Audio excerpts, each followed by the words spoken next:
And here we are again. My god. Let's finish this. Let us finish this thing once and for all. So we're at 4:36. The stream's probably gonna go for, I assume, 4 hours and a half at the very least. At maximum, I think 5 hours. I don't think it would go past 5 hours. Oh my god, you're here already. Hello, Arson.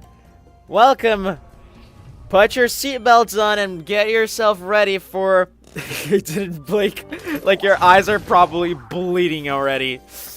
Get yourself ready for the adventure of a lifetime here.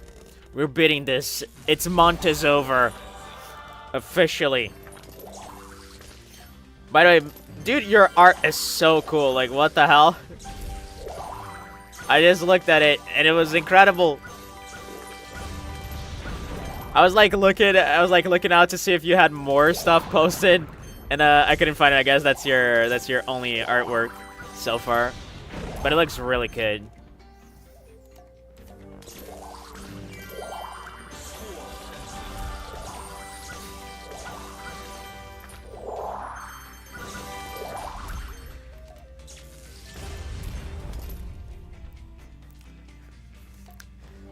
You're welcome. Like, I actually, I saw you had like a tag. It said like at comment.artson. So I was like, oh, maybe that's like an Instagram tag since you said you didn't have Twitter. So I like opened up Instagram, which is something I haven't done in the past 5 years, and I tried to search for it, but there wasn't anything. So I guess it's just your YouTube tag.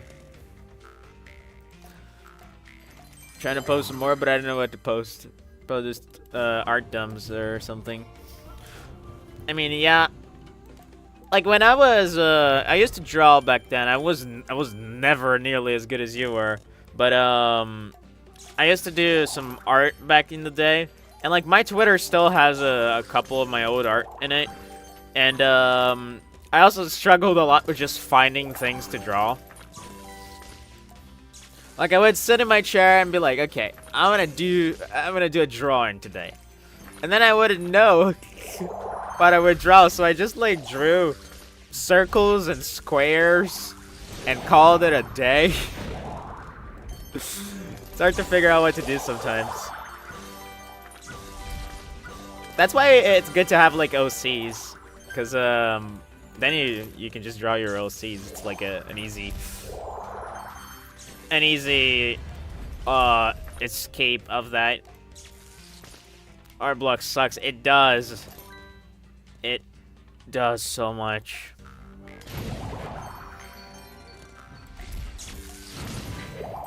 I have a friend who's dealing with art block, and it's definitely not fun. She's been dealing with it for like years.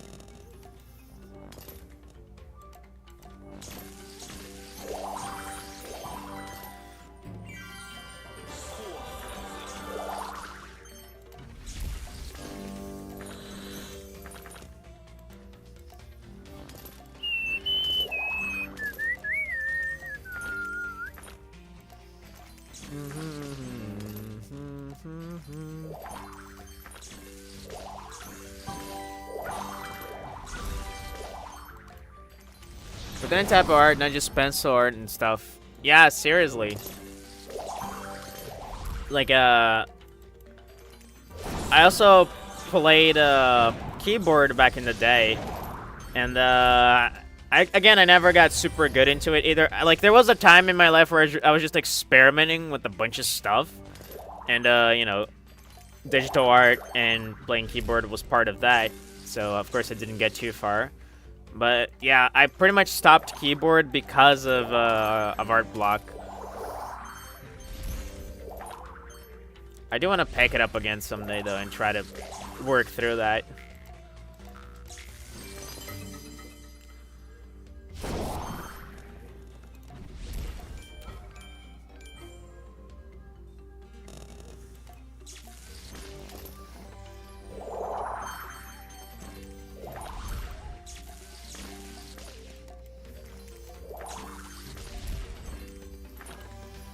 The longest art block I had was probably 5 months. It sucks so much. I thought I would lose my touch, but it didn't. I mean, that's good. Good that it still got it after all. But yeah, I mean, it's always like something that messes with your head and creates all sorts of like thoughts. Makes you think like everything you've done up until that point is like pointless because it never amounted to anything. It's a lot. It's really like psychological. It messes with you.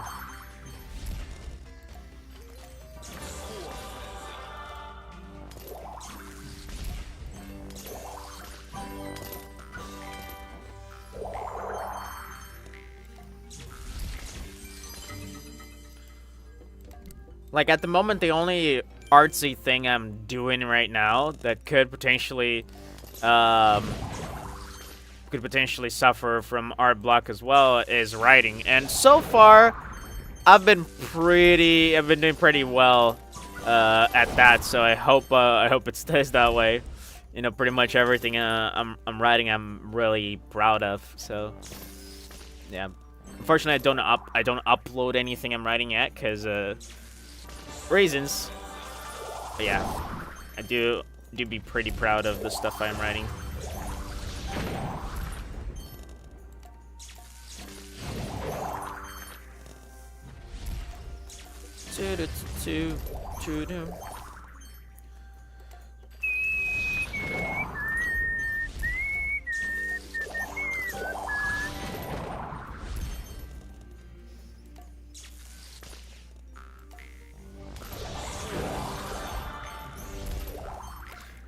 I've had a writer's block for a while now. Ah, that sucks. Like, and I would even, like, my advice for a writer's block is just read a bunch of stuff. But you said you basically, you know, read a lot already by default, so I really wouldn't know what to tell you.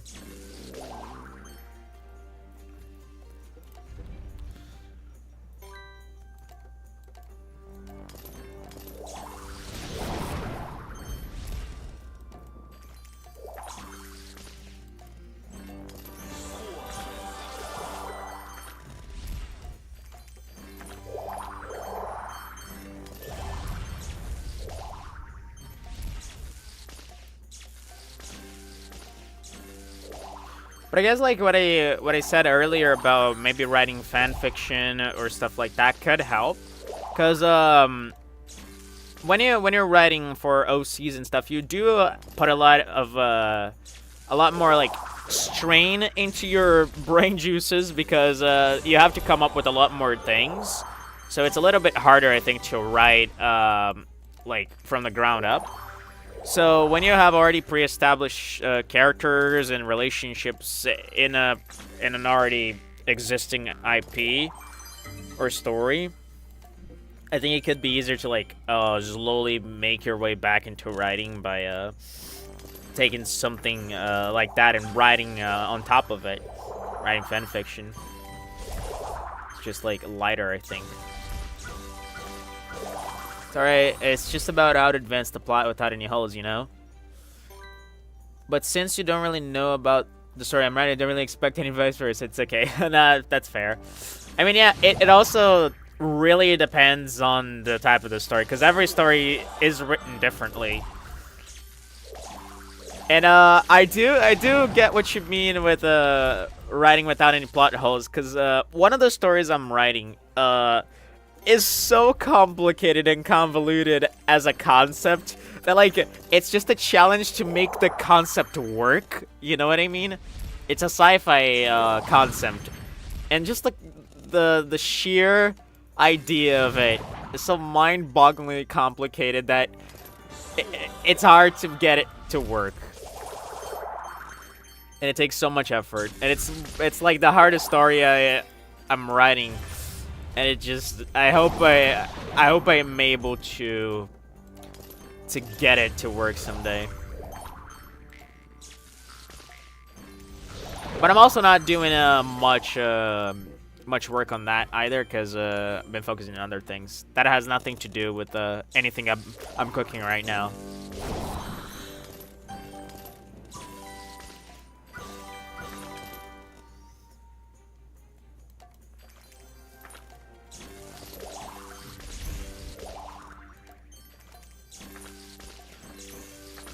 But yeah, it's so true. Like, the other day I thought I had a script pretty much finished, and then I realized a certain part of it was like completely in collision with a very important plot point later on in the story. So I had to rewrite a bunch of things, and I'm still not done with rewriting that. And if I left it the way it was, it would screw up the entire rest of the story. It's really hard, and it takes a lot of thought. This is making me want to pull up Go-Go Docs and start writing right now. Hell yeah. Right the way into your heart.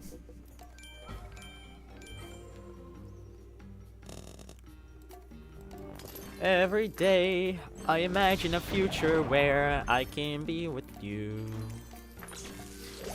In my hand, there's a pen that'll write a poem of me and you. The ink flows down into a dark puddle. What good are words when a smile says it all? Alright.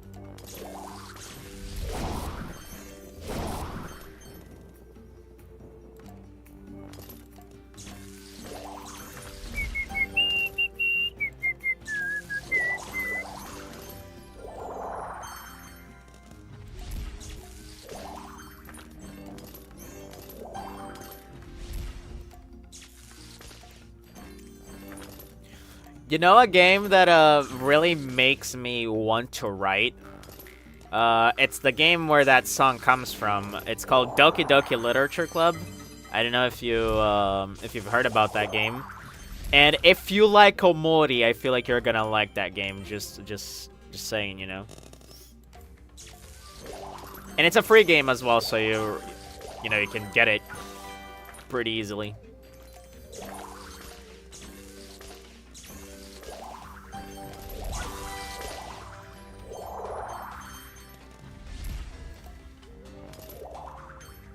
One of my favorite games of all time.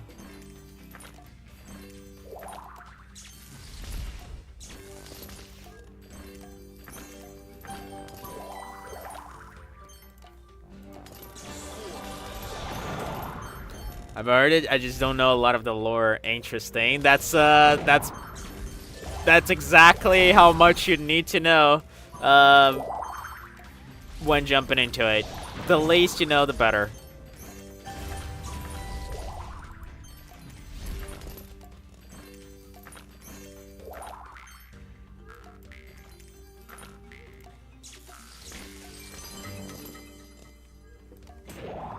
Every time I play that game, I feel like I want to write an entire book.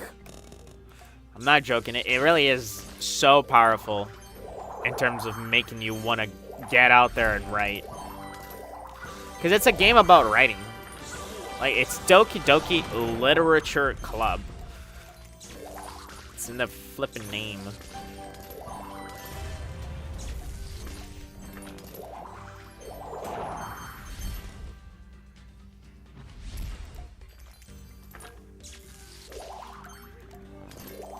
And coincidentally, the body pillow I have is from one of the characters in that game.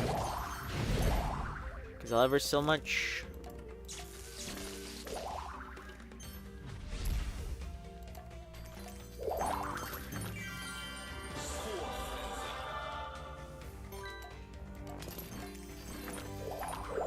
Huh, maybe YouTube blocked your message? Are you sure it didn't put in any like slurs in that message? But I did accept your friend request on Discord already. Right before I started the stream.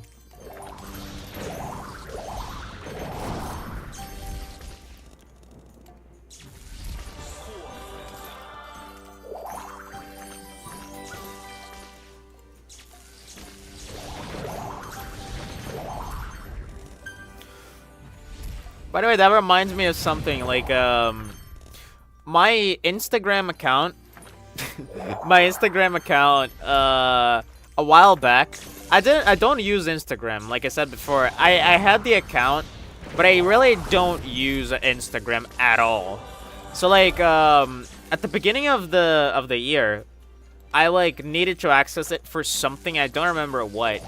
And then I realized that my account was apparently like temporarily suspended by the Instagram team. And I was like, wait, what? I don't even use this goddamn thing. Why did they ban me? And then I like filed them a request to like bring it back. And they looked at it and they were like, oh, well, okay, it seems like it was a mistake, whatever. I was like, damn, what the fuck happened here? I don't get it.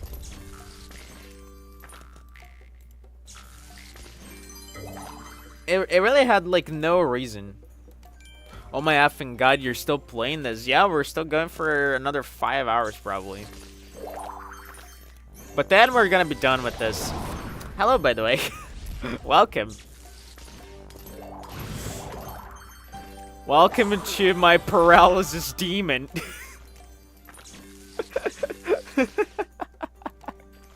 My sleep paralysis demon, rather.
Wait, what the fuck? The game's gonna crash? What the hell? I just opened the game. Why is it... What? Okay, didn't... Oh my god.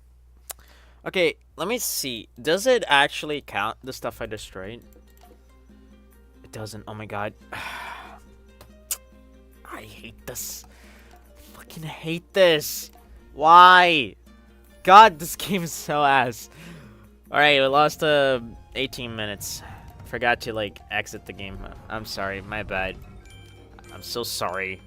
All you see is the game board, and all you have to do to be unparalyzed is to beat it. I mean, I feel like I would actually see like visions of the totems. Like, can you imagine a Five Nights at Freddy's type game where like the jump scares are actually done by like the totems? Like, fucking Red here comes at you and goes like, ah! Or something. But, yeah. Pretty depressing, I know, but whatever. What can I do about it? Just crashed. I need to pay more attention. I keep forgetting about exiting the game, and it's so important.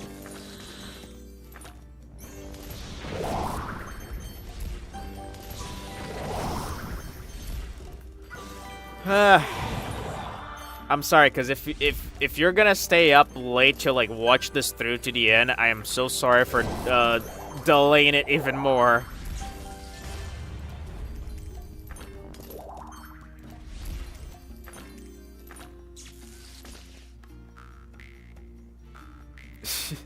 It's more like 10 minutes.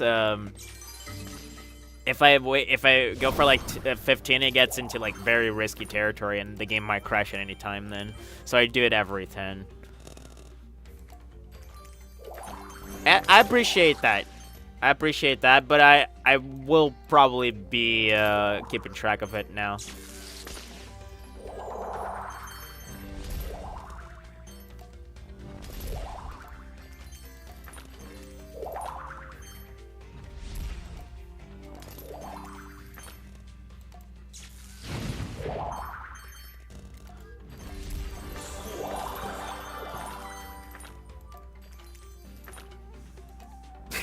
And in the Five Nights at Freddy's game, the totems show up every 15 minutes to like jump scare you.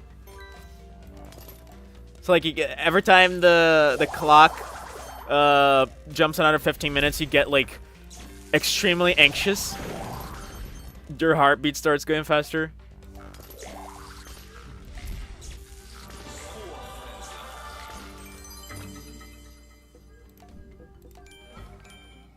That would be a great game. I feel like a great revival of the Montezuma franchise. Because I think there hasn't been a Montezuma game in like 10 years or something.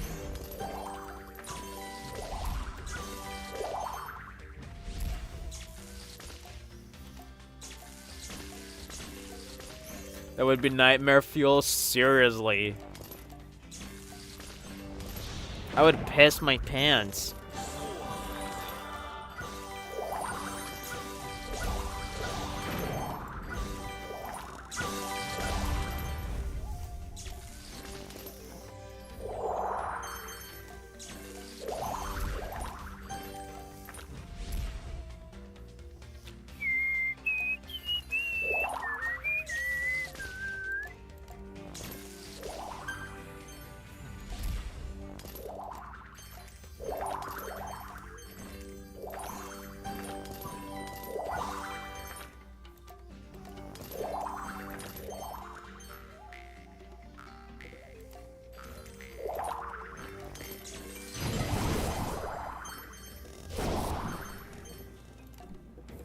Man, I can't believe it wasted its 18 minutes. God, that's so sad.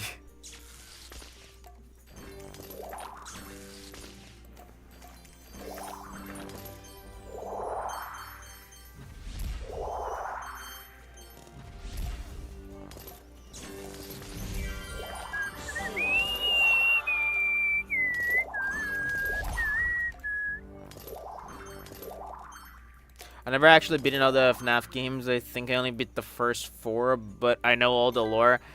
Yeah, I have not beaten 3 and 4, but I have played 1, 2, 3, and 4. I didn't play any other ones, and I don't know any of the lore past 4. I know bits of it, but I don't know the full thing. And I definitely want to play them at some point. Like, in the future, I definitely want to do, like, a FNAF marathon, just going through all the games. Like, one every day or something. And that would be very fun. Because it is a series I really enjoy. Rest in peace, 18 minutes, you'll be missed. Oh, they will. They will. Those would be 18 extra minutes of sleep I would get this night, and with how little I will be getting at the end, they would really make a difference.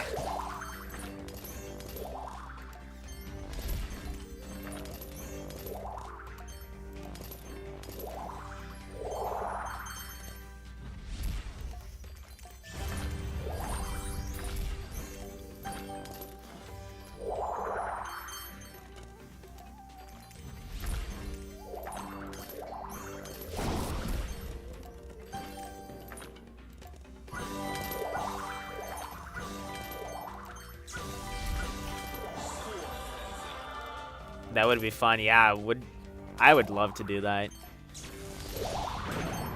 And I would try to do all the like super hard like custom nights and whatever the hell.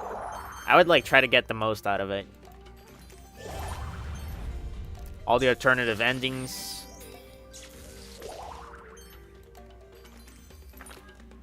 I would basically pull like a Markiplier. I think Markiplier did everything.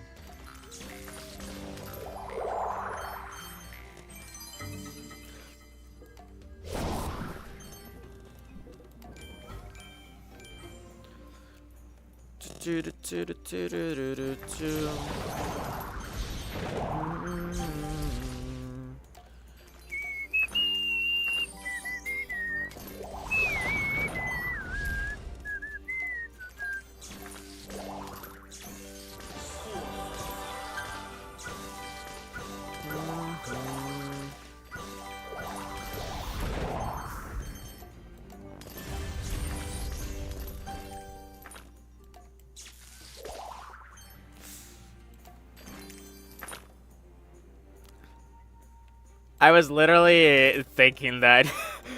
Was that the bite of 87? Okay, that's not how he does it. It's more like. Hang on. How would I do a Markiplier impression? Hang on. Was that the bite of 87? I don't know. I can't be Markiplier. I'm sorry. It's not part of my skill set.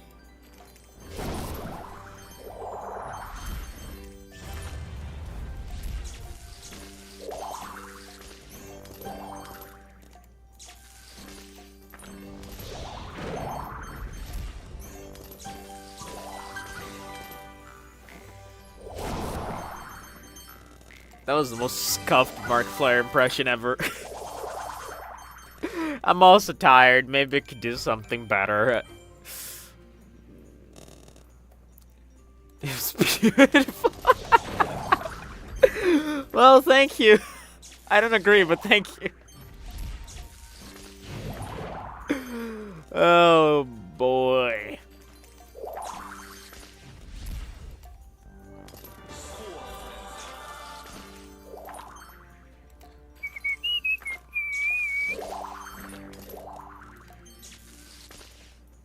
Speaking of which, the trailer for Five Nights at Freddy's 2 looked pretty spicy, I will say. I was not the biggest fan of the first movie. I thought it was fine. I had fun. But the second one's trailer looks more promising than the first one.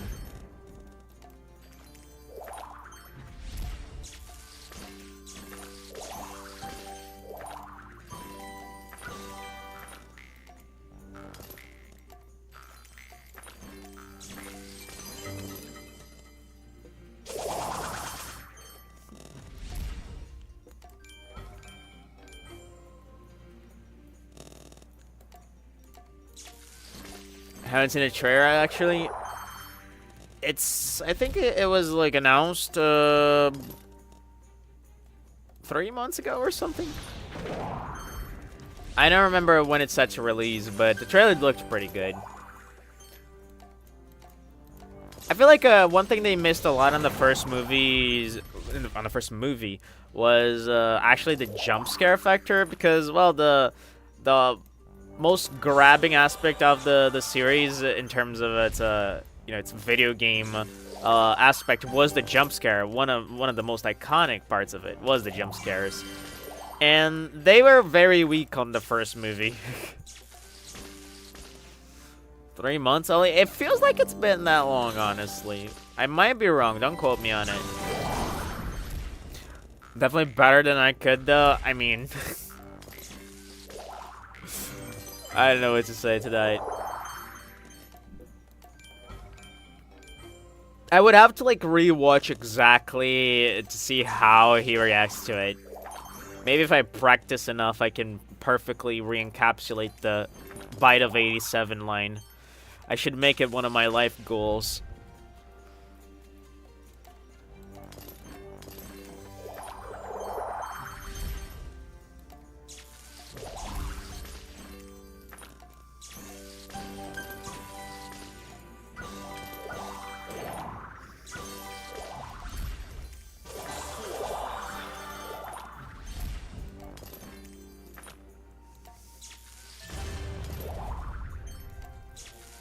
Okay, right after this, I need to leave the game and join again.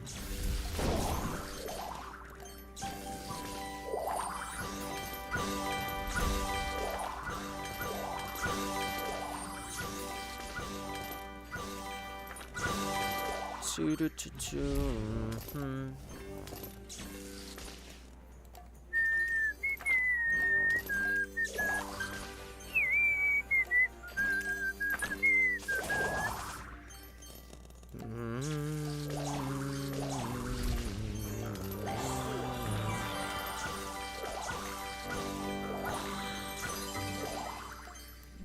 Okay. Doo-dum, doo-dum.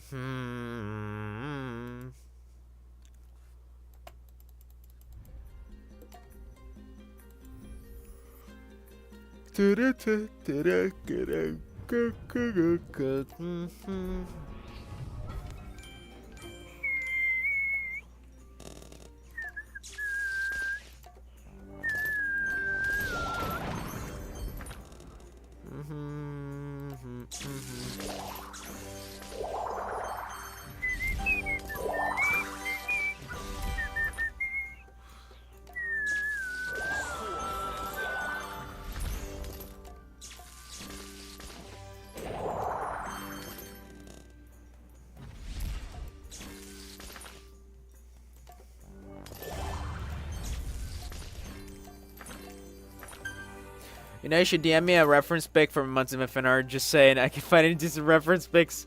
Oof. I'll try to find something and then I'll DM it for you. Do you need it right now or can I send you after the stream? Because if you need it right now, I can send you, no problem. Just let me know.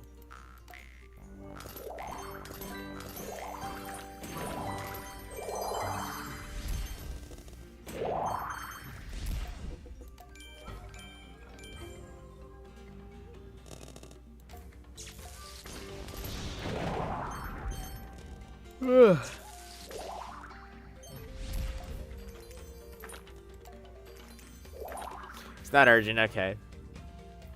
Then after I end the stream, I'll whip up something.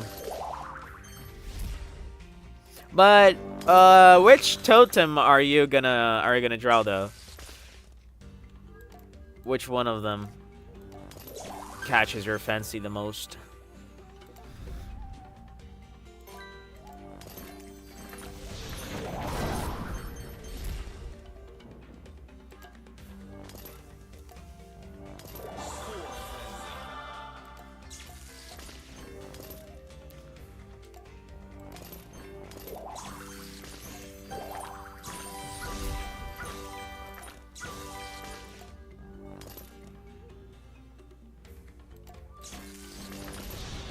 Surprise me, your choice, okay. Man, I do not know. I mean, my favorite is the orange one, but that's because, he adds more time to the timer, so he was the most useful in the levels. The green one is kind of silly, I kind of like him. White one looks like an old man. Yellow one looks like he's gonna rob me. Red one, I don't know what to make of him. The blue one looks like Zeus. The purple one also looks like Zeus. And that's about it. And the orange one is just kind of chilly. He looks like a monk. In that pose, like the lotus pose, you know. I don't know. I feel like I would send you the orange one. The orange one is fun, dude. Like you, like this game has all those like 3D models for them and whatnot, but in Montezuma 1 and 2, they are completely different. They're so funny on Montezuma 1 and 2. Completely different.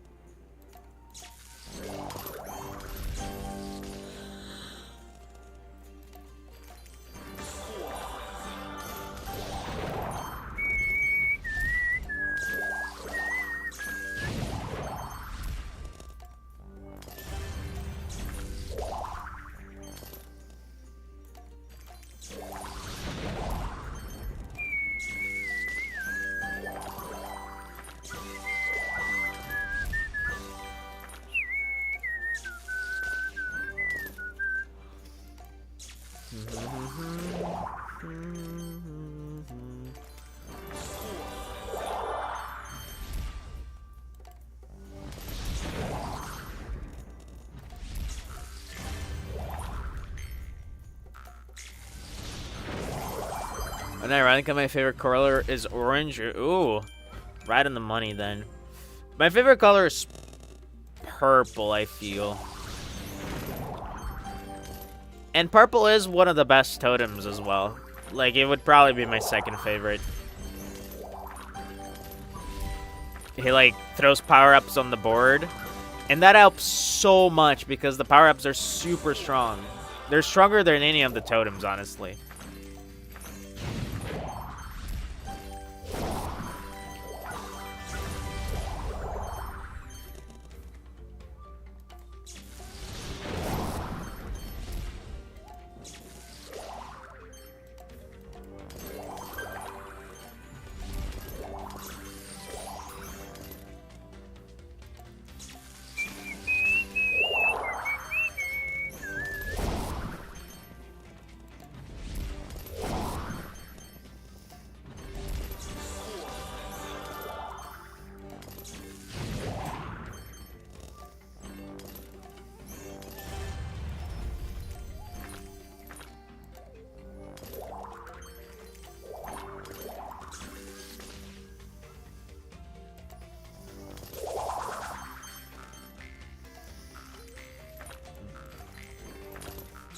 My all-time favorite, mostly because it makes up most of my wardrobe, is black because it matches literally everything. That is true. That is true. Oh my god, the score sound. Fuck. Alright, let's just play with the glitch score for like 3 more minutes and then we leave.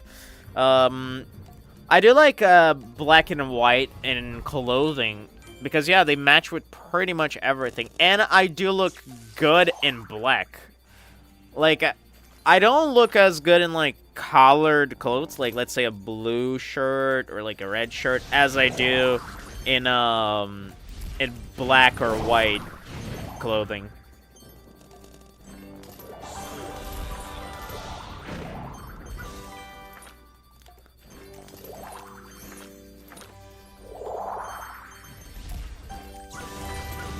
And also, I buy a lot of t-shirts as well. So, like, t-shirts usually are just black and white with, like, a drawing in the middle. And, yeah, that works out then because, then I can just match it with whatever else.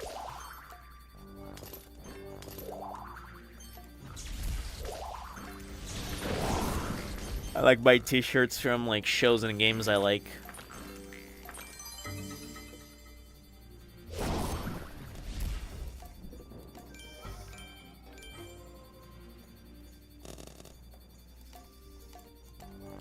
God, this beeping sound is so infuriating.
Oh, so you can, like, deflate the high score sound by just letting the transition play again. Okay. 40. Okay. I don't really like wearing colored clothing because it sometimes doesn't match or just makes the color of my hair look like exactly the front pieces of my hair are dyed in a bluish purple. My hair is not dyed, but I do feel like collared clothing doesn't accentuate the hair very well, because my hair is dark and it's quite long, and when I wear white shirts specifically, you really get to see like the tonal difference, and it makes it look better. It just matches a lot better. Whereas with something like collared, it just feels like it doesn't belong there.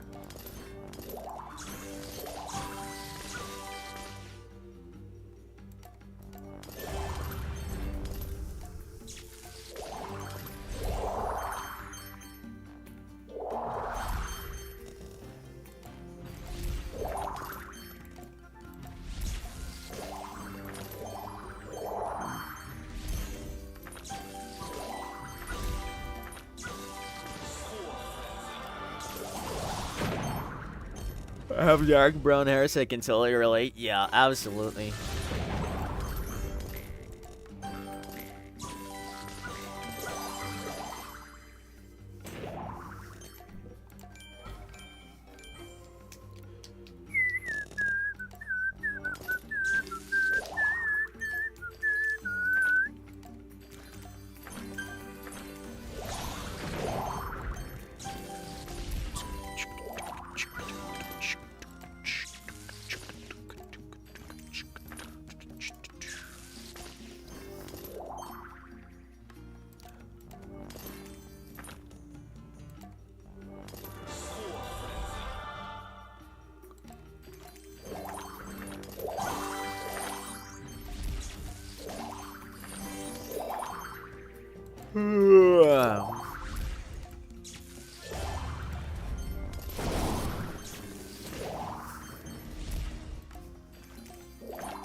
I just realized how late it is for you, because over here we still have some daylight out. It's almost 9 for me.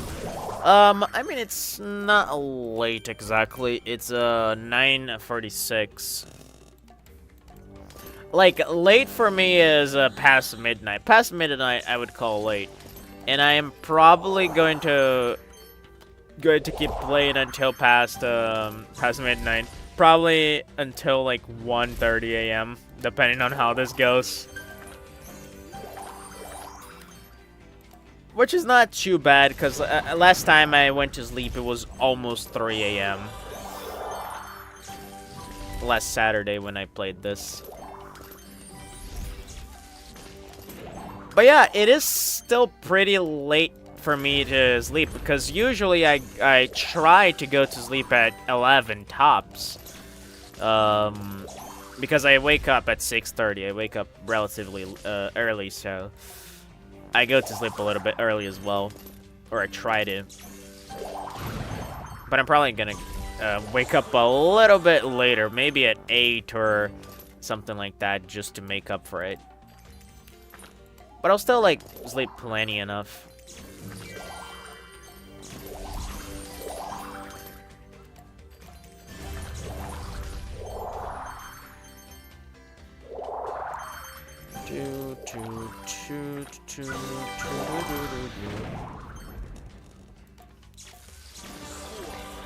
I want to email the devs of this game and be like, hey dude, I completed your goddamn awful video game here. Give me something, right? Do I get like a signed letter from the developer of Montezuma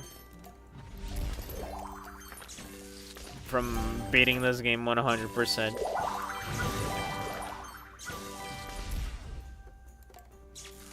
Last weekend I went to bed at 6:30 a.m. on Saturday or something. Jesus Christ. And then I'm the crazy one. Kidding, but like, yeah. Nowadays it's a bit rare, but like back in the day when I would play late into the night with a couple friends, we would like play Minecraft until like fucking 5 a.m. or even 6 a.m. some days. Yeah, I would go to sleep very late, but usually like it's incredibly rare for me to do this nowadays. Like maybe once a year I do that.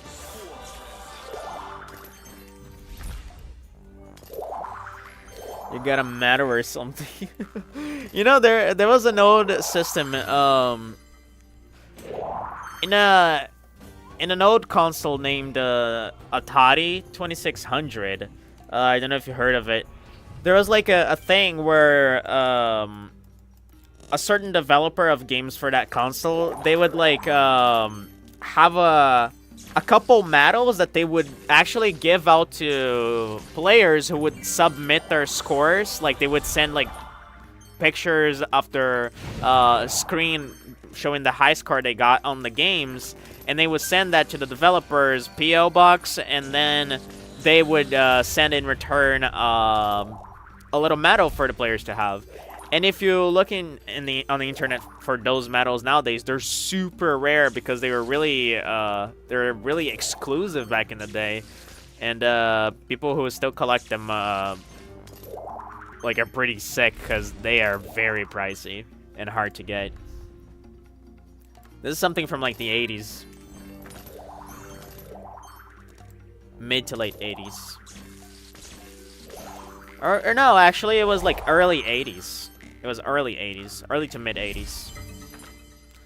That's good. It is pretty cool. If you look up Activision Atari 2600 medals, you're gonna see how cool they were. They were like little, almost like those like Pokemon badges. They were really cool.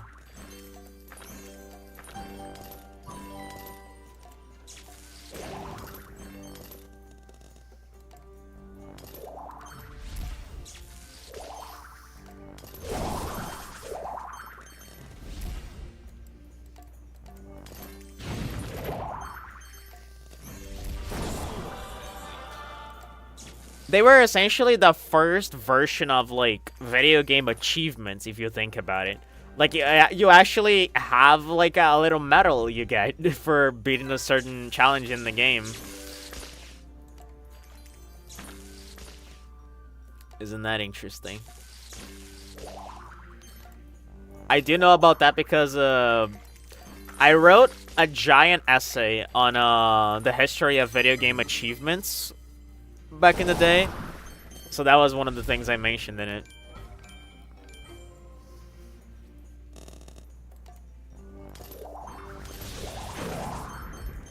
Thought it was a really cool system that I wish was a thing nowadays. I think it would be so much cooler to get achievements and actually like platinum video games, you know?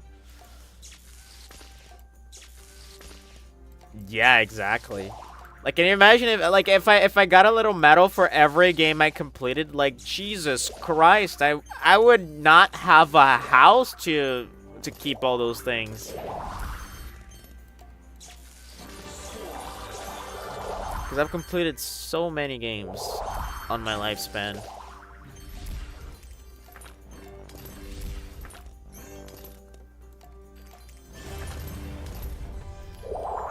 Okay, I need to leave the game after this one.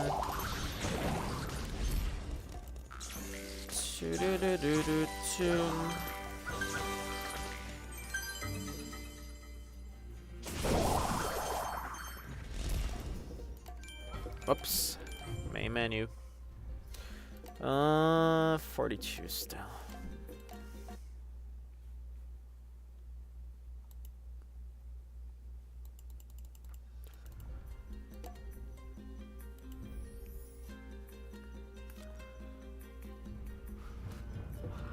All your walls would have rows and rows of medals and then some in the storage. Yeah, I would have like the medal room.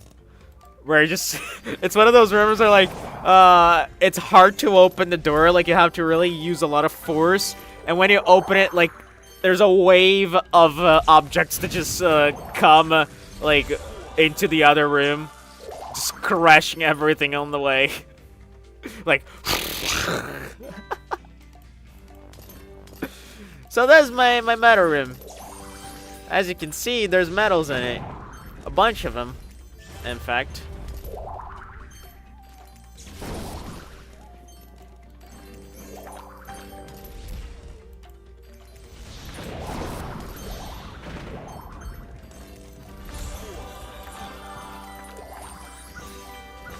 Like in cartoons, exactly. Like like you fucking get drowned on, get like drowned on the metals.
Where'd you get all your medals from? 10 days later, and that one is for XYZ achievement.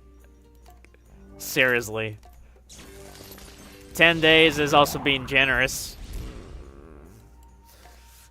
I think I would like, if like I got one from beating Montezuma 3, 100%.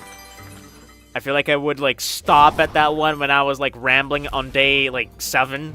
I got to Montezuma 3 and I would be like, and this one is from Montezuma 3. And then like 10 minutes of silence until all the Vietnam PTSD flashbacks sink in. And then I would just continue. And this one is from Rayman Legends. Just keeps going.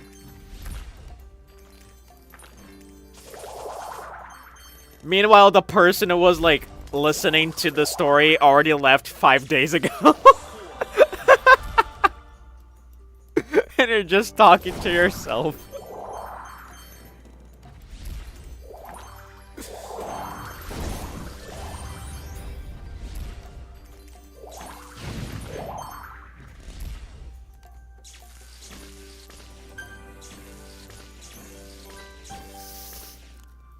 A 20-minute pause? Well, what if it's a 15-minute pause? Because that's the magic number in this game, isn't it?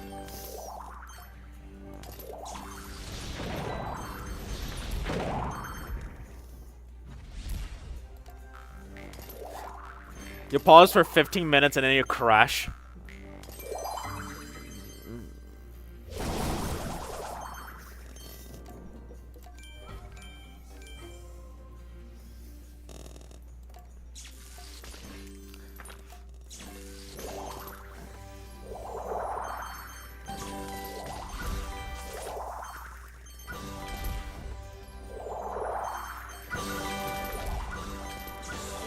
I love how, like, some people randomly pop into the stream and are like, Holy shit, you're still playing this. What the F? And then they leave. It's so funny. Like, hell yeah, I'm still playing this. What do you think I am, a coward that can't beat Montezuma 3?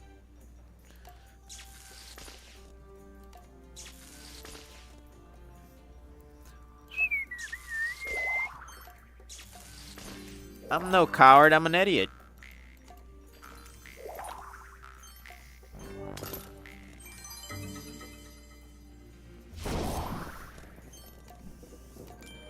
There's a clear distinction.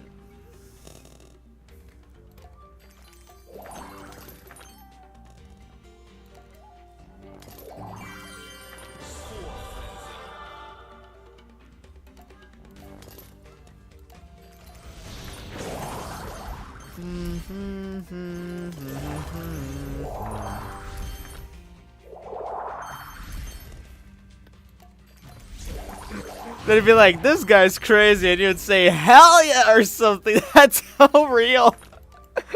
That's exactly how I react. Oh, that's so accurate, it hurts.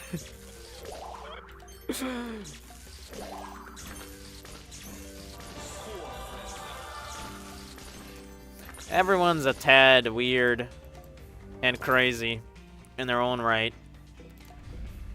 We gotta embrace that craziness.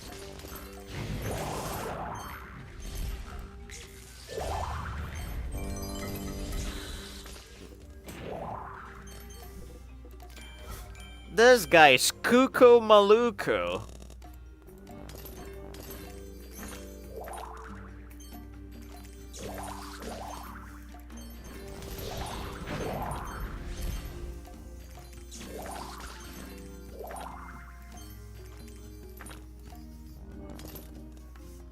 How'd you know? What makes you think that?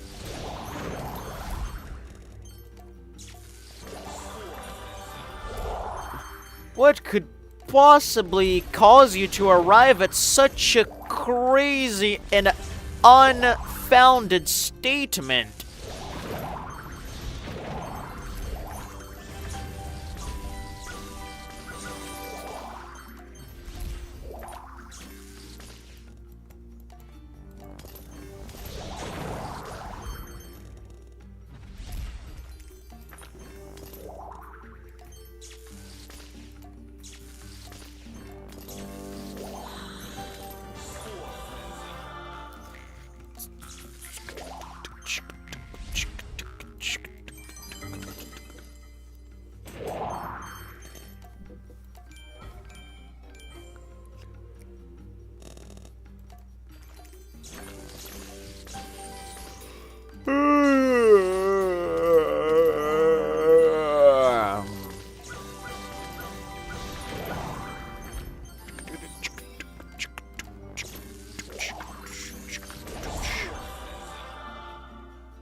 I am perplexed at how you came to such conclusions of my well-being. How amusing of thee.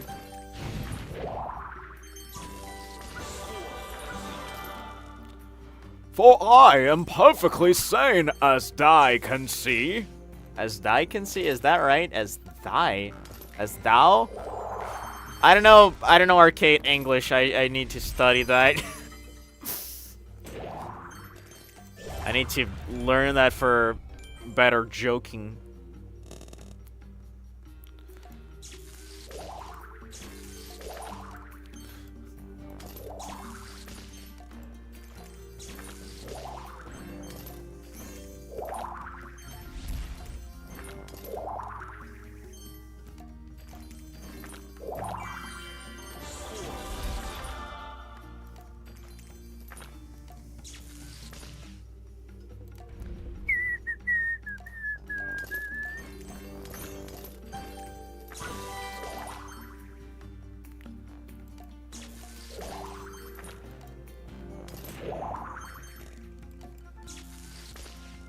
The hesitation of the of dying.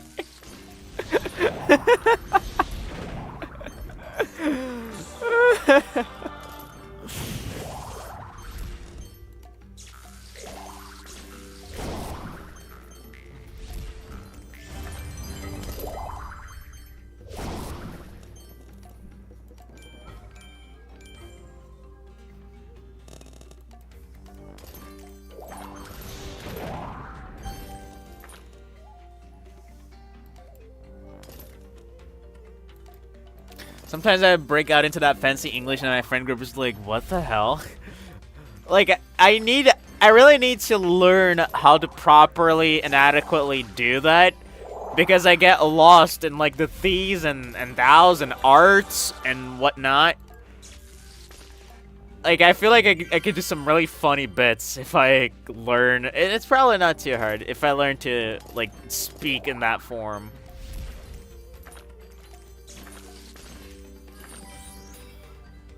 Especially when you make majestic voices like that. It sounds like you were a narrator or someone old-timey that would speak in quite a fashion.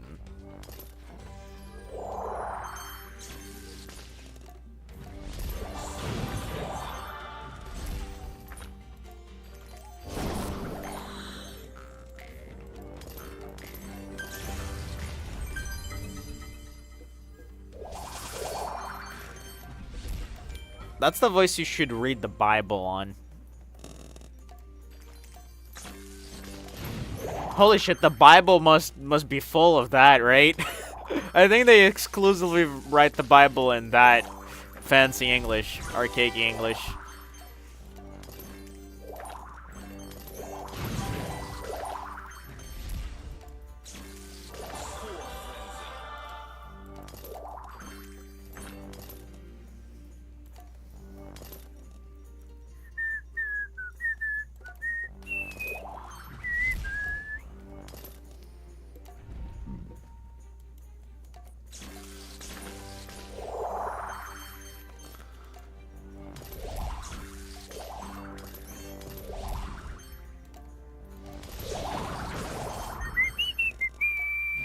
Yo, we need to leave this game.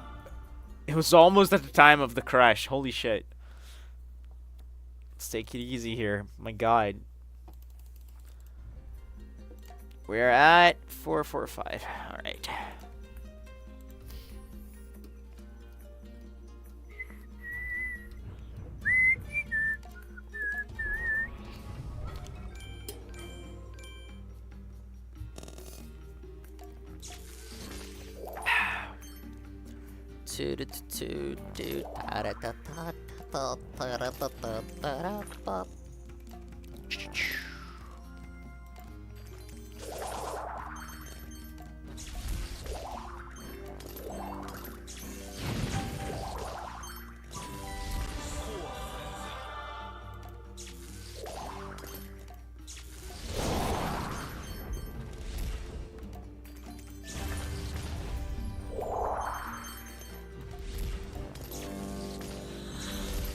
Thou subjective, thou articles, you are.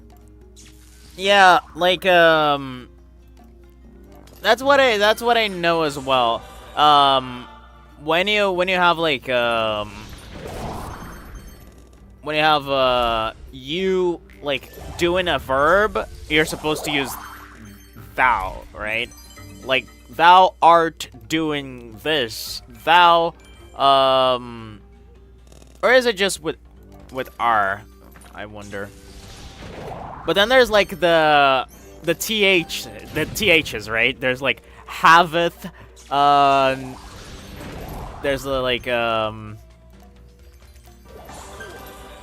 don't know. I can't think of any other verbs, but there's like haveth and stuff like that. That gets really silly. Very flowery.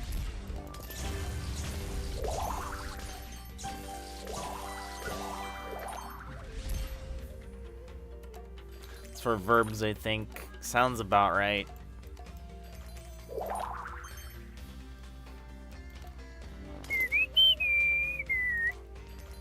Do they, like, still teach that English in school? That those archaic forms? Or is that just not something they do anymore?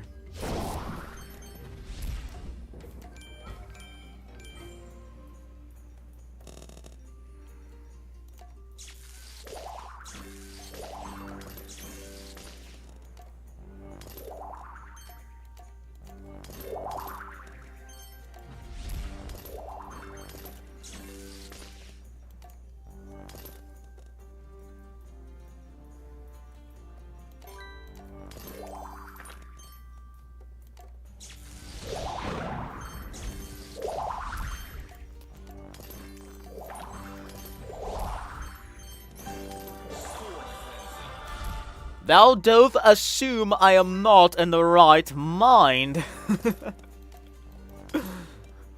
I believe they don't teach that anymore. I mean, fair. They should teach that in stand-up class. Because that's so funny.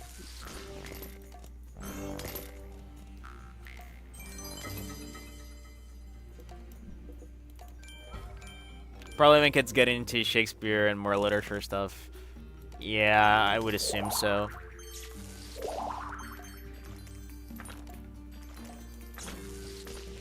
Also, Shakespeare is like kind of like a mandatory part of like academics when it comes to literature in America, isn't it? Like here in Brazil, like we don't even read Shakespeare. That's cool. We actually like read very little. At least like in public schools, they really don't enforce a lot of reading besides textbooks, which is actually kind of a shame. But yeah, it is what it is. Like I read like one book when I was in school. One book.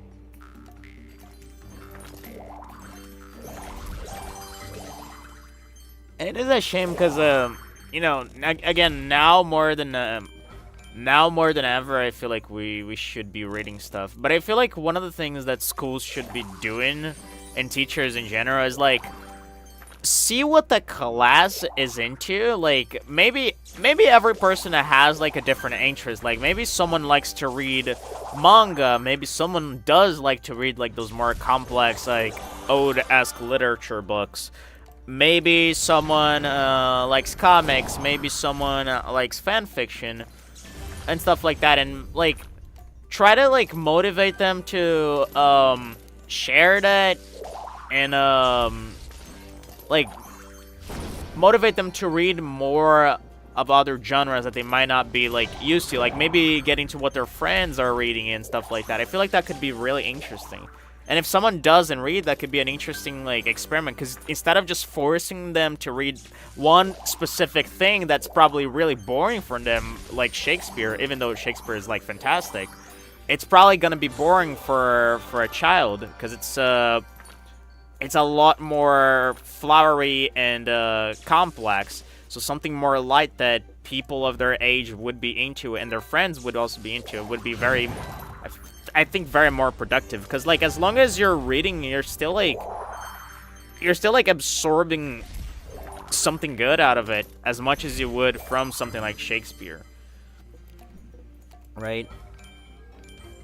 They made us check out books every month. Jesus Christ. And I absolutely sucked at turning them back on time. I didn't even know why they still had let me check them out. I wish they did that. Yeah, I feel like it would be so productive. Because what you do by telling kids to read a specific material that they don't want to read Like, let's say, oh, now everyone in class is gonna make an essay on The Great Gatsby. Stunning, right? Everyone's gonna hate that. And it's just gonna turn them away from reading. They're gonna think that books are all, like, super boring and just annoying and a drag to get through. And, like, the thing is, those like, more refined books that are, like, super classics, like The Great Gatsby, like, Shakespeare's plays, books like that, they are incredible, but I think you can only appreciate them realistically if you already have some amount of experience in the, like, in the reading medium, right? Like, it's almost like, let's say, you were someone who has let me think of an example for this.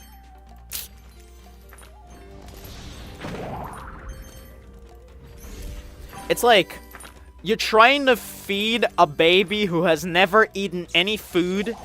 You're trying to serve him the most refined dessert from the most prestiged chef in France.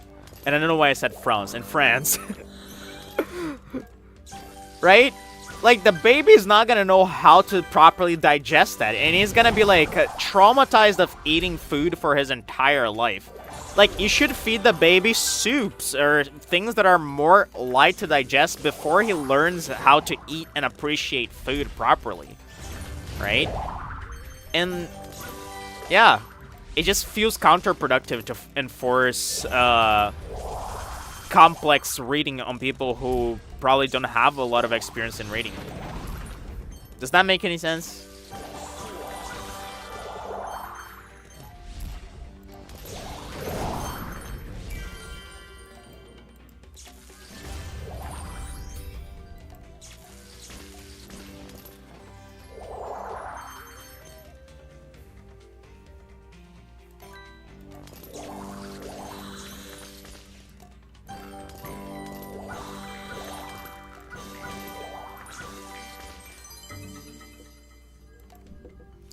When I was in 7th grade, I think hang on, I need to leave the game. When I was in 7th grade, I think they made us read The Hobbit. I don't know if you heard of that before. Yeah, I have heard of it, and it is a book that I actually have it, like, on my Amazon cart to buy. I want to buy that and eventually get around to it. And I hate it because I loved fantasy, but being forced, I hate it. Yeah, that's the thing. Like, being forced to play something, it could be like your favorite game or book or whatever in the entire world, but if you're forced to watch it, it's not fun, right? It loses the magic. Because, like, now it's not something you're doing out of pleasure, it's something you're doing because you have to. It's like pointing a gun at your head and being like, do this for me. And how do they expect you to have fun with it, right? Like, my life is on the line here. What the hell? You know?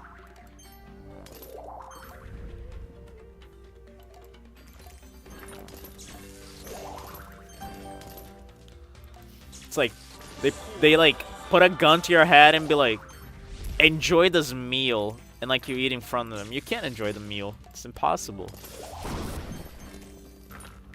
Under those conditions.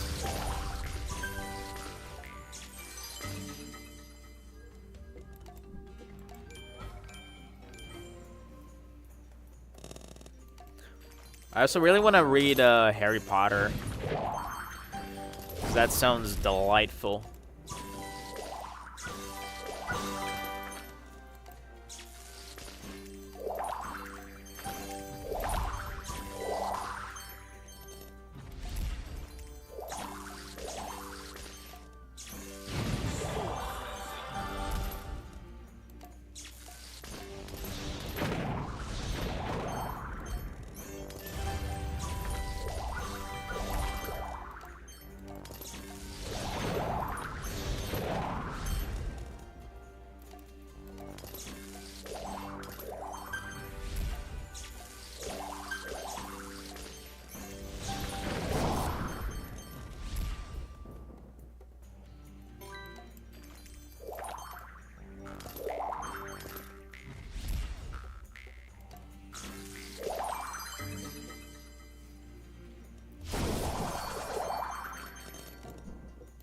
And they had the nerve to blame my unmotivation on talking to friends instead of doing work? What the heck?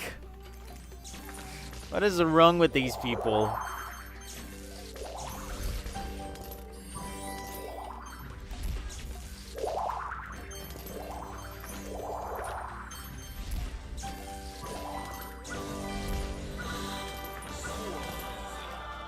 You know, like, the school system is kind of dumb most of the time.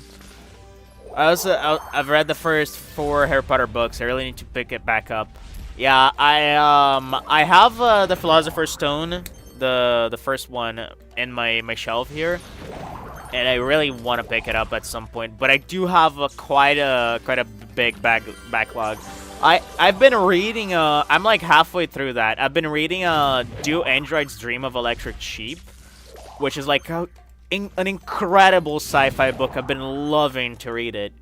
I do love sci-fi, so maybe that's why. But also, it's a flippin' great story, and I can't wait to like get back into it. I've been like a little stuck on it for some time because I haven't found the time to finish it.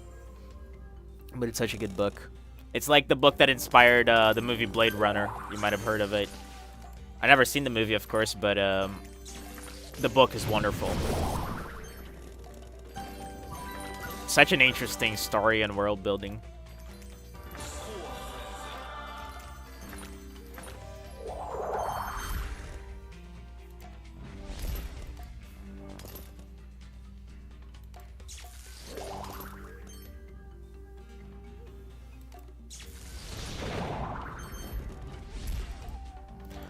The books are way better than the movies, in my opinion. The 4th movie was so disappointing, but I won't allow myself to watch the movie until I read the book.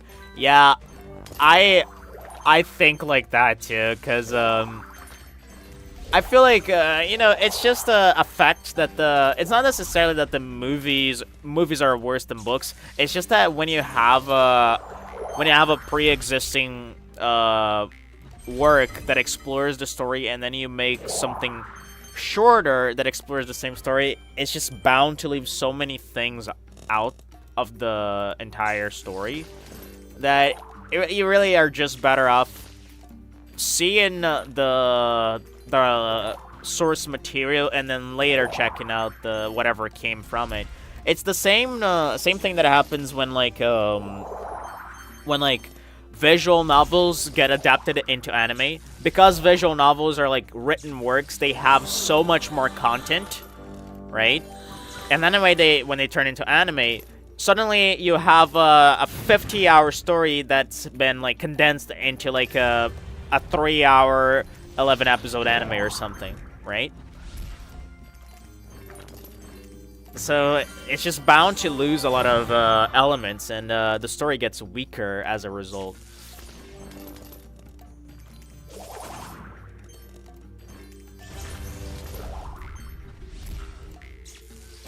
That's not saying it can't be done well. Of course it can, but you're just getting a digested version of the package, which is usually not how I like to consume my media, personally.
How are we doing? 448. Jesus.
The best manga adaptation into anime I've seen would be Toilet Bound Hanako-kun. The title sounds weird, but the anime is so good, and I don't know if you've heard about it or seen it. Maybe not from the name. Maybe I've seen images of it, but definitely not from the name. The name's kind of hilarious.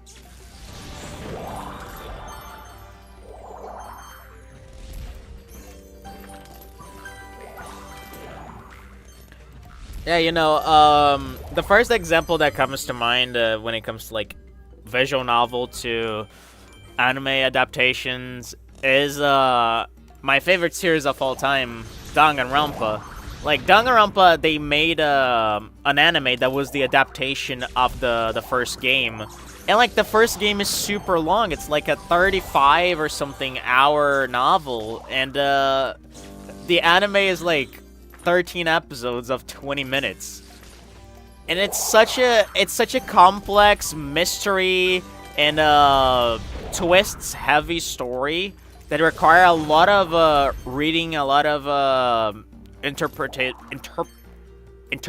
work, and like they really skip so much in the anime. It's almost like there's like episodes that skip entire chapters of the game from how rushed it is.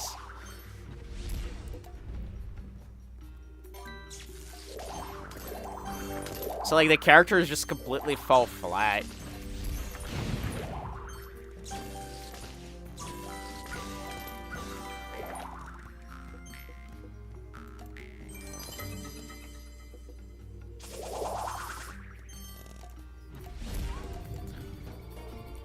Oh my god, it glitched again.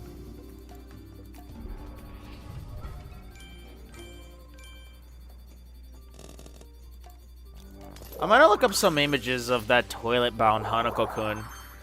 Let's see if I know anything about it.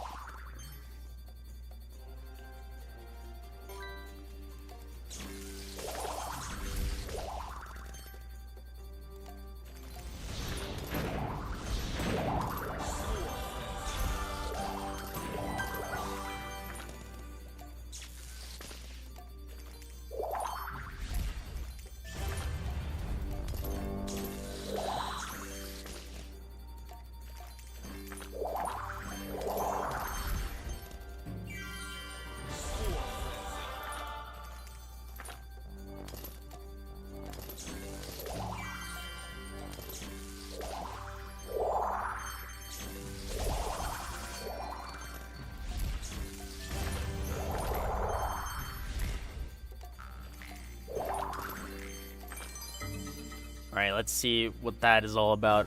Toilet-bound Hanako-kun. Toilet-bound Hanako-kun. It sounds I'm better off watching a long-ass gameplay video than watching the anime. Hell yeah. Like, in Danganronpa, it's pretty easy to watch on YouTube. Yo! Those characters are so cute. Oh my gosh. Holy shit, what is this art style? That's so fire. Okay, I love this. I love this. Oh, that looks so fire though. I don't want to read it.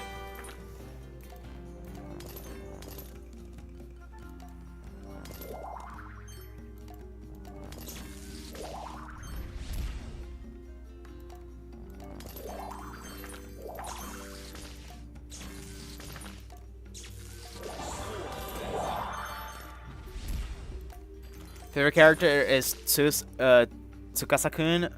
Is that the boy with the hat that looks like he's like a from the military, or is that the girl or the blonde boy? There's a bunch of characters I'm seeing here.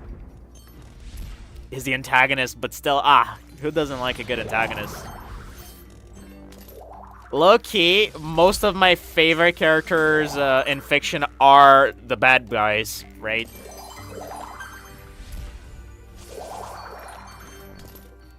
Or not necessarily bad guys, but just antagonists.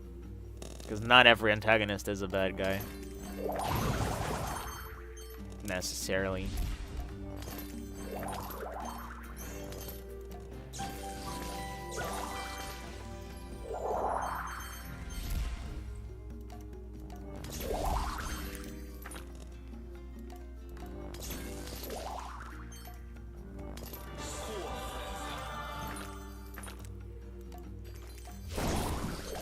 So yeah, answering your question, I have not seen this this anime slash manga. I don't think. I think I'm finally like seeing the characters for the first time. But I love the art style. It's so pretty.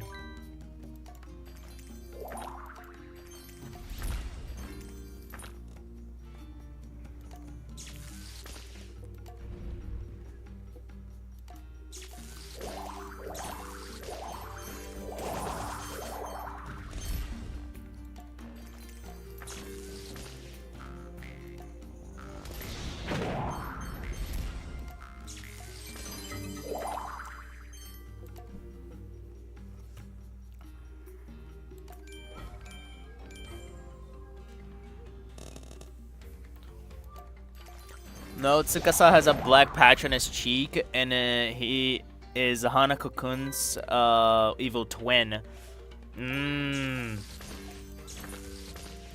Interesting. I don't think I see any images of him. I would have to probably like look his name up. But maybe that could be dangerous. I don't want to get any spoilers.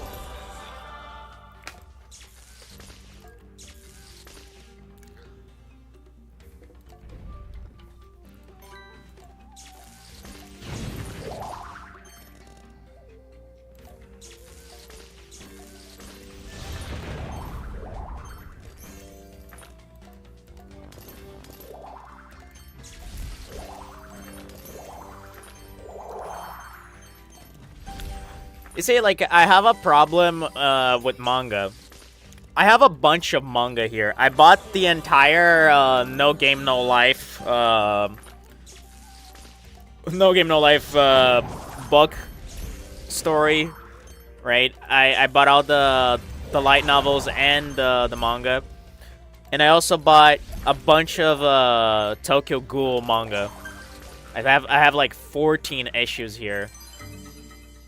And the problem is that I buy only the Japanese versions because I am such a stickler about having the original releases. And the problem is that I cannot read them.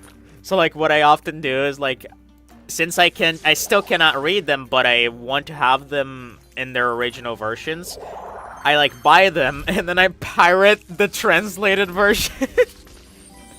Cause like I have the thing here, I supported the devs. Now I'm gonna pirate the translation. But like what I was actually trying to do is like I was trying to use all the manga I have here as like a motivation to, you know, kind of push my my Japanese studies further. Cause you know if I can learn Japanese, I won't need to pirate anything. I just pull them up and read them.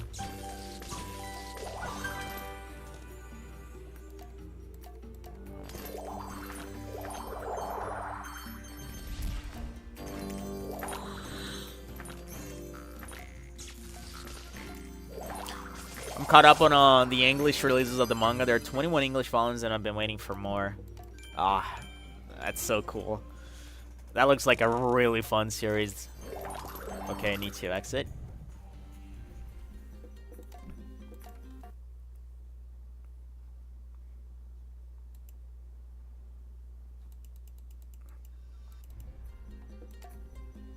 I feel like I honestly feel like if I learned Japanese, I would be so addicted to manga. Because it's such a fun medium. Like, I feel like my favorite medium for storytelling is still visual novels. I feel like visual novels, there's nothing quite like a good visual novel. It really is, in my opinion, the medium that most affects me personally. But manga is so fun too.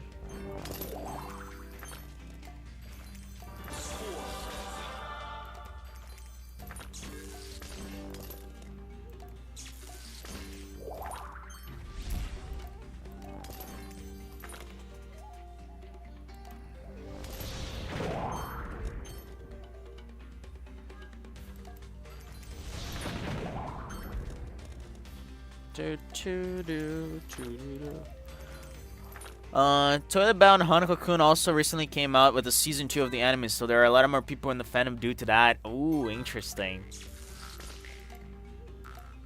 That's kind of hype.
They're also kind of topic, but not really. Moomin comics, which are the original media that Moomin was presented in.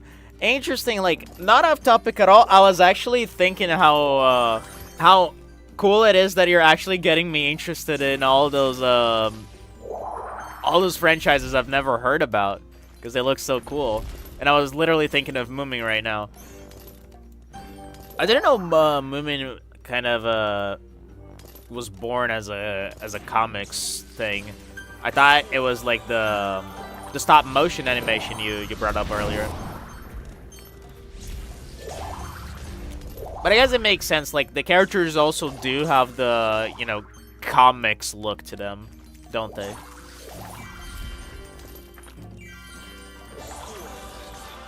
But I didn't even know if those are exactly the designs that were used in the comics, because it seems like the comics were there a long time ago.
I'm just a messenger for every little known shows and stuff from the divine gods sent to infect everyone with Moomin and such.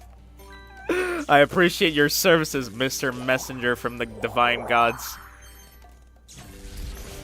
You're doing a great job. I think the gods would be proud of you.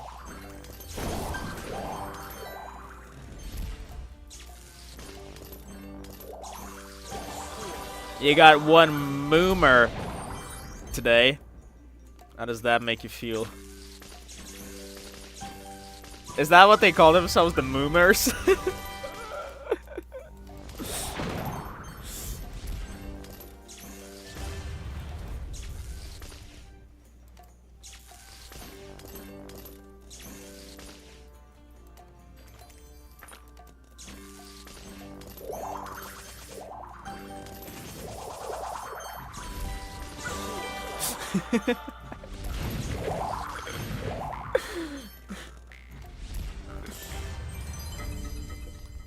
The Moomer Gang.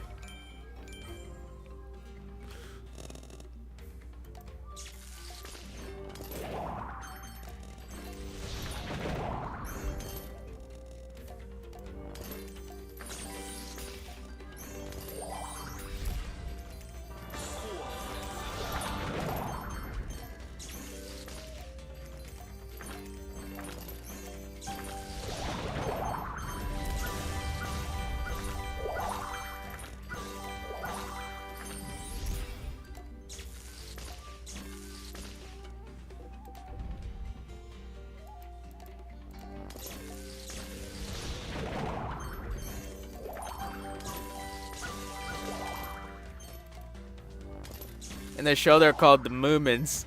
Yeah, but what about the Moomin fans?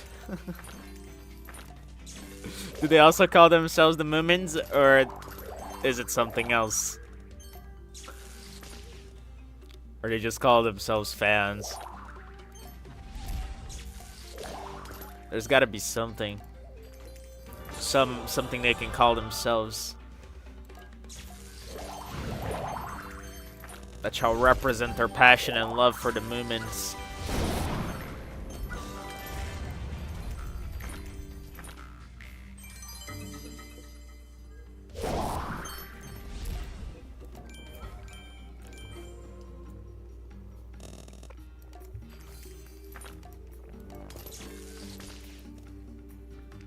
Moomers works, I guess. I don't know. Sounds kind of funny.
It's getting kind of sleepy.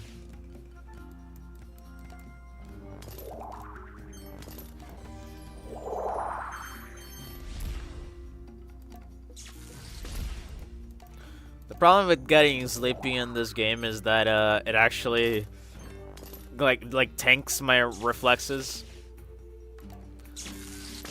so I'm not able to play as good. But I can't afford to like beat this another day. I need to finish it now.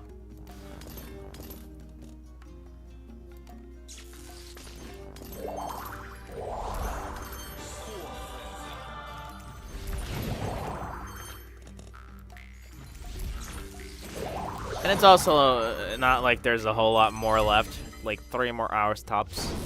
And we should be over with this.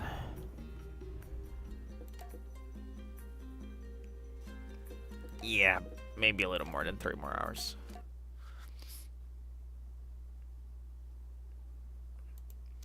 There's also many fans that make Over the Garden Wall moving crossover fan art. I think that's really nice. I mean, yeah, like you did it. Wow, that yeah sounded so like Valley Girl. What the fuck? Yeah. Yes, girl. Absolutely. What was I talking about? Oh yeah, the art styles are very similar. I'm surprised, like, being also someone who has been around Over the Garden Wall for a while. I'm surprised I've never heard of Mooming, honestly. Because yeah, the two art styles do look very similar, and the character designs as well.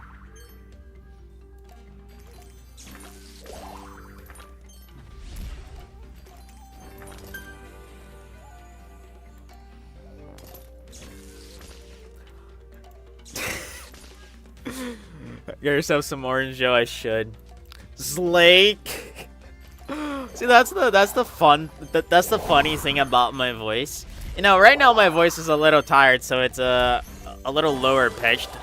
But my voice is quite high pitched for a guy. So sometimes it gets like a little Valley Girlish out of nowhere, and it's kind of funny.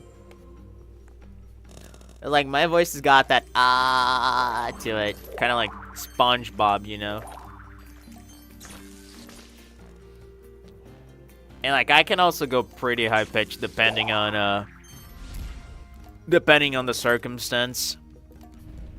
Not right now, because again, I'm very tired, and it's also late in the night, so I shouldn't be like screaming.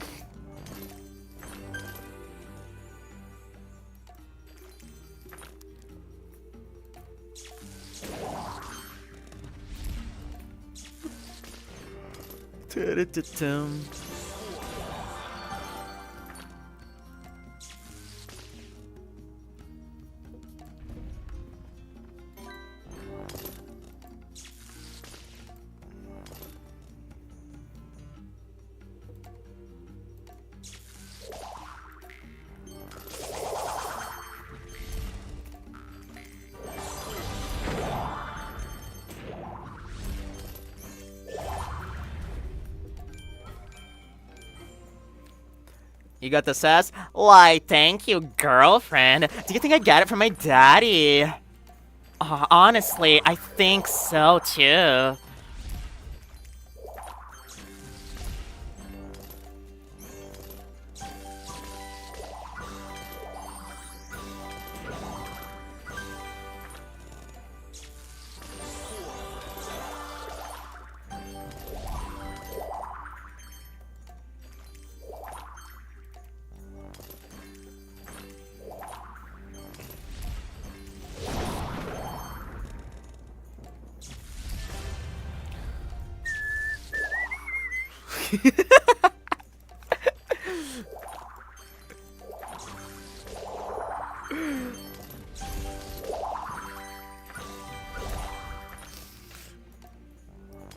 We do love our Valley Girls.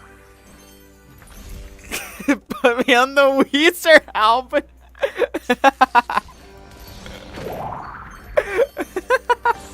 The Weezer.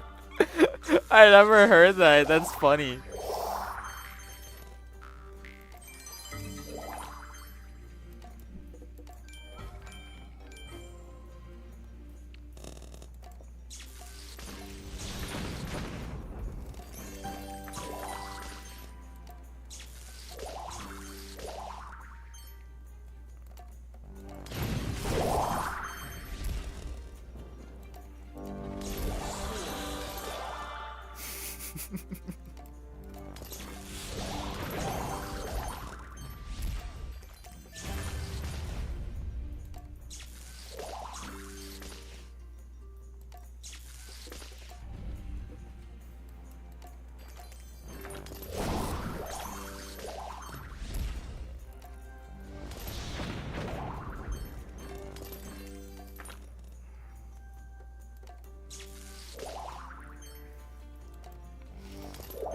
As someone who laughs easily, I was born to be on a Weezer album.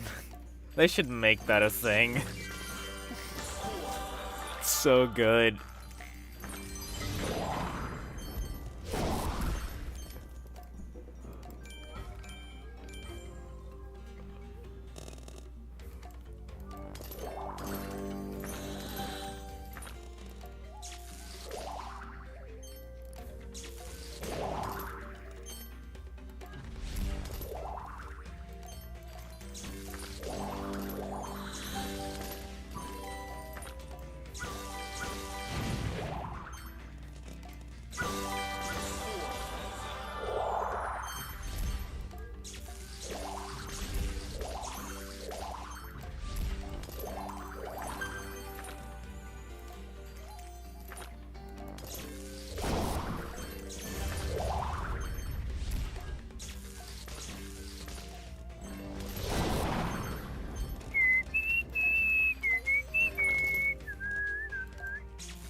Going back to the voice and whatnot, I'm from the southern U.S. You're southern, honey?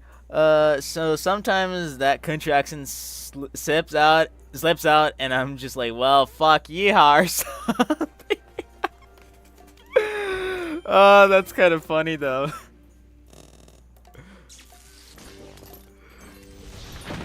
I mean, I can like mimic a little bit of the southern accent if I wanted to. However, I don't feel like it quite match exactly how you guys, do you guys say use? I think that's more New Yorkian, right? How you guys speak, per se.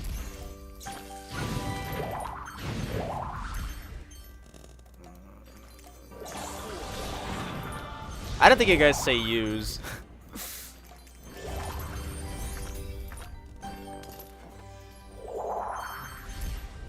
And I also don't know if you guys say y'all, because I think y'all is more Texas, right? Well, but Texas, is Texas in the South? I don't know. I don't know enough American geography. I might be being an idiot here. I think Texas is in the South. I'm not going crazy. I'm already crazy.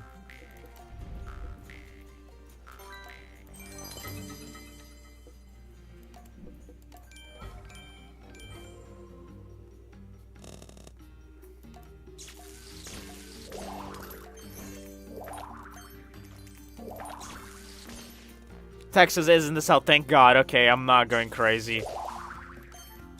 So you might say y'all.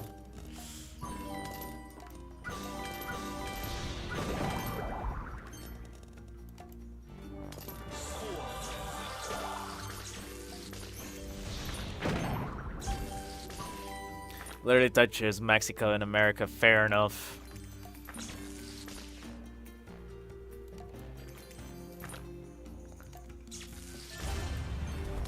So like, if someone is born like on the border between Mexico and Texas, are they called a Texican?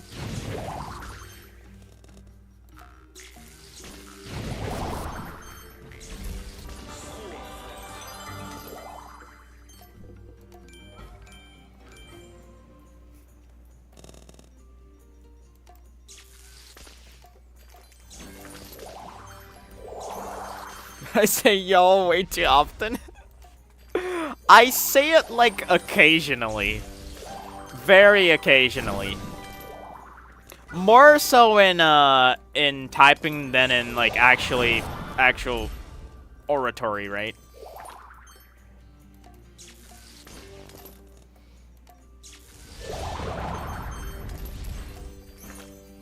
But it's not in an accent, it's just casually, but it's still like, yeah. Fair enough. But yeah, like I said, I feel like I say y'all a lot in when I'm like texting. But when I'm speaking, I rarely say it.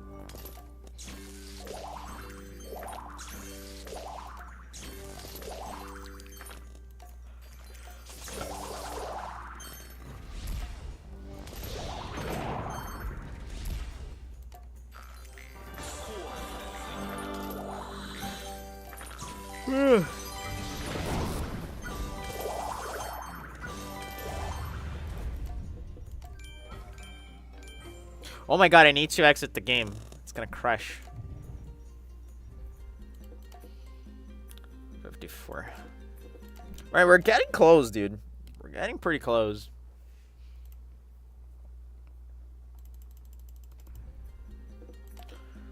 We're like over 3/5 of the thing done.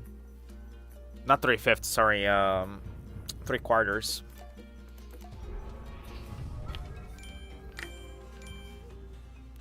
It's either y'all or guys. Yeah, I say y'all more than guys, I believe, when I'm typing.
I need to make a compilation of you whistling. God, you're gonna suffer with that. It's gonna be the entire it's gonna be the entire stream. Like, I have to give it to this game. Like, the song is kind of catchy. The two songs that play while you're matching tokens here. Cause man, it's just instinctual. Either hum or sing along, cause there ain't much you can do. You know, when I used to speedrun, like, you just do this all the time. Cause like, when you speedrun games, you like play the same level so many times to like get good at them and find the optimal way to play them. And also to practice, of course. That you like memorize the entire soundtrack of the game. So like, when you're speedrunning, you're just humming along to the entire soundtrack. It's gonna be so long. It's gonna be probably over 5 hours long. Just me whistling.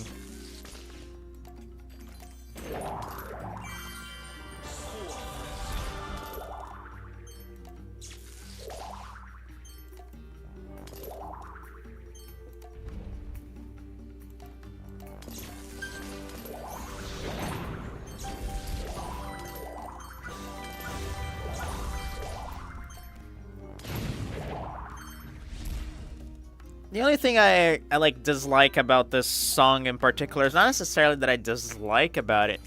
It's more that this is the exact same soundtrack that was used in Montezuma 1 and 2. So like, they really didn't change anything. They didn't add any new songs to this game. I think only the credits song, but it's so short. It's like 30 seconds. The game itself doesn't have any new tracks. It's all recycled from previous games. The exact same. I don't think they even did like new instrumentation or anything, new arrangements, nothing. Just straight up used the same MP3 file.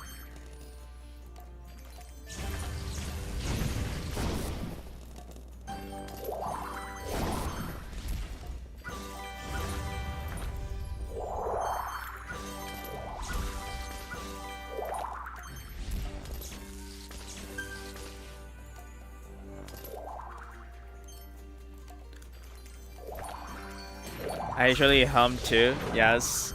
I hum a lot to openings for shows as well.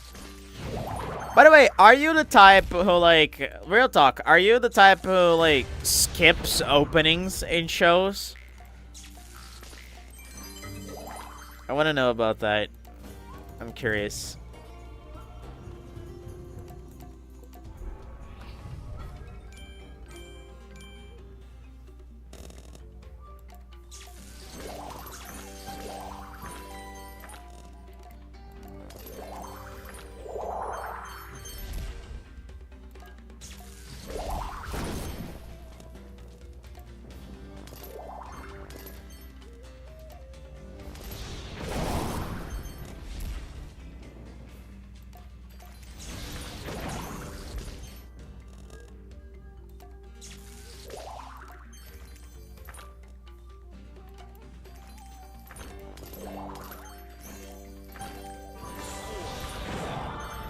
Off topic, I've been learning the piano part of the intro of Over the Garden Wall, like the song it plays in the beginning, but I only know like 3 seconds. Oh, you mean like the part that plays right before the lyrics start? The one that goes like toon toon toon toon toon toon toon toon, and then it goes led through the mist by the milk lighted moon. Right? The part before that. Like the one that the frog plays in the OP.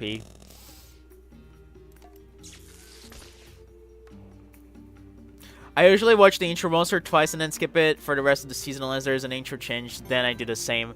I am someone who cannot physically bring himself to skip openings.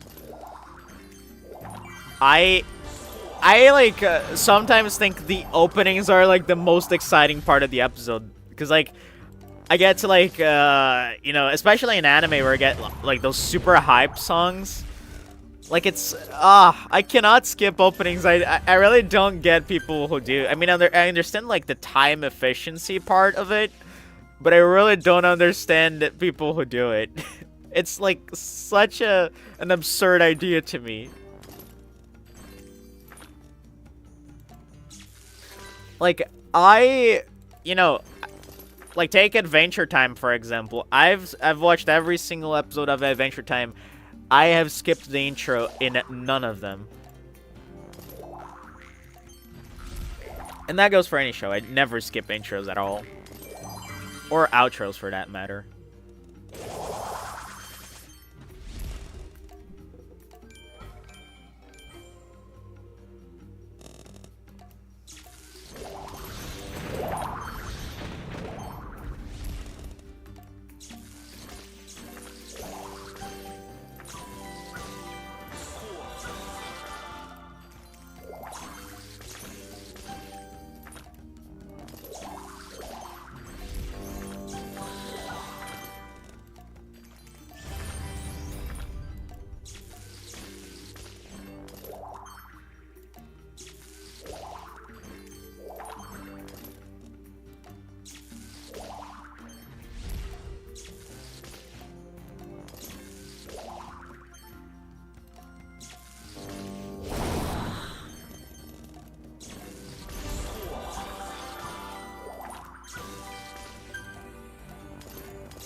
If it's like one of those 12 episodes anime, then I'll listen to the intro to the whole show, especially if it's a banger.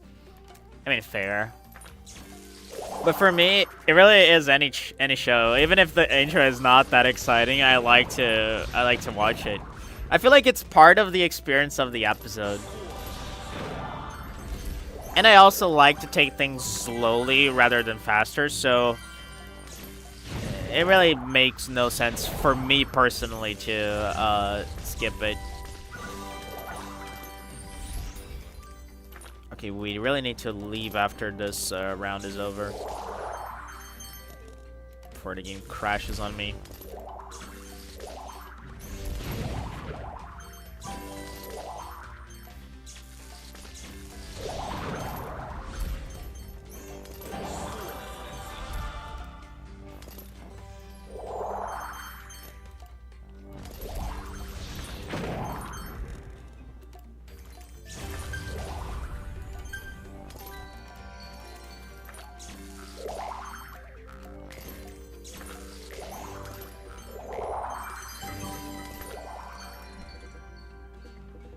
Wait. Okay.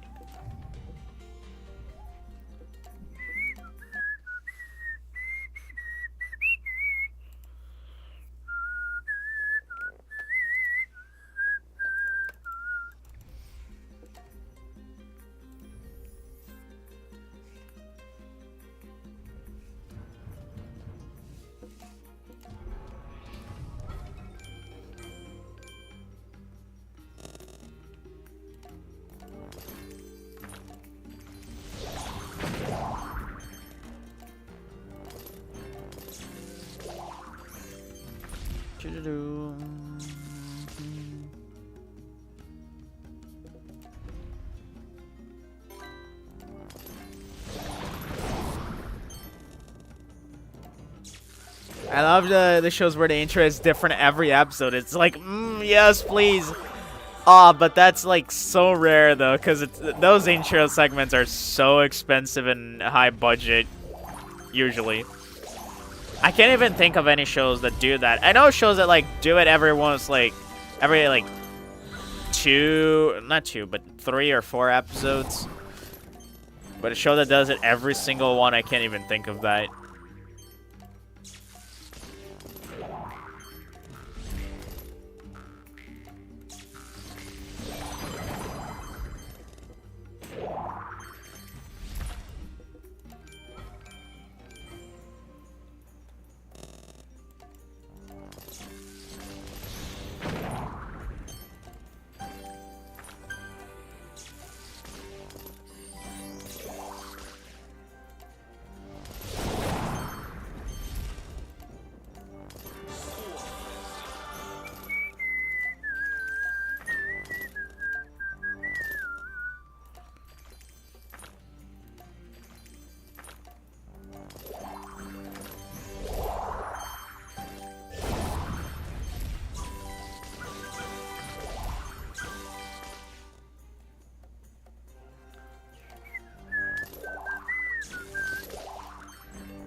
I know I've seen a few shows like that. I just can't think of them, or maybe it was a fever dream and I'm being schizophrenic. Yeah, possible, honestly, but I do feel like there are shows out there that do that. They're just, again, very few and far in between.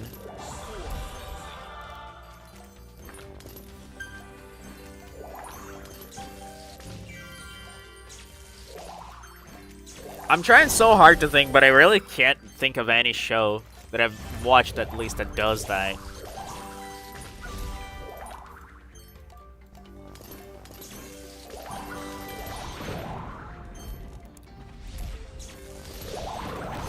Like, the closest I can think is something like Assassination Classroom, which is a fucking brilliant anime, one of my favorites.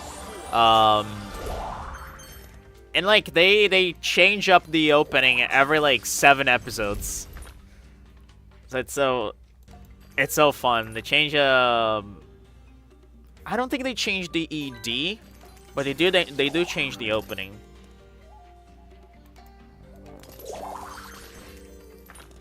And it's always a blast.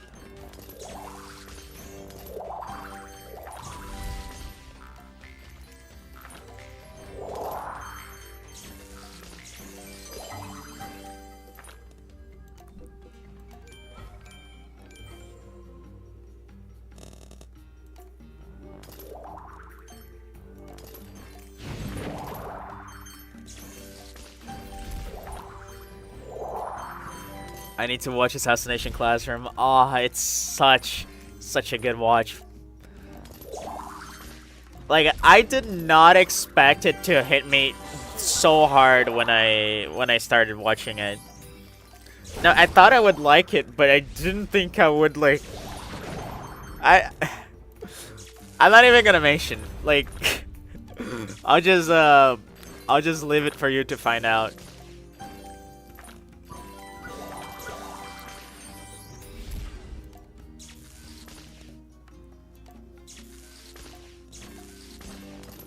Such a good show, man.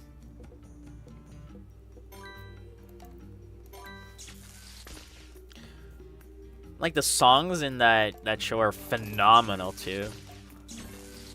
I love the OP songs. There's some really good ones, but the AD songs are so fire too.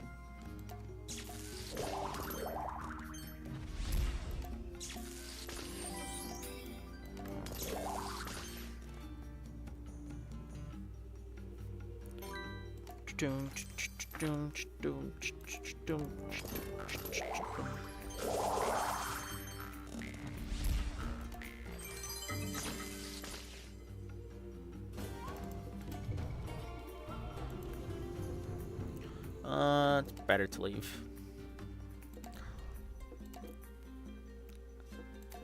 Like it's one of those shows where like just keep humming the songs to yourself after you have like you have like tuned out from the show.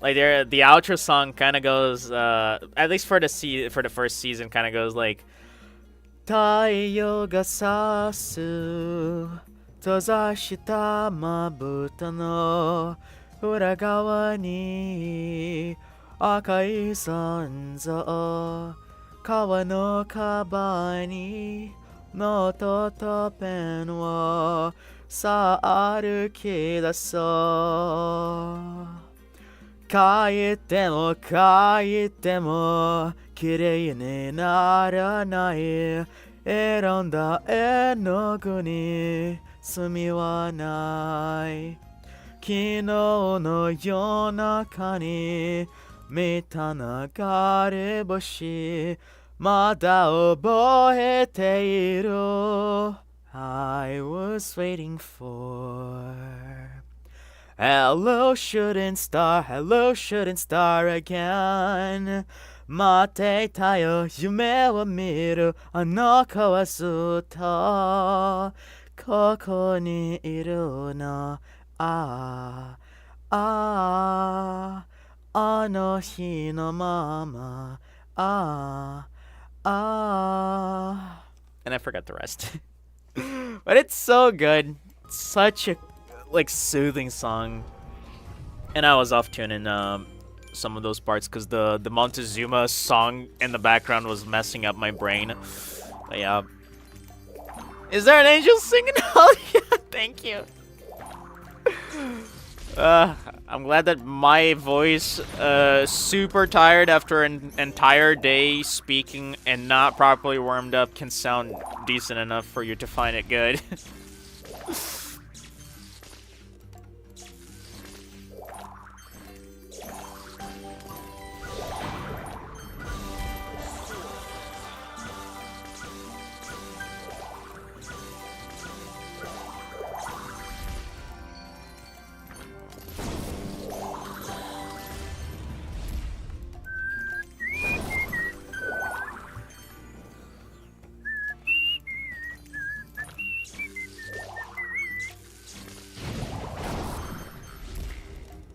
I have no idea what the lyrics are for the opening songs though. Never looks those up. Because those are harder to sing. The ED is like very slow paced and you can actually like read it as it goes. And the rhythm is also easy.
I know how to sing like 2, maybe 3 Japanese songs like Vocaloid or openings.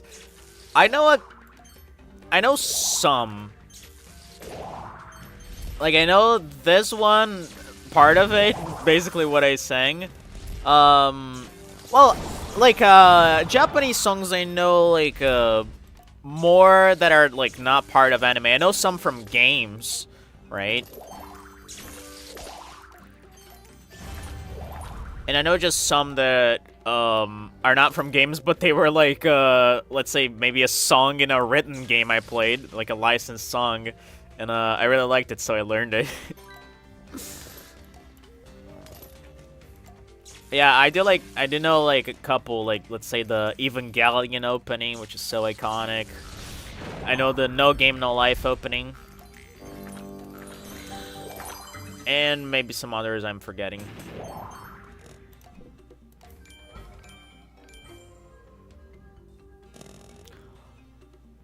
Oyasumi, Oyasu. Is that the name of a song? I might be derping.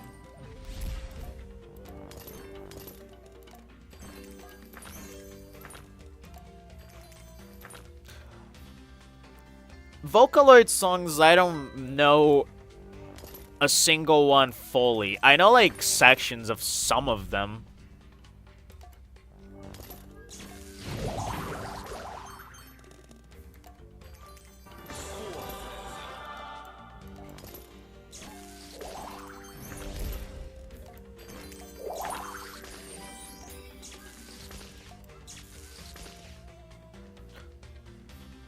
It's from Omori Bad Ending. Oh, I haven't gotten the bad ending. Interesting. So there's an actual exclusive song for that as well. Oh, that's gonna be interesting.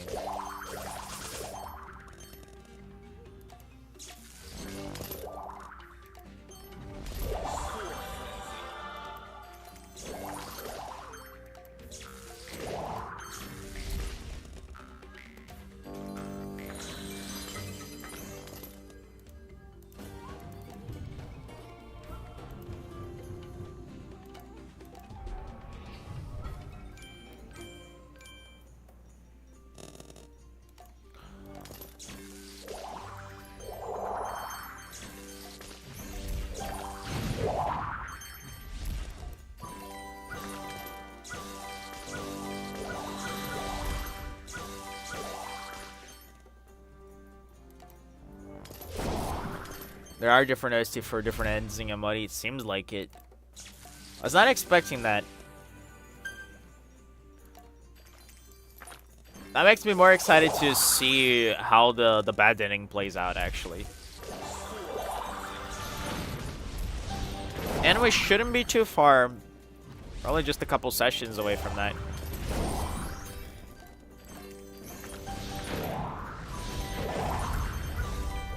Because now we're getting into 2 days left on the Hikomori route. So we shouldn't be too far from any of it.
I've also read the Omori Boy mini comics / illustrations. Are those official?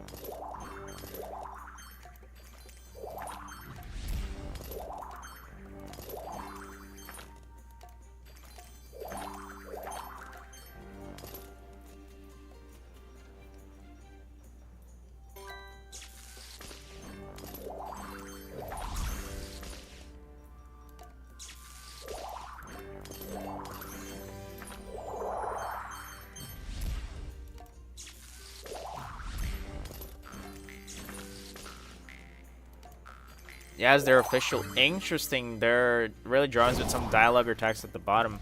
I mean, still juicy either way. Like, still content.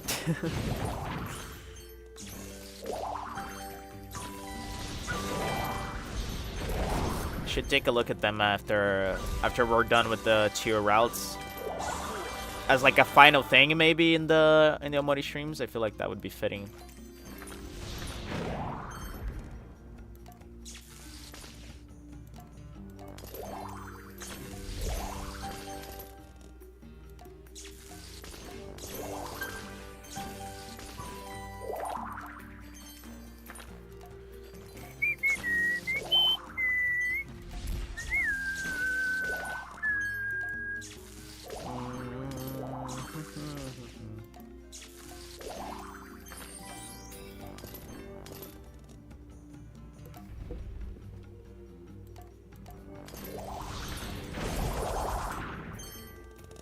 They were one of the original designs of Omori, I think. Ooh. So, like, did they come, like, before the game or after the game? Or 5 endings in Omori, or maybe 7, I can't remember. Jesus! I thought there were only, like, 2 or 3. Because I know, like, people basically told me in my stream that there was, like, a bad ending, and a good ending, and a best ending. And the good and the best ending are basically the same with, like, one scene change.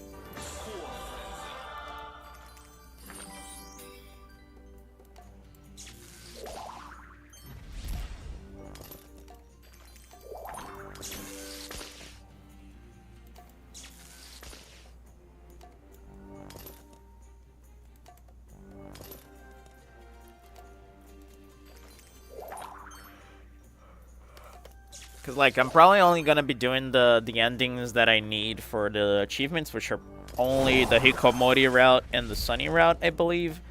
And then like if there are on any other ones, I might as well just look them up on my own time, cause beating that game more than 2 times seems like too much. Pretty sure Money Boy was before the game. Interesting. Would still be cool to like read it after I'm done with it.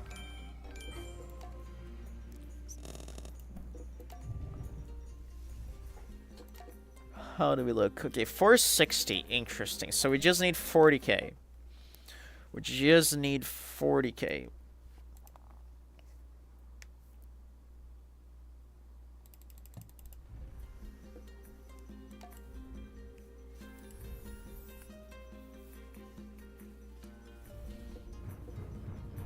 We're very close, dude. We're so close. Just maybe 2 hours and a half more, and we should be done with this.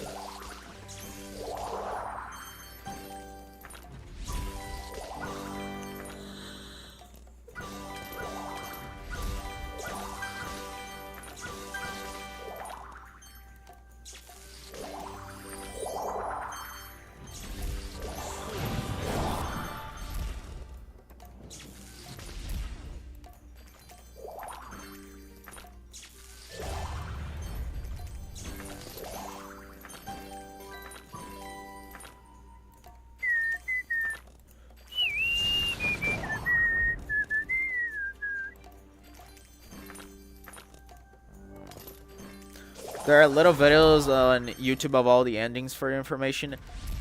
Yeah, I'm still like, I have still like not lifted the spoiler blocks on Omori yet because I still have stuff that I haven't seen of the game yet. But probably once I'm done with the Hikomori route, I will like, you know, just let YouTube recommend Omori stuff to me and see those things I would have not wanted to find out in the game because it would be too much effort. Like the alternative endings and stuff like that.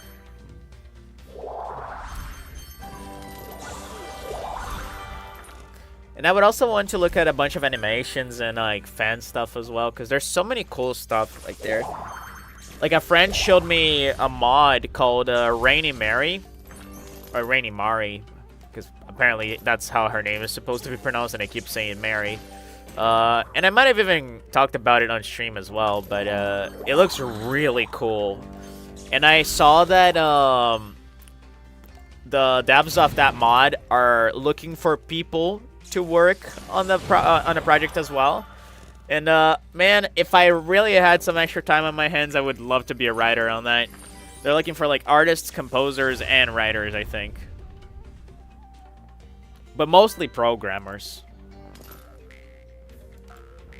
And that's something I cannot do, unfortunately.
I wish I had those blocks before I watched the Modi gameplay because I found out about the stairs part not hanging before I knew any of the other lore and was so devastated. Aw, man.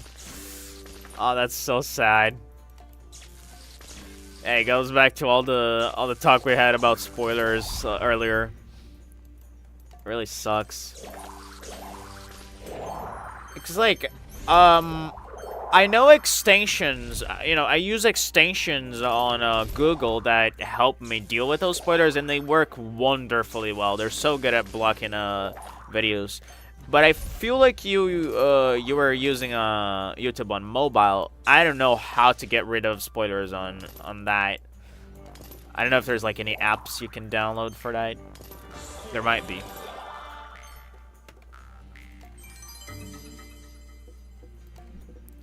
But since there was a point in time where I actually uninstalled YouTube from my phone because I was so afraid of spoilers. And like, since I couldn't regulate spoilers on the phone, I decided to just delete the app altogether. That's how terrified I am.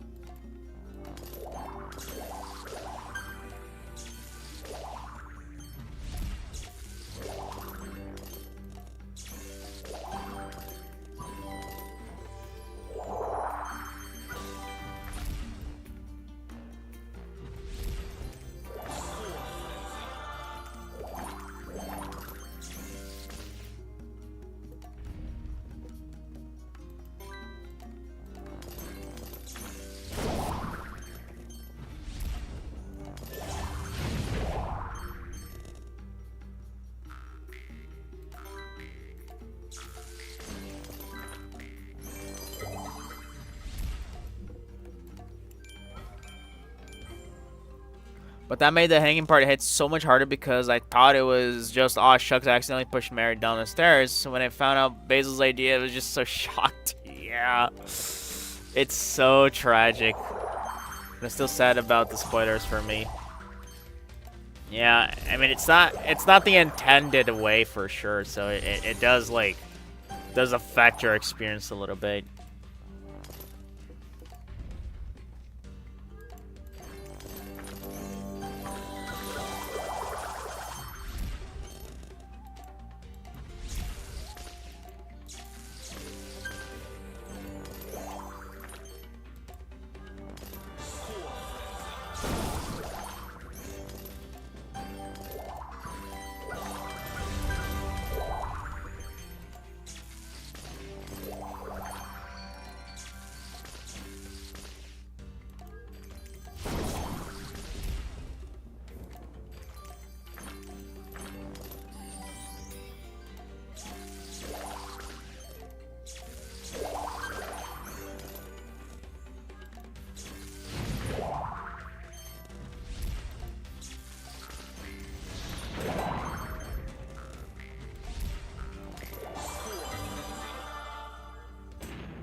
But Amoni was still a roller coaster, albeit a kind of happy but sad one, and I enjoyed the game.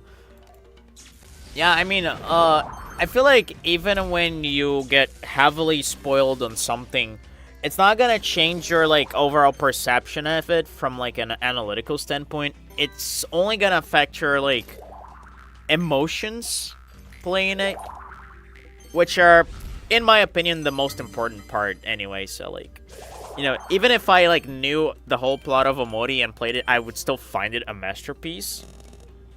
But definitely the emotional reaction I would have had to it would have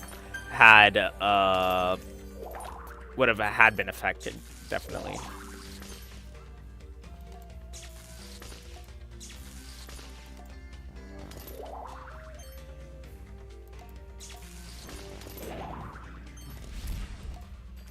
And yeah, it's literally one of my favorite games of all time. I can't stress that enough.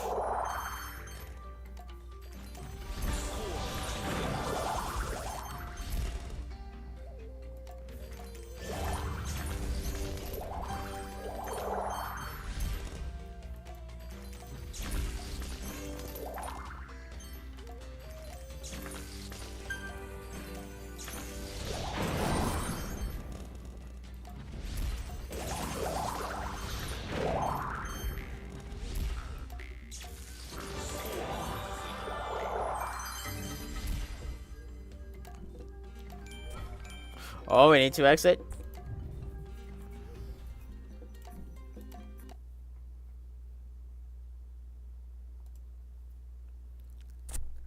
We are so close.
Every time I look at the title of the live screen, I can't help but laugh, at it's Montezover. At least we can laugh at last, man. We can laugh instead of crying.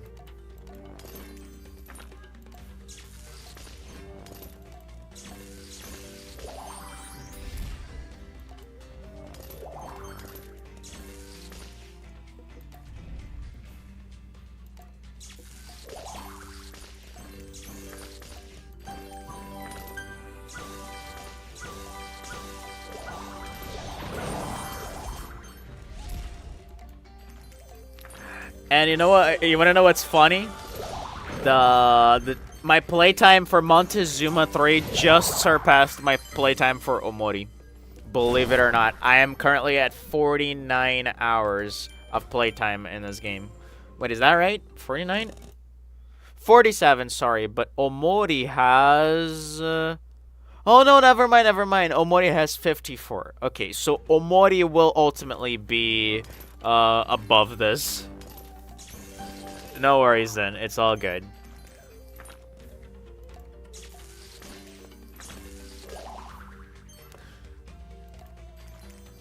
Coping with humor, the best copium.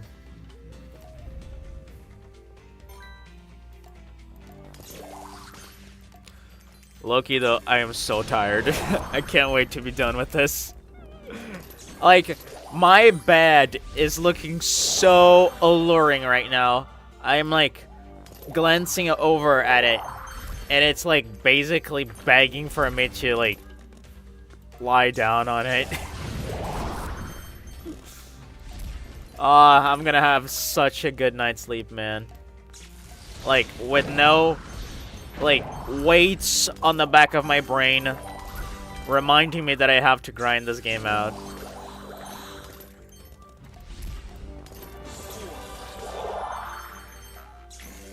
But it's so close. Just gotta hang in there a little while longer.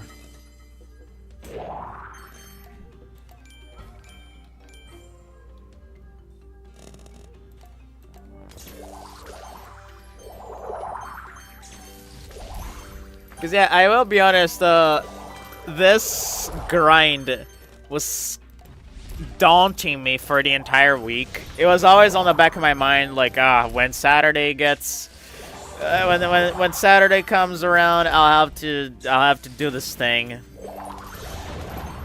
And now we're finally finishing that. And I'm gonna be free from the chains of Montezuma.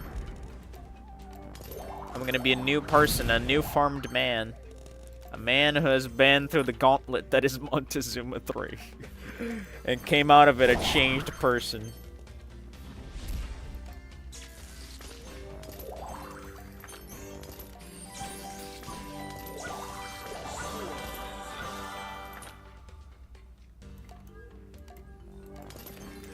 Your bed is just like, Tavin, I'm very comfortable for you right now. Come sleep. It might as well be. If beds could talk, that's what they would be saying to me. Like, honestly though, if beds could talk, yo, that's kind of a terrifying thought, isn't it? Because, like, what do you think your bed would be telling you in the middle of the night? Like, what if you get a really, like, blabbermouth bed? Like, how would you even sleep with one of those? Like, what if it just, like, keeps telling you gossip all the time? In a like, a Valley Girl voice, even. Oh, God. So, I heard Stacy is dating John again. Did you hear about that? Oh my gosh, I can't believe these two are at it again. I can't have it anymore with these two. Jesus Christ. And, like, the bed is just all night like that, and you're just, like, aggressively, trying to, muffle the sounds with the pillow on your head. Just, like, trying to sleep.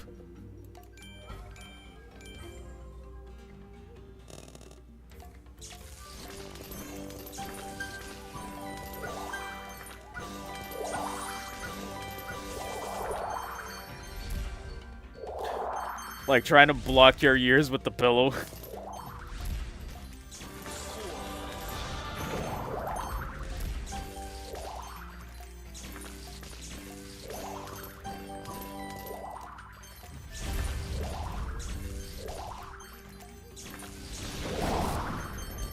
My bed would be saying, go the hell to bed, it's 4 a.m. Fair.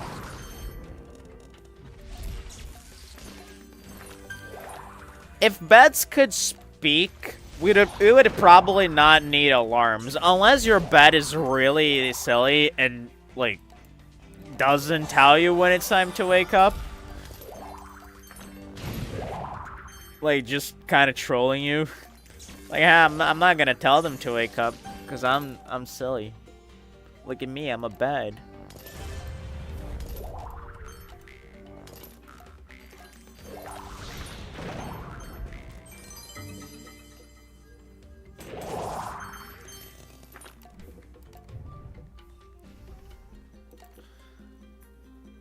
$64.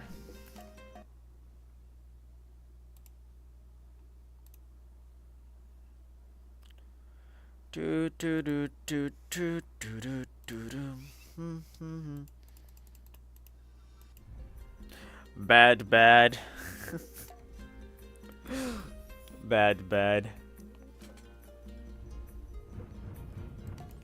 That's a good one.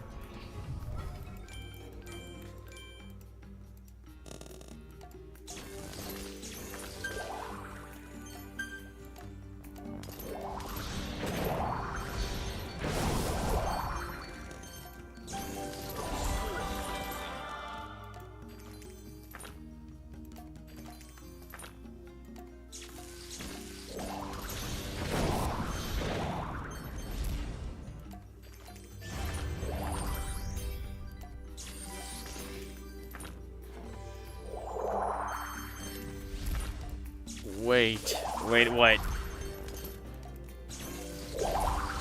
I always get scared when you say wait. I feel like you came across like a realization. If I... Oh my god, if I blink, something bad happens. Oh my god. Where are you going with that?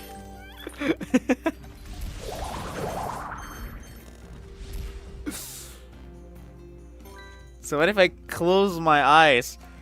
I think you make a cliffhanger, right? So if you close your eyes and you don't blink, no, I think it's a cliffhanger. So if you close your eyes and you don't blink, you actually stop the bad event from happening right as it's about to happen. And whenever you open your eyes, it will play out. I think that's how it works. Right? It makes sense. At least, I think.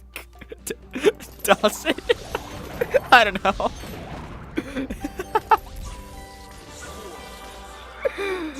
Oh boy. Like, for example, you could blink your eye, and then when I try to open the game again, the game doesn't open. So I think my save file is corrupted.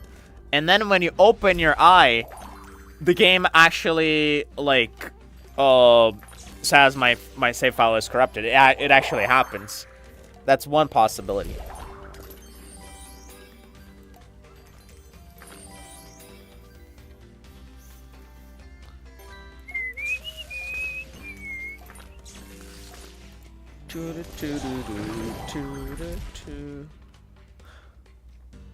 The effects only happen when I open my eyes. Yeah, we're geniuses. Hell yeah, brother. Like, what are these scientists doing? They should hire us to do the science stuff.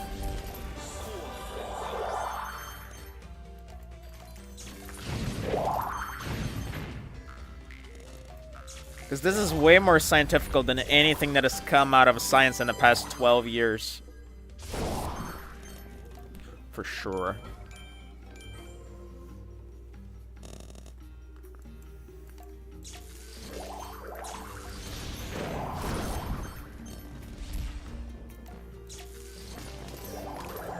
What if I wink? Is it only half bad, or is it good, or like...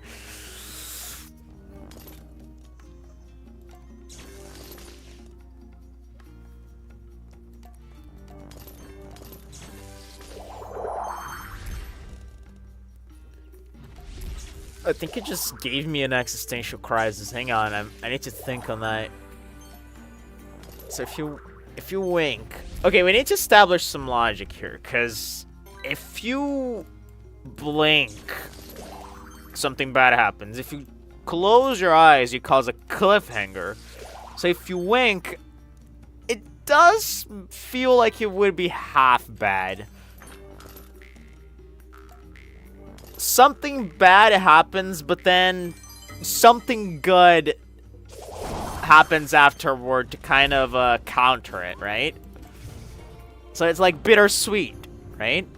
It's bittersweet. Something bittersweet happens.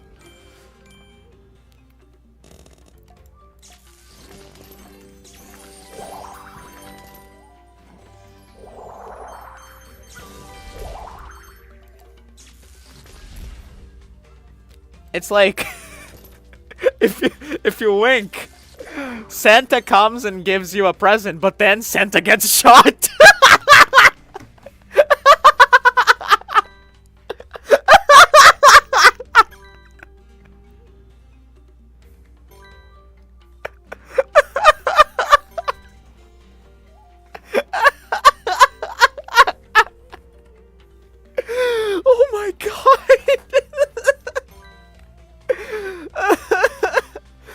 Holy shit, I'm dying.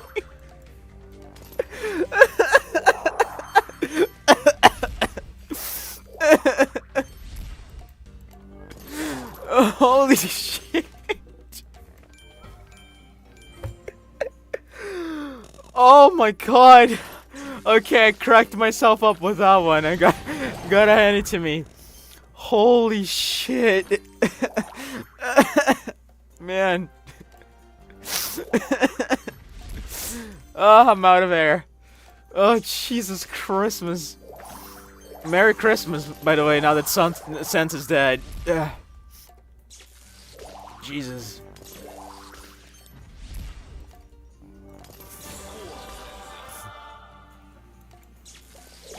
The cackling, I'm wheezing again. Oh, that was. I like how we're making rules for an inside joke. That's the best part of inside jokes. They get depth, and it becomes something grander than life. Oh, okay, I fucking lost it with that one. I might have waken up my parents. I don't care. That was too funny.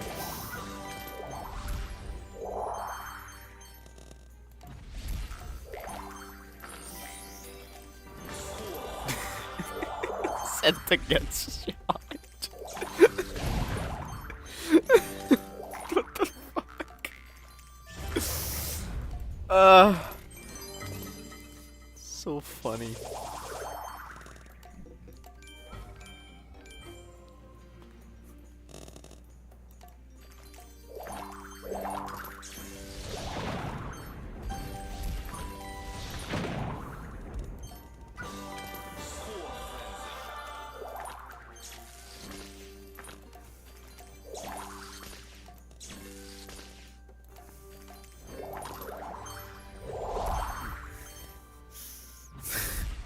Note to self, don't wink or else Santa will get it. Think of the Santa. Do it for him.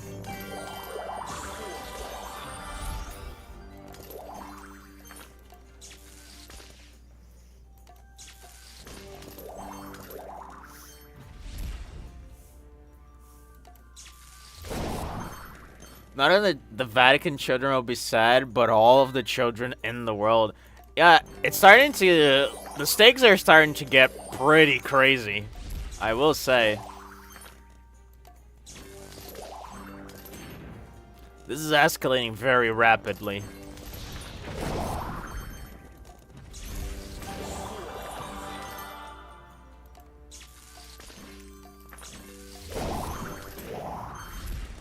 Is like... Blankophobia actually a thing? The fear of blinking? I need to know.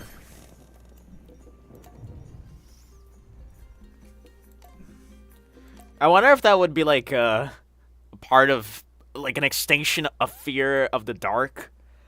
Let's say you're terrified of the dark, and then like when you blink, everything gets dark for a nanosecond, and you're like, you get like a quick jump scare, like ah, and then you're back to normal.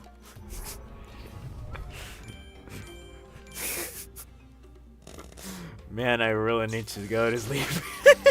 I'm going crazy.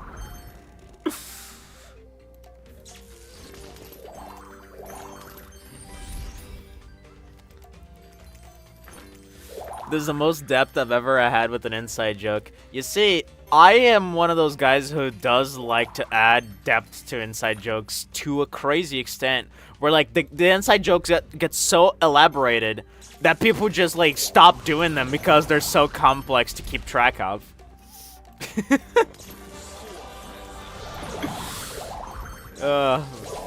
I guess that that plays into the fact that I like to write in general, so I do like coming up with convoluted little stories and whatnot and rules, and people are just like fed up with it mostly. The blink jump scare.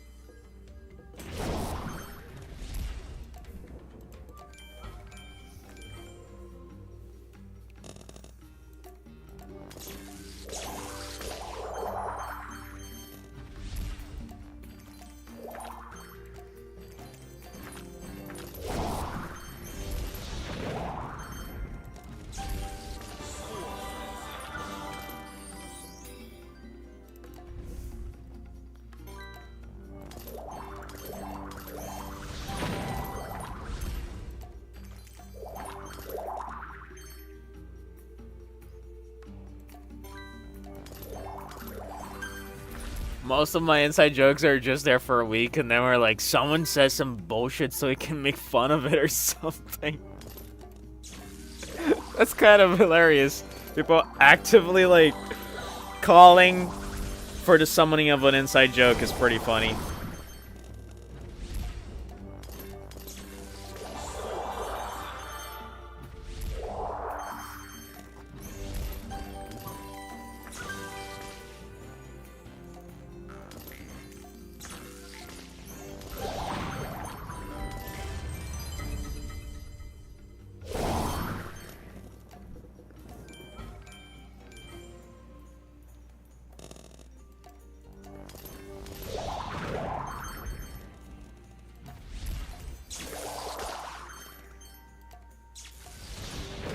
Just have a pocket book full of random things. It's just like every day you have like, oh, today it's we're making fun of this day, and you just flip through it every day to find what you should be making fun of on that day.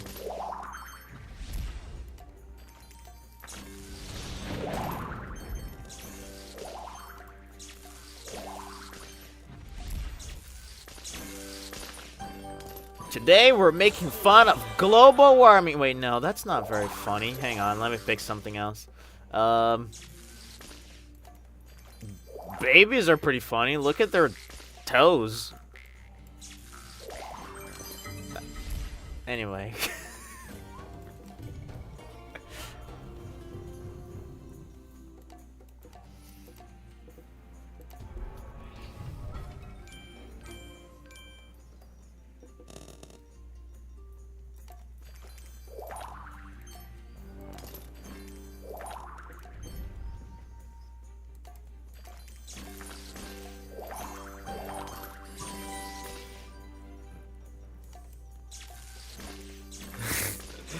Our inside joke is blah, blah, blah.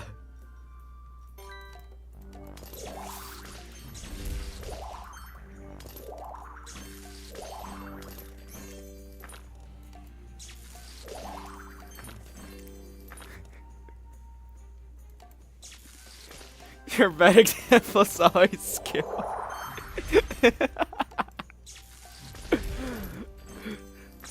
I really make the they're so bad they're good thing be actually true.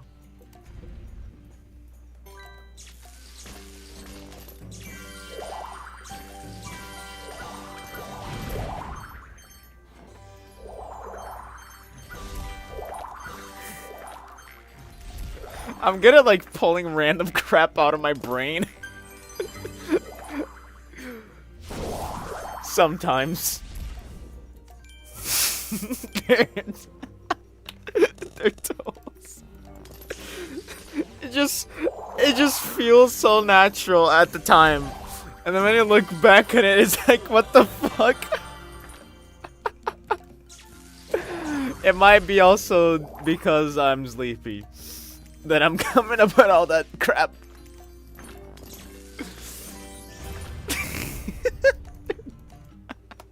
Their toes, what the hell?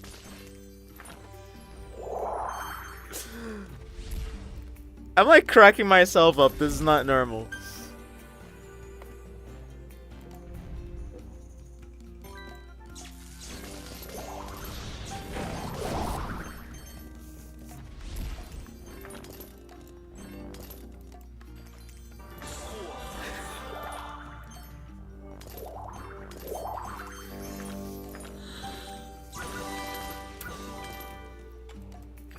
The half asleep thoughts are getting to you for reals. Ugh.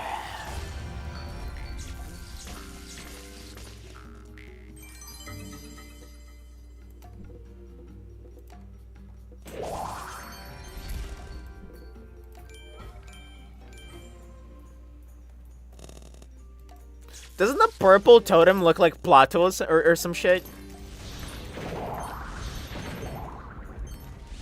Like if you look up an image of Plato, it really looks like him.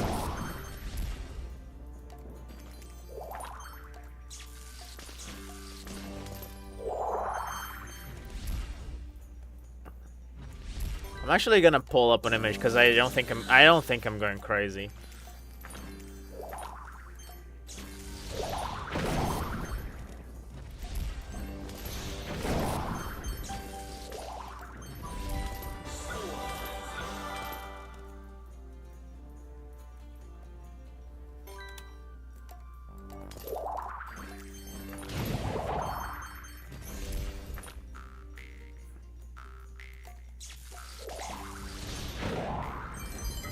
Kinda does, yeah, a little bit.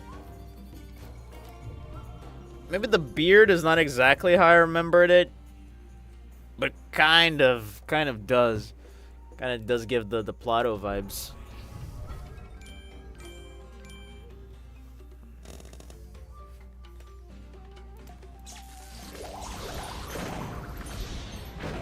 Or maybe it's another philosopher that looks like Plato that it's reminding me of, but since my brain only knows Plato, then I'm just going with that.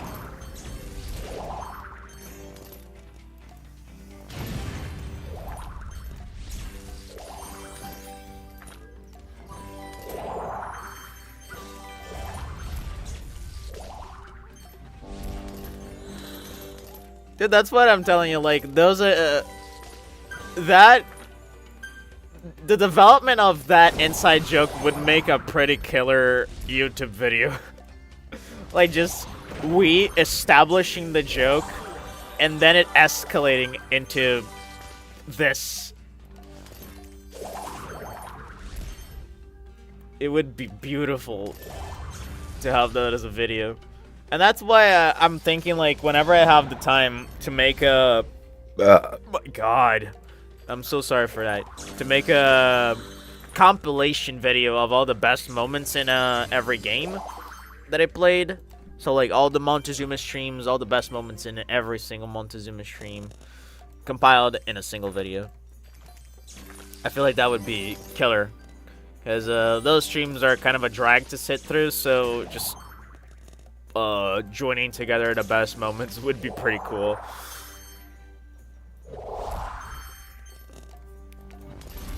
Because holy shit, today has had some killer moments.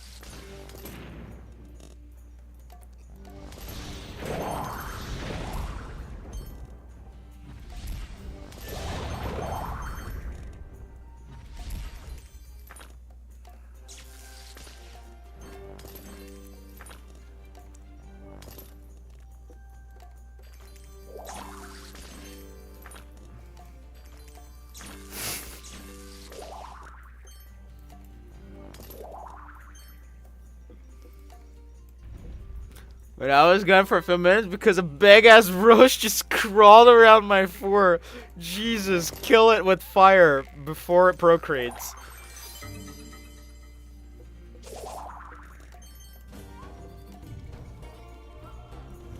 Missed a bit of the stream. Oh, you missed the best part of the stream where I killed Poseidon.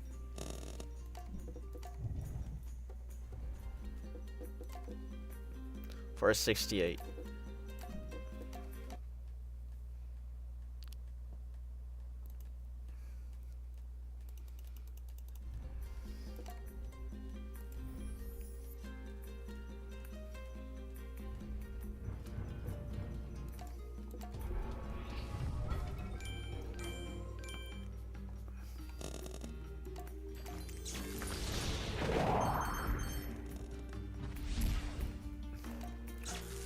Got my little sister to kill it for me because she's watching movies in my room.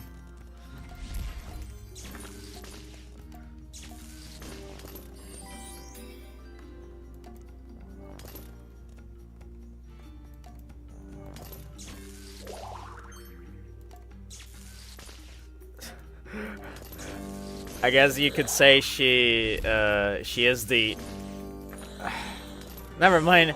Never mind. I was trying like so hard to come up with the pun that involved cis and inseticide. Never mind. It was so bad. I'm not gonna say it. That motherfucker was the size of my palm. Holy shit. Jesus Christ. Is that a mutant roach? Fucking, fucking Roche has been licking uranium. The hell?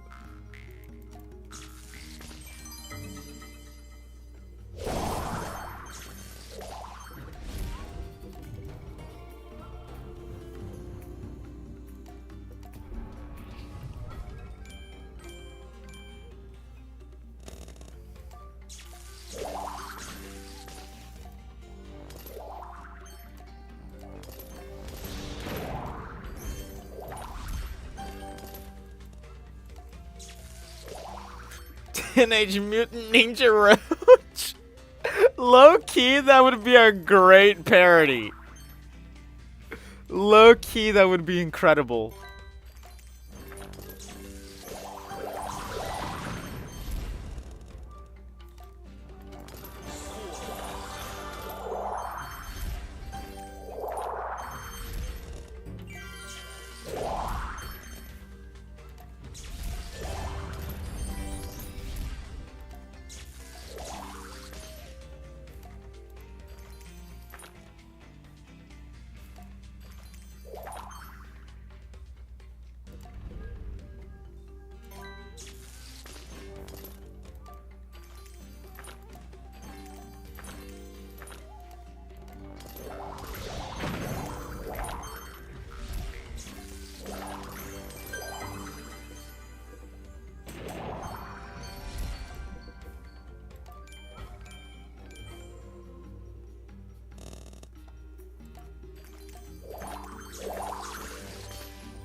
I'm moving across the country. I don't think I can sleep in my room anymore after that.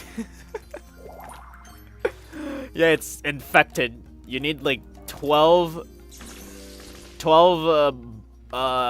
what do they call it? The bug? What do they call it? The bug people who like disinfect the houses? Forgot what they're called. It's just like bug exterminator. You did 20 of those working 24/7 on your room, so you can disinfect it and purify it again.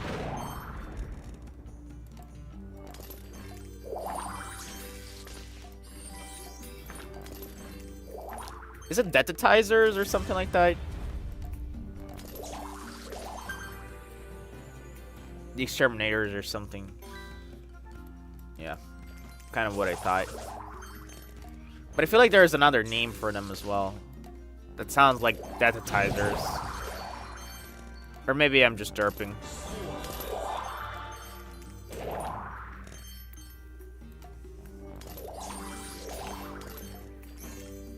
English do be hard.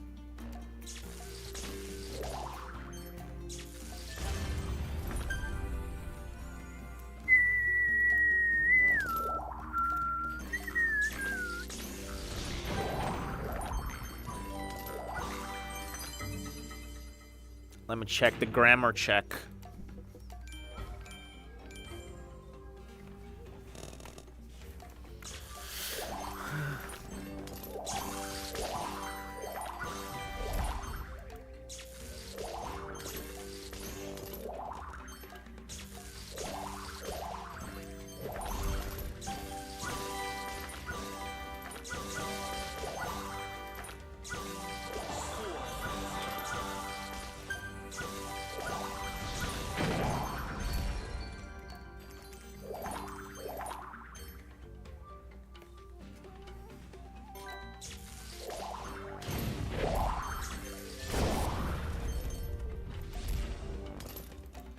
Even as a native English speaker, I feel like I fail at my own language sometimes. Honestly relatable. in Portuguese, because I use English so much, there's so many things I know the meaning of in English, and I know like the words for in English, but I have no idea what they are in Portuguese. It happens so often, it's infuriating.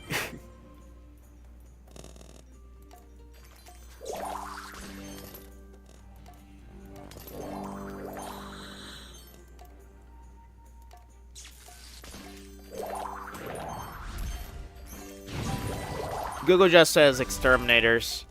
Alright, then I don't know where I pulled detatizers from. Because, I mean, that's what they're called in Portuguese, but I'm pretty sure that's also an English word.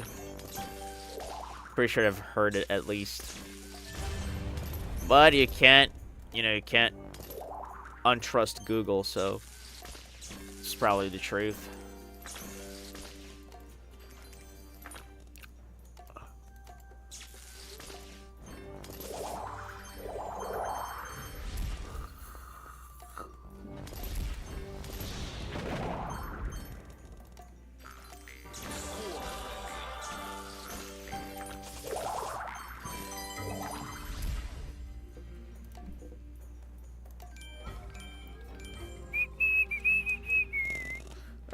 We're so close.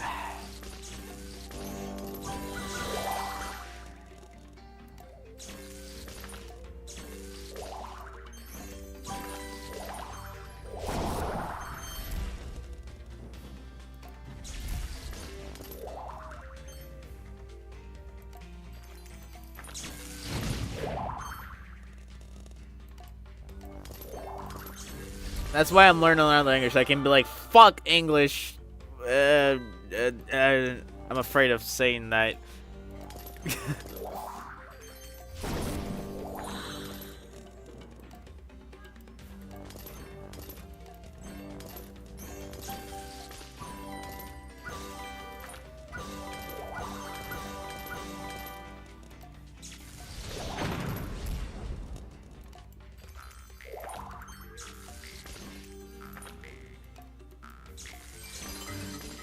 Having a second language is pretty good too, cause like, let's say the police is trying to inquire you about something that happened in the neighborhood, and then you just start speaking in a different language, and they're like, oh, okay, I guess you don't know anything about this particular murder, and you don't end up a witness,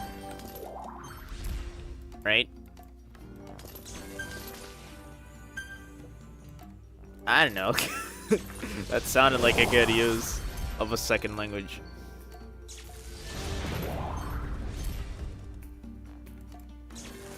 It says Yapo Ruski, Romanized or whatever, which means I speak Russian. I figured it was something like I'm learning Russian based on the context. But it was just guesswork, basically.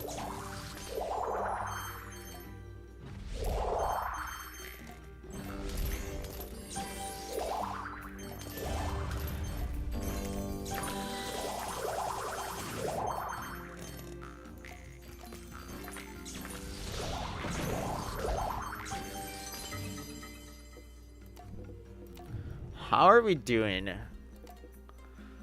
69. Oof.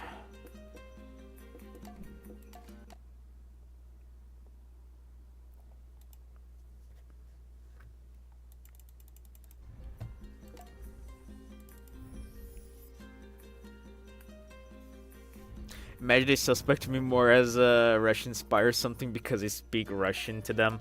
That is the problem of speaking Russian. You do sound like a spy.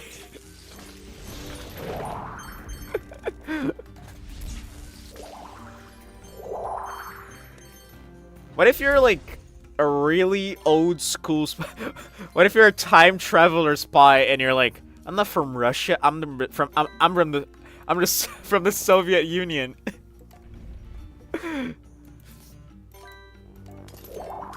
I work for Joseph Stalin.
Are you a spy?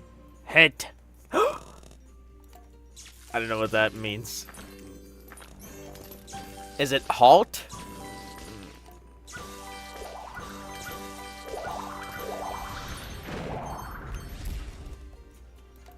Or yes, or something like that.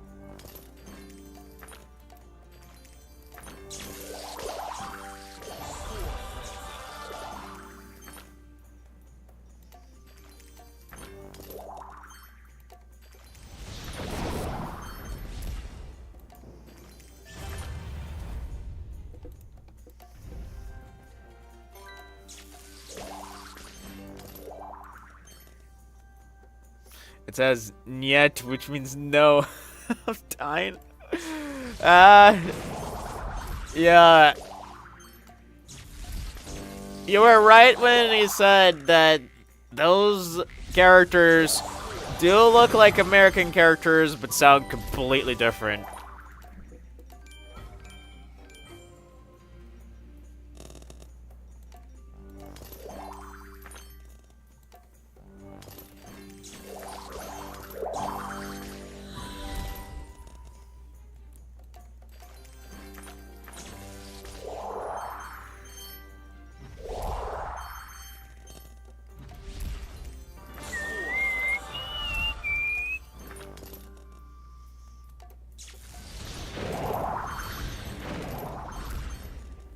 Funny hilarious reference trying to pronounce Russian words. It is pretty funny. Cause you can have some really interesting results with that experiment from people who have no idea what they're reading.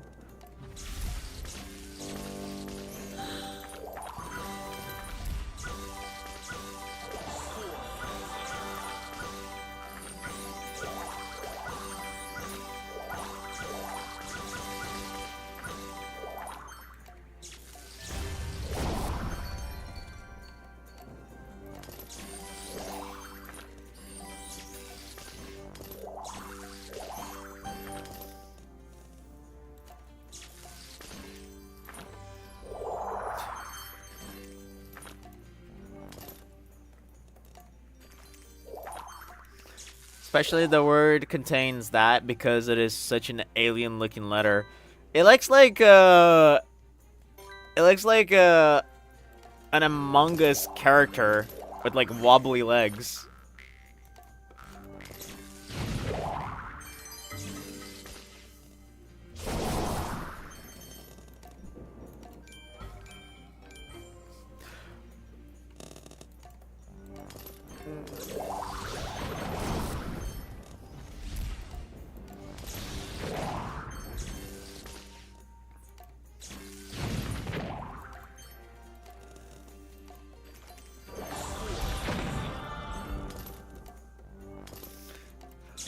One of the things I love doing is telling my Brazilian friends, or rather teaching them English terms and words, but completely wrong, and teaching them things that they shouldn't be saying. So let's say someone asks me, hey, how do I say I love you in English? Of course, that's something that everyone knows, but just as an example. And I'm like, oh, I will teach you that. If you want to say I love you in English, you should say, my pee-pee is small. If you tell that to someone, they will be so happy to hear that you love them. And they're going to be like, oh, thank you so much, Tavin, you're the best. And I'm like, you're welcome, bud.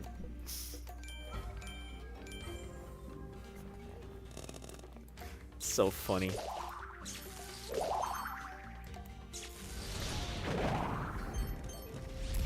Just a D in the Cyrillic alphabet. Does it sound like a D though? I do that to people too. It's so funny. You can't not do it. It's the best thing. Sometimes they pick up on it too. And when you do it once, you can rarely do that again with the same people. They will know what's up. And they can very easily look up what that means too, so that they don't get fooled.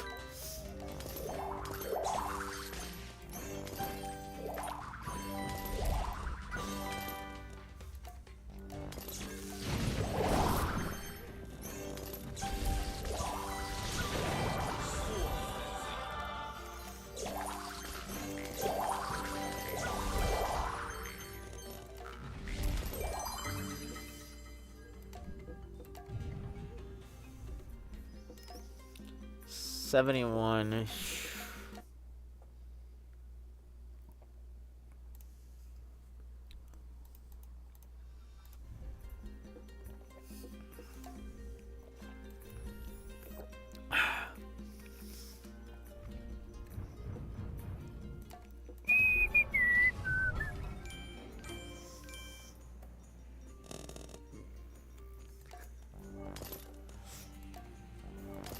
Like, what's fuck you in Russian? Which translates to I love you. It's the best thing to do.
What the fuck? Why did you see that? The blue totem just did not throw his thing.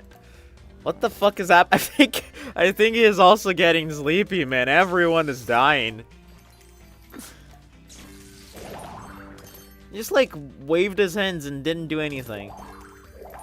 Or sometimes I speak in Russian to people and then gaslight them into thinking it meant something completely different. Yeah, that's not something I, No, it depends. I was gonna say it was not something I do, but it really depends. Cause I could use that to do exactly the same thing I was talking about earlier, about teaching them, hey, if you wanna say this, then you should say it like that. And then I actually say a really bad thing that they shouldn't repeat.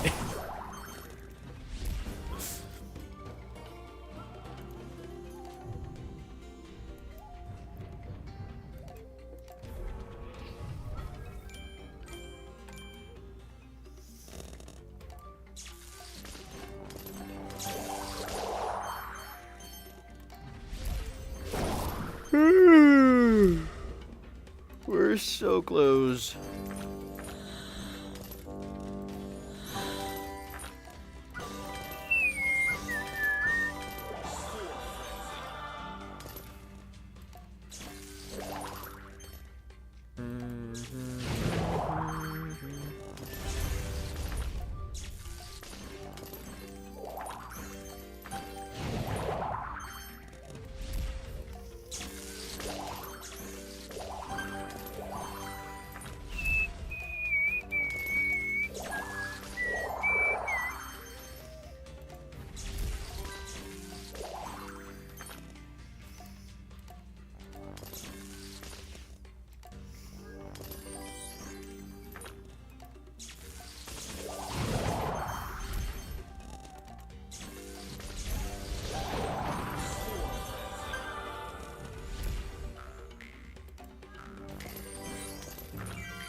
Two, two, two, two, two.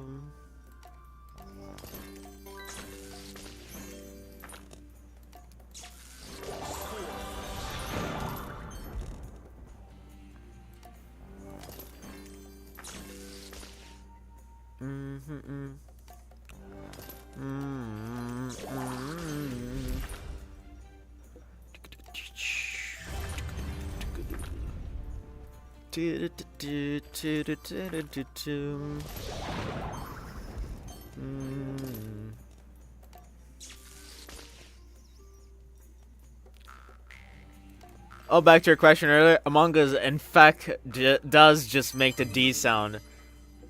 Okay, that's good to know. At least I know one Russian character, because that one is very recognizable.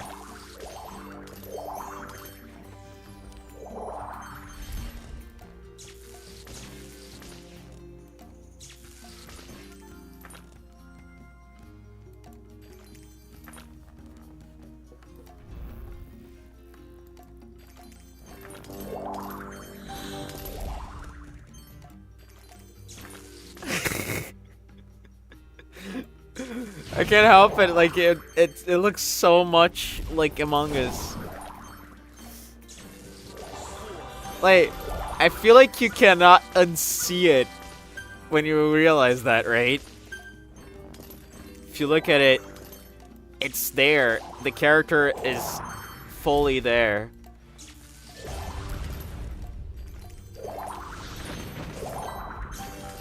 By the way, this game right here, Montezuma 3, is Russian. It's made by a Russian team. Interestingly.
Oh, like, my ears are starting to hurt from wearing these headphones for so long.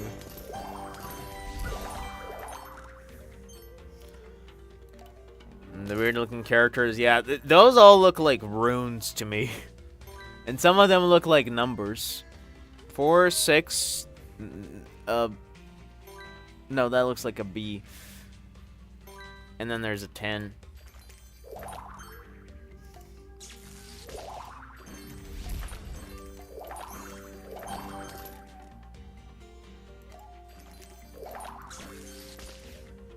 But the Russian alphabet, how many characters does it have? Is it just 26 like the American alphabet?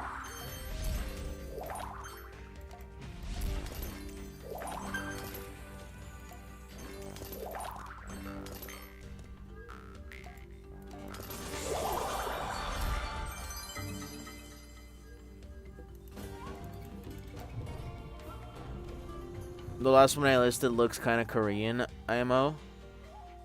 Kind of. Because it's very round and it has... Honestly, if you didn't tell me that was Russian and I had to guess, I would have said that's Korean as well. Because it's got like the little stroke connecting the circle and the line. And that makes it sound very Korean. Or rather, makes it look very Korean. Not sound. It's not talking to me.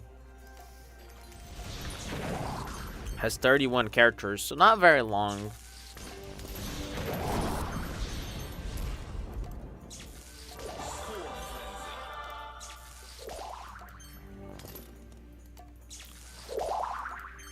Japanese has a pretty long one. I think Japanese has 52. Wait, Akasa. No, I believe Japanese has 2 sets of 30 something. So like a total of 70 or maybe 80 characters, and then there's the kanji, which are 2,000 and something. So pretty wacky.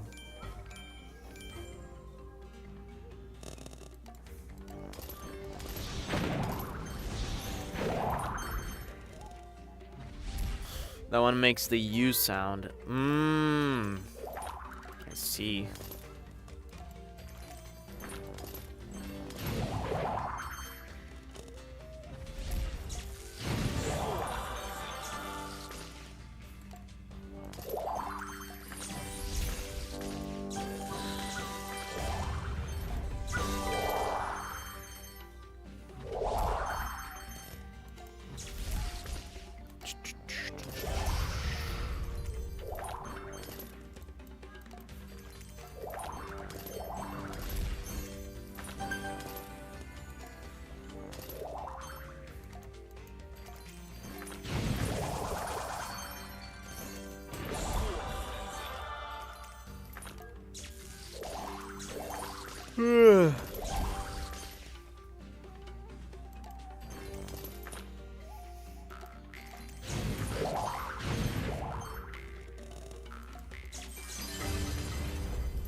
Man, I can't help but like look at it every single time. Wait, I think we had just reopened the game. I don't believe I needed to do that.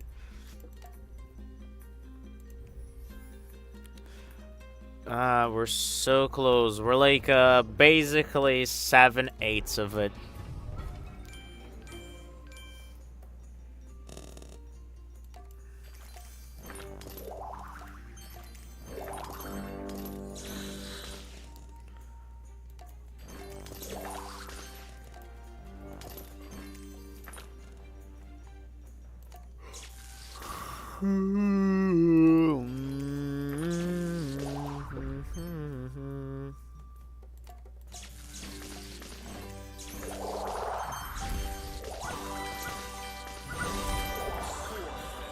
Rest in pieces, both of our brain cells. Yeah. May they rest well.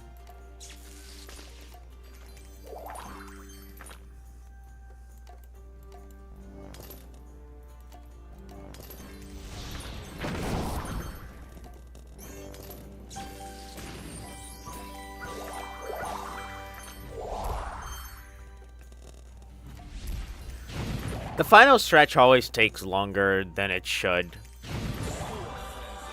Because since you're so close from finishing it, it feels like it's taken an eternity when it's taken exactly the same amount of time from before.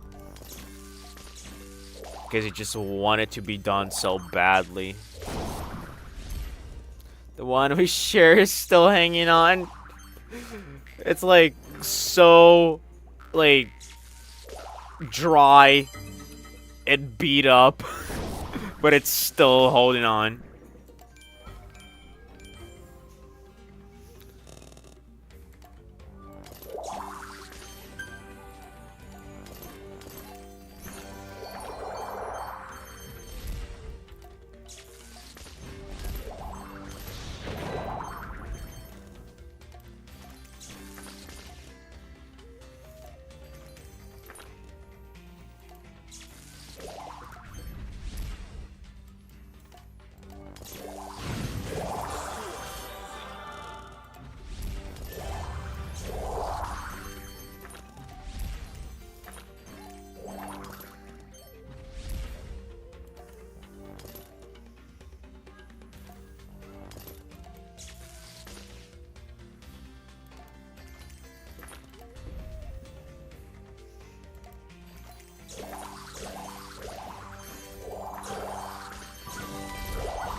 However, I will say, I think I am playing very slowly compared to before. And really, there isn't much I can do about that. I'm tired. We're so close. We really can't stop now. Not like I was stopping either way, but especially not now.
I might actually get emotional when I see that final achievement popping up on my screen.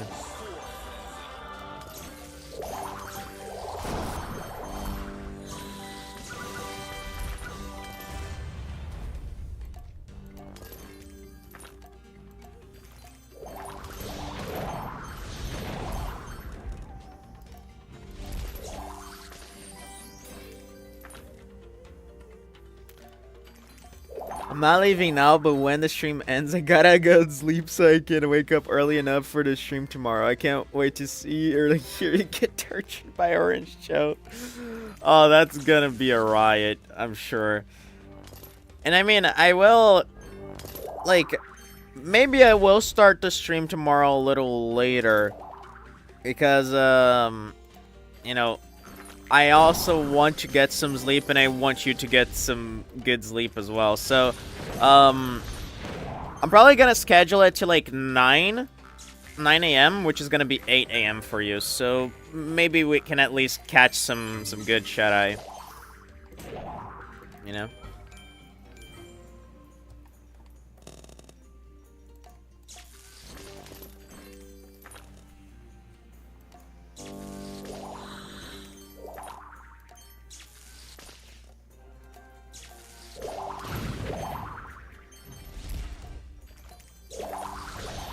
I could even go like 9.5 maybe. Yeah, I think 9.5 would sound a lot better, honestly, on second thought.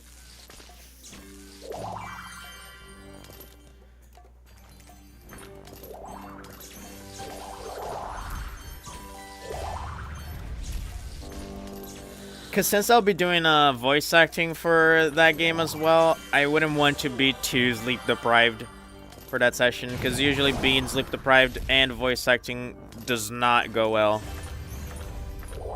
Talking from experience.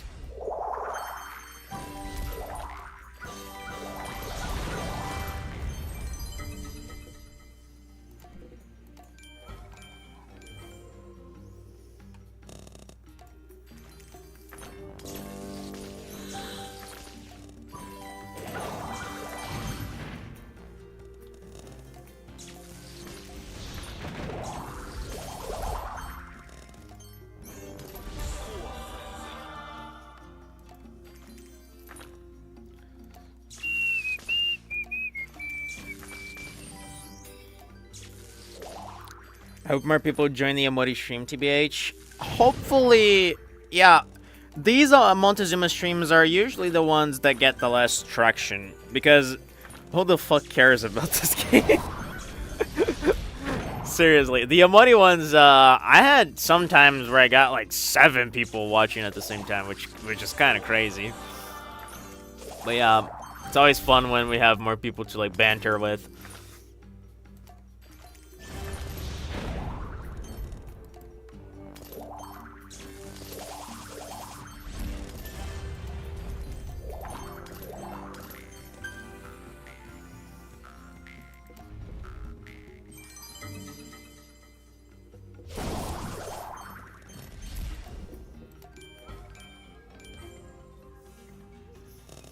I can't have to make some BS fan art.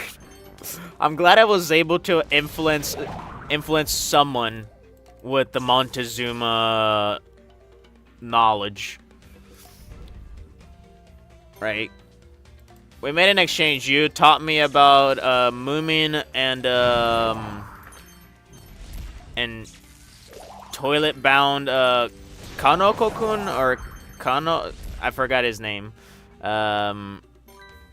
That anime, and I taught you about the wonderful world of Montezuma 3.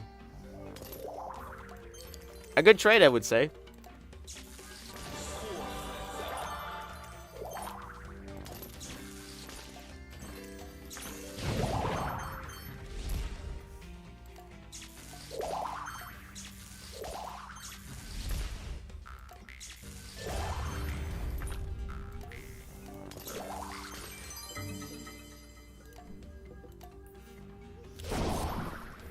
Hanako-kun. Ah, I was really close. I was one syllable off.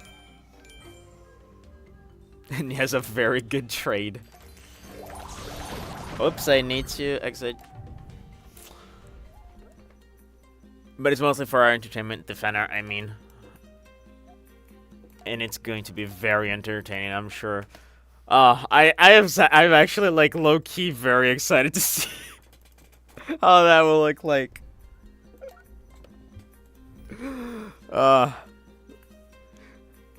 It would be funny to commission like a god tier artist on like Twitter or something to make some really insane art of Montezuma. Can you imagine? Like, what would their reaction be?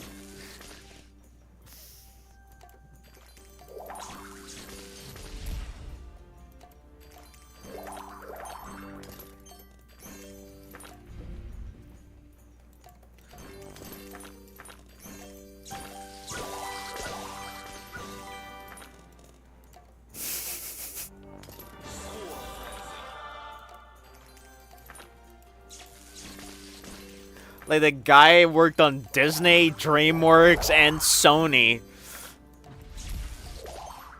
All sorts of crazy high budget and important films.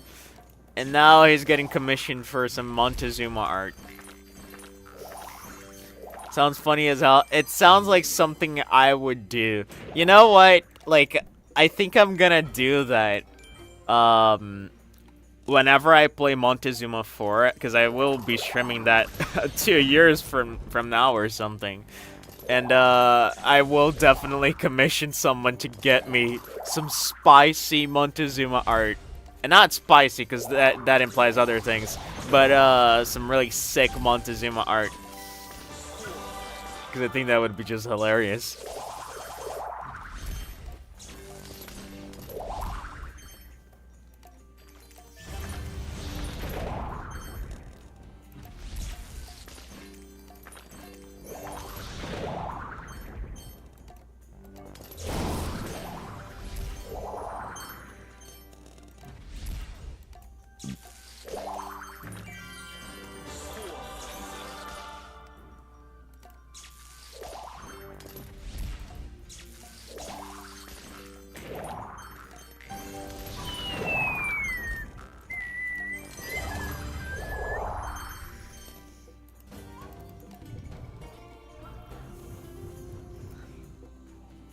Okay, I got what you meant by spicy, don't worry. Oh god, I don't even want to imagine what spicy Montezuma art would look like.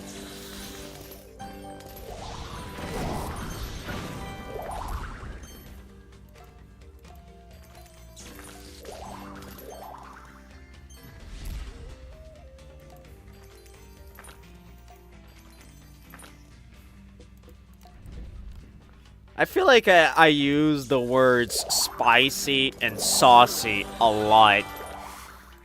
Like, these are some of my favorite adjectives right there. I use them for so many things. Get it out of my head! You have been poisoned. There's nothing you can do about it.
The word I use the most, I'd say, is kelp, because I want to say help to my friend group, and since I'm the worst native English speaker ever, I accidentally said kelp.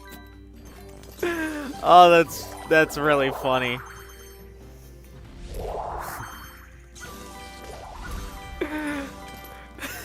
Like the fact that it was not even a typo, you actually said it out loud, makes it very funny.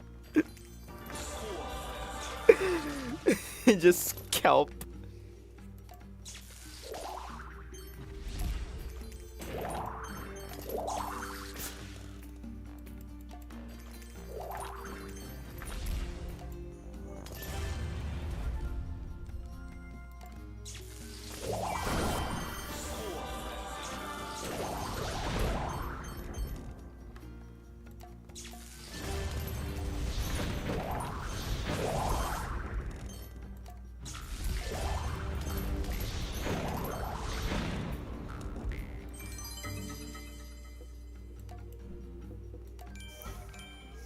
It's another stupid inside joke I have.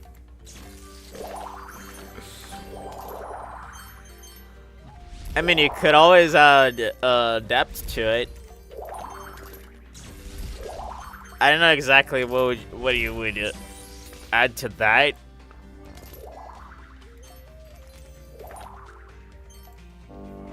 But maybe you would find other other marine plants to say instead of kelp. So like you say coral, sea cucumber. What else? Algae. All sorts of plants.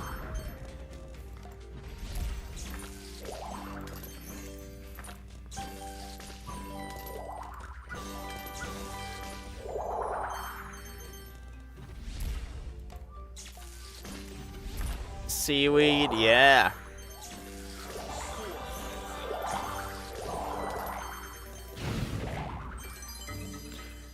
Could become a marine biologist and learn up all the sea plants just to make that inside joke the most complex joke ever. And then I don't know what you would do after that, honestly. It's just just a fruitless end goal.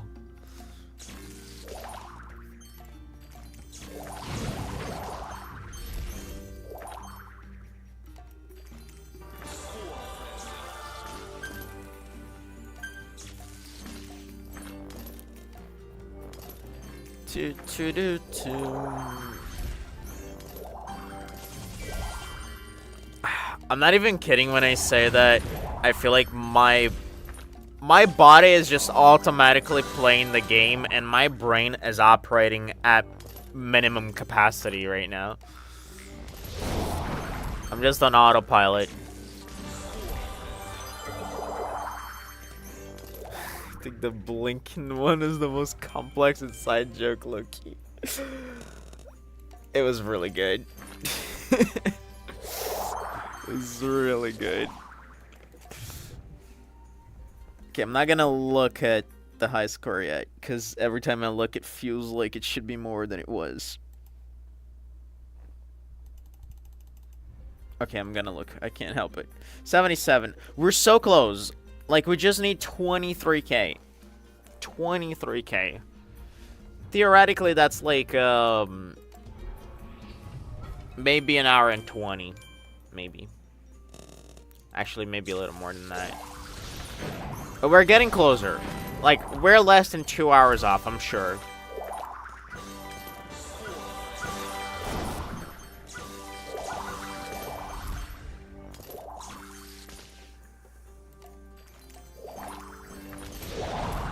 I turn on autopilot all the time. You aren't alone in that.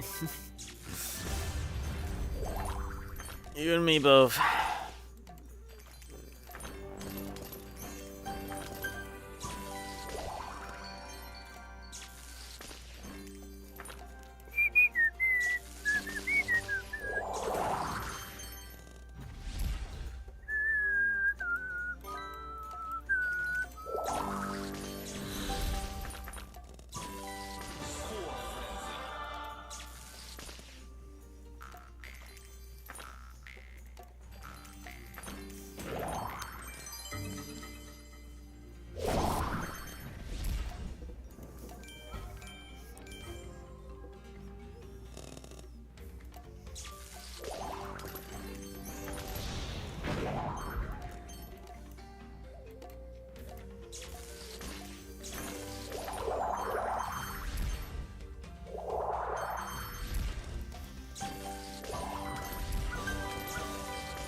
Dun dun dun dun dun dun dun dun dun. I think if you even compare my voice to how it sounded earlier on the stream, you're gonna see that it sounds a little lower pitched. That's because the yawns are coming through. And I am very, very sweepy.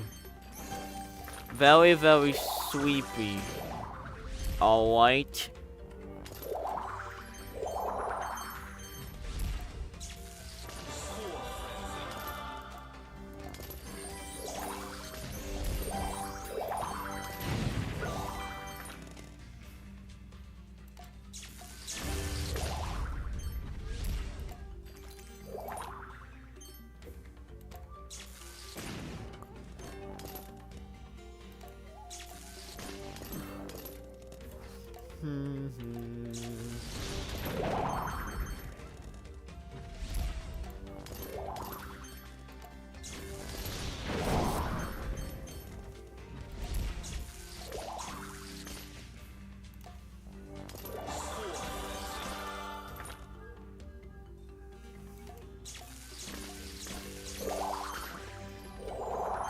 Whenever I get tired, I just lose the energy to talk and use that energy to try and function. And hence why it's so hard to voice act or sing when you're tired and sleep deprived.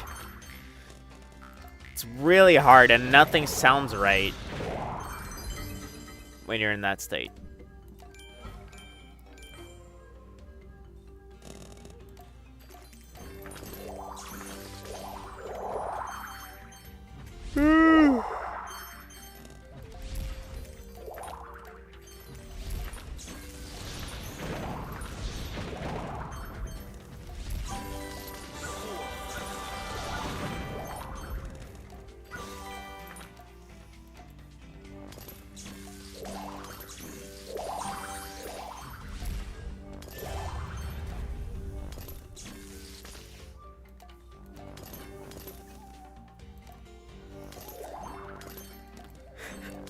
Can you imagine if, like, when we get to the 500k tokens, there's like an extra tier of the achievement, the diamond tier, where you have to break a million tokens.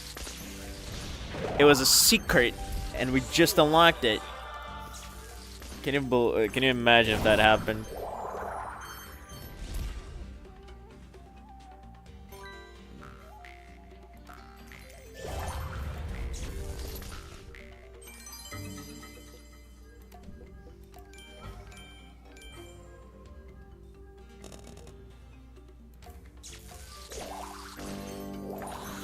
I were streaming right now, I'd probably be using live chat to talk by now. Fair enough. I would dig up my grave if that happened. My one's all ready to be used. I just need a reason to shove myself into it.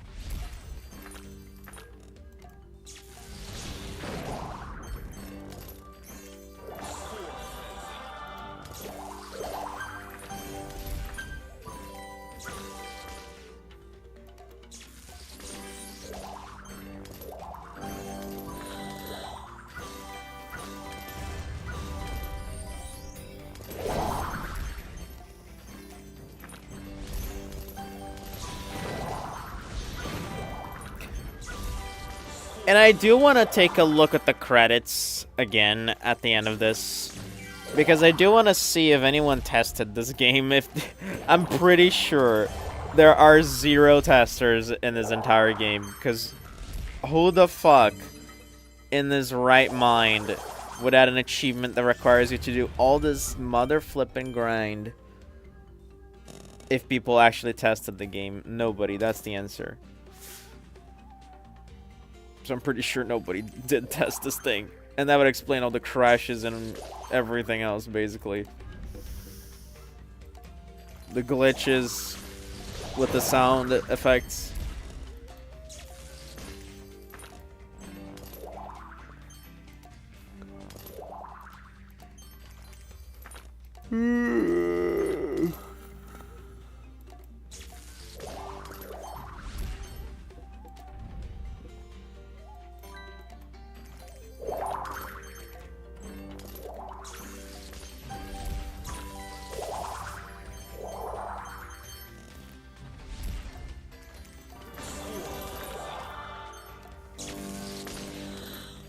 I wouldn't want to be a tester too. Me neither. Not for this game, I wouldn't. Honestly, I feel like the real tester is the game itself testing my goddamn patience. I didn't mean to hit continue. And we're gonna do this one last level. It's only gonna take like a minute at the end of it. 79. We're so close.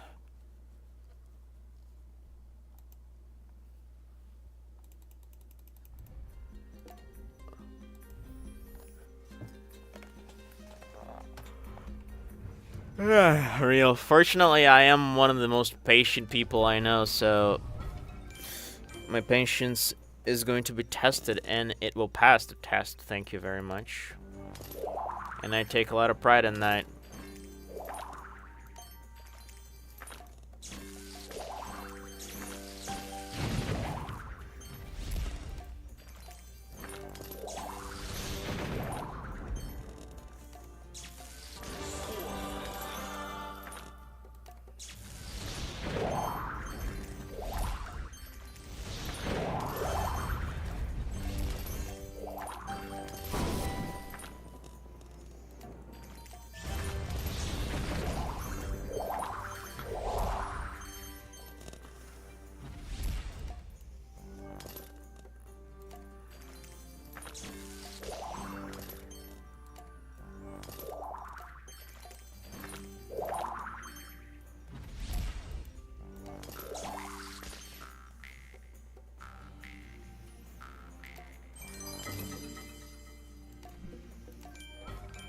I can be patient if I wanted to.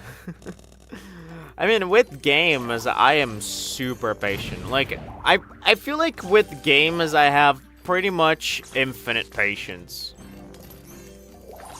With people, I don't think so. But it depends. It depends on the person, really.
I have patience if it's something I'm interested in, I guess. If it's uninteresting, I try and tough it out until I break.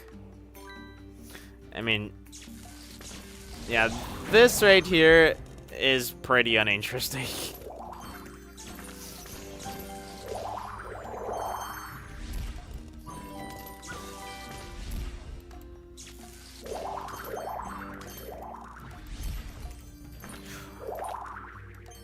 You know, one of the things it's interesting that you brought this up, because one of the things I was reading when I was looking up walkthroughs of Omori to get all the trophies and achievements and whatnot, is that people seem to really find the headspace sections of the game boring as hell, collectively. And I really disagree with that. Like, those sections actually make so much narrative sense, and they are supposed to be more chill, more down-to-earth, more inconsequential, because that's like a comfort zone. It's a place where not many eventual things happen, and the eventual things that do happen in there regarding all the like inner stuff going on with Sunny, like, they only hit as hard because the headspace is so chill. So anything that's out of the ordinary that happens there hits you harder. So that's the whole purpose of it. I feel like people kind of miss the point a little bit. And also, people are very impatient when it comes to games. Like, it's almost like if there isn't something that stimulates them, then it's just boring. When there's so many ways to tell a story, and oftentimes a portion of the story is not going to be high stimuli, right? And that's not necessarily a bad thing. It all depends on how it's handled.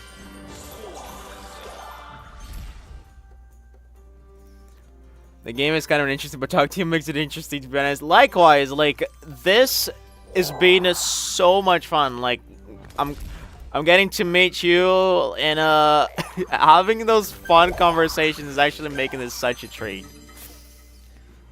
Like, this would have been such a drag without you here. I can't emphasize that enough. That space is so interesting. I don't get how people think it's boring. Yeah, like, what the fuck? But I feel like it's like I said, if something isn't, like, flashy or gory or, like, has them on the edge of their seat, then it's not, like, interesting, I guess. There's so many incredible games that are, that, like, not only games, but shows as well, that, take their time to develop their world in their own unique way, and people just don't give them a shot because it doesn't give them that, like, initial rush right away. And so they think it's boring.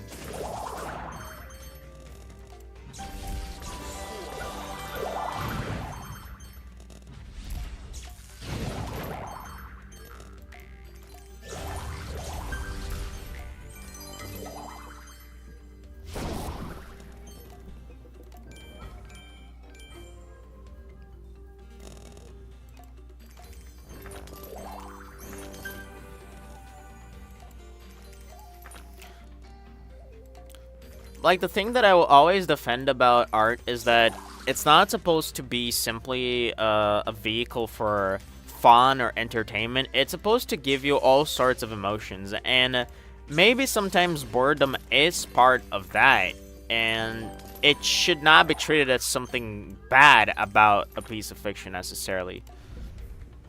Not all the time.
Oh my god, I'm not even seeing the matches anymore.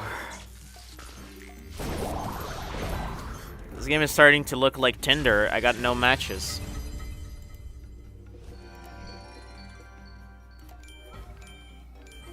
I've already done that joke before in the streams. I agree with that. Yeah. I'm glad someone does.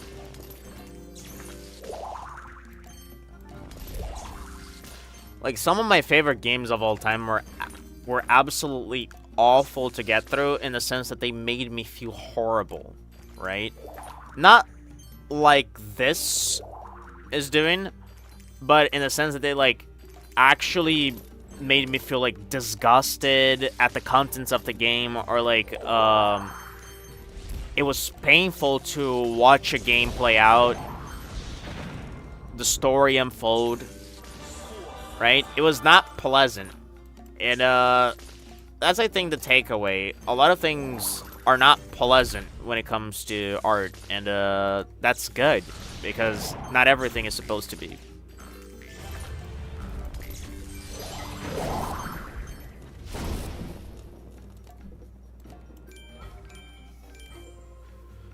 Oops, we need to leave. I think we're at 81, hopefully. 81, 300, yes. So close, less than 20k more. Very close. God, please. Let's just wrap this up.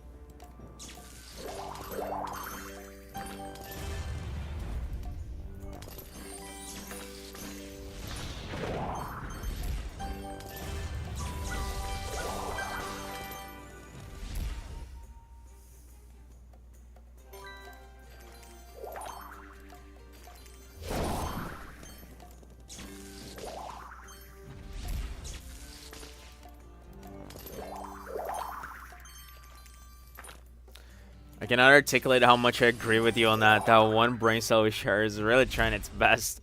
I mean, it makes me happy that there's someone who thinks like me on this matter. Not only on this, on a bunch of things, it seems like.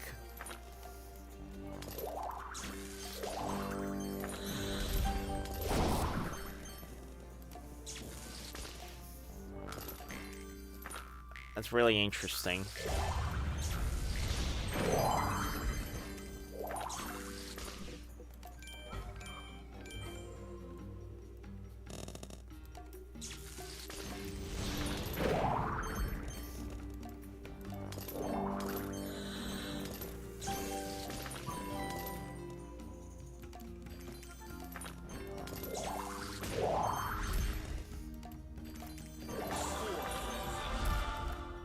Found my twin. Hell yeah.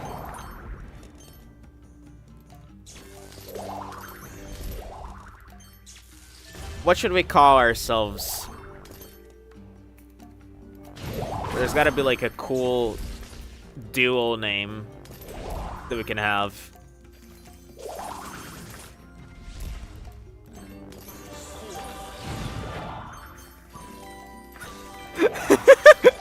What about the Montezumers? Oh gosh.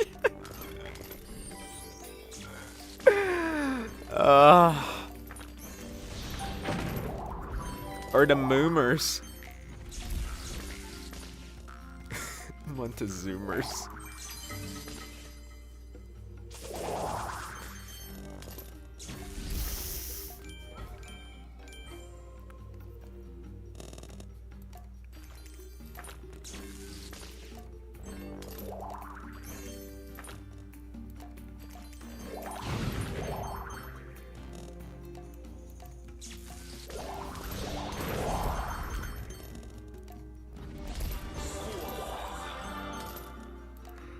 I'm wheezy. Oh gosh. Like, I don't use the word zoomer a lot, but I will say Montezover is such a funny one. Oh Jesus. Montezoomers.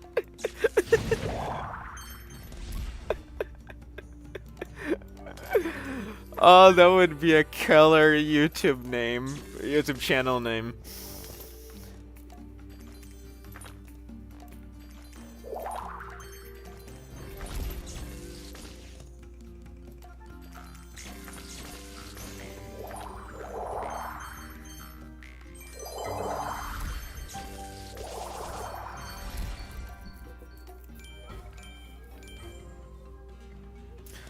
Montezoomers. Oh, the best of two worlds combined together into a perfect single term. Ah, that's like bread and butter.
Perfect. My peanut brain actually thought of something other than drinking orange Joe. Oh, that was really good. Montezoomers. It was right there under our very noses.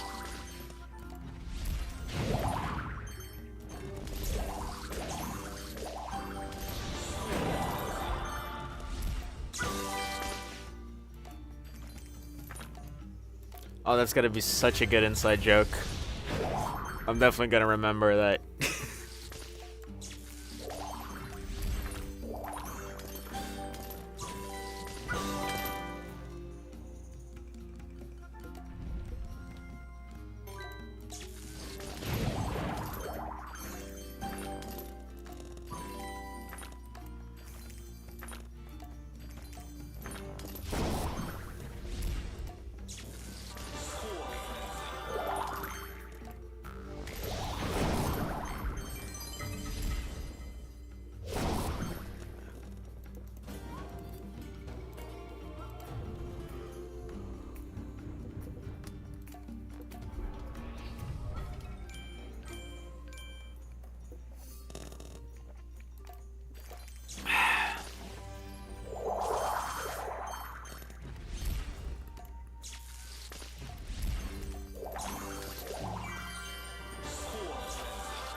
Hey guys, welcome back to the Montezoomers. Today we're drinking orange Joe in that classic Mr. Beast YouTuber voice. Okay, hang on.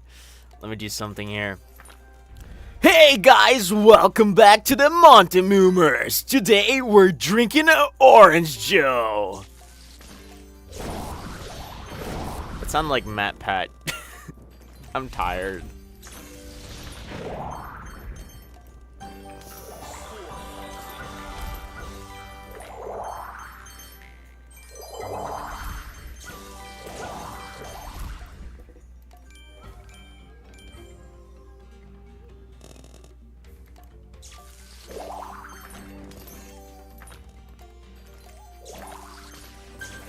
subscribe, and don't forget to hit that bell.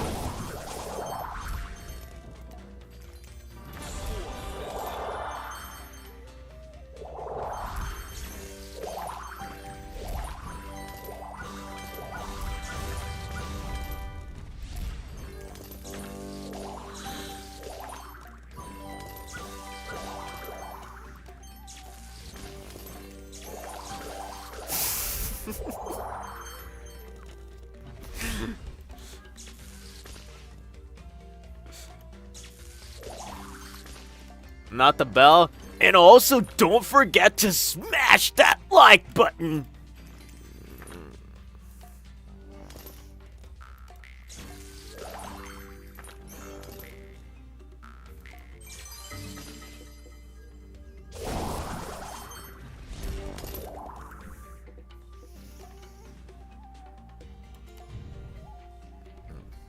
My Bible intermission, it might make me blink. Oh no.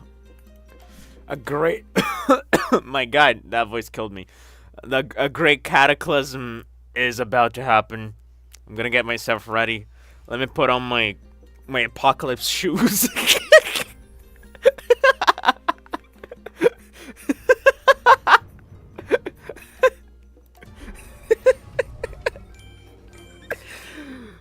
I don't know what I'm talking about.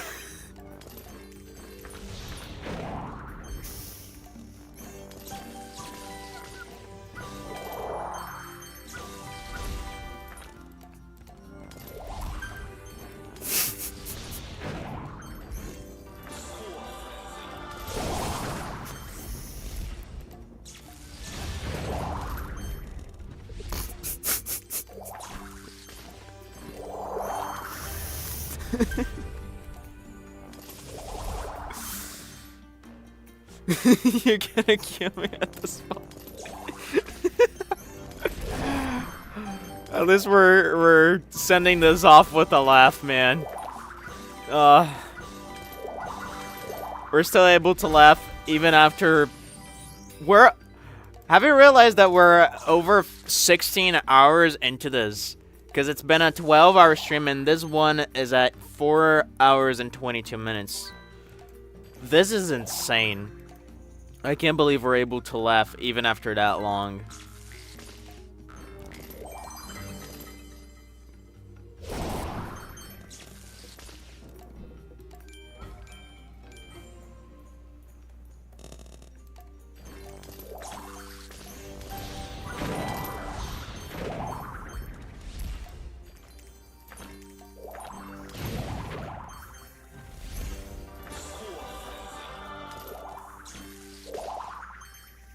$16 hours, yes.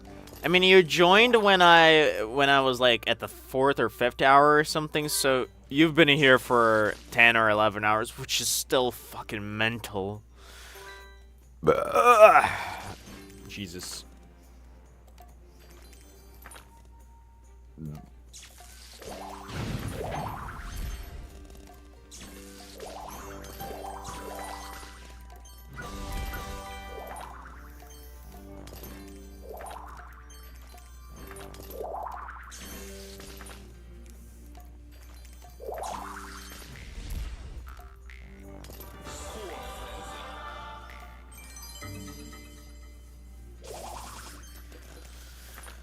We are so close, though.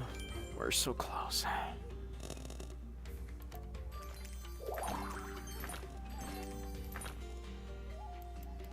We're like just a bit over an hour away from it. We're so close. I'll make a list of all the inside jokes that we have at this point. I might have lost track, but I feel like we have 3 or 4. I mean, if you count the Orange Joe as one, then maybe 5. Oh, if you count the Orange Joe, then you're gonna count a bunch of others as well. Okay, yeah. Let's see if you remember them better than I do. I mean, I would be able to, like, call on them. I would just not be able to list them, you know what I mean? Off the top of my head.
I've been drinking a lot of water.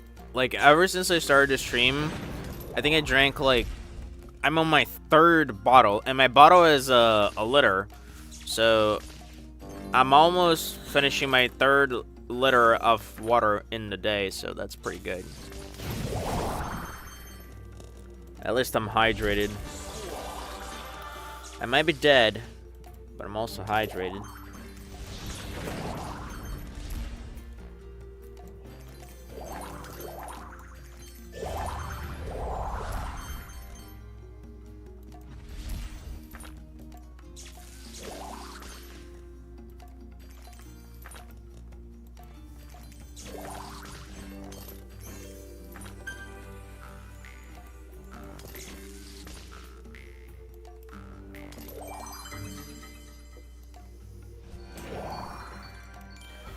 Blank Bible intermission moomers, Montezuma fan art, and Orange Joe, and I don't know. I'm trying to see if I remember any more.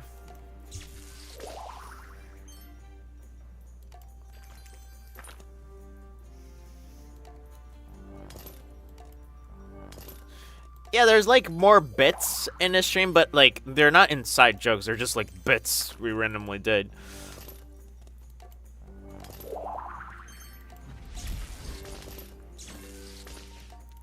So I guess, yeah, I think you got all the inside jokes right there.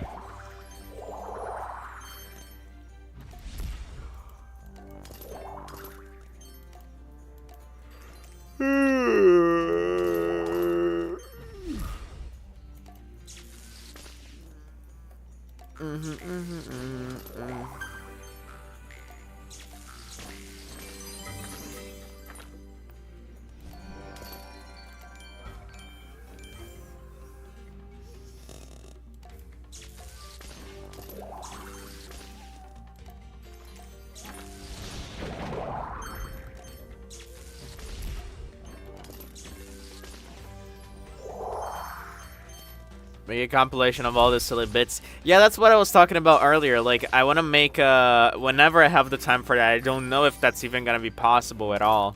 But whenever I have the time, I would like to compile all the funny moments from these streams, because there's a bunch of golden ones here, and just make a video full of them.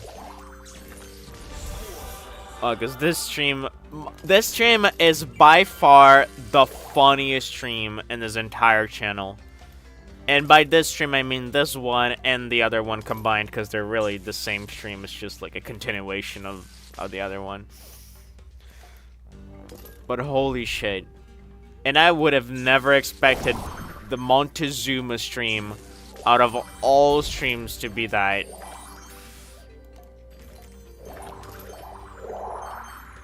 It's kind of amazing that this is the reality we're experiencing right now. I don't even know how long that would be, to be honest. It would be pretty long, I guess. Maybe over an hour.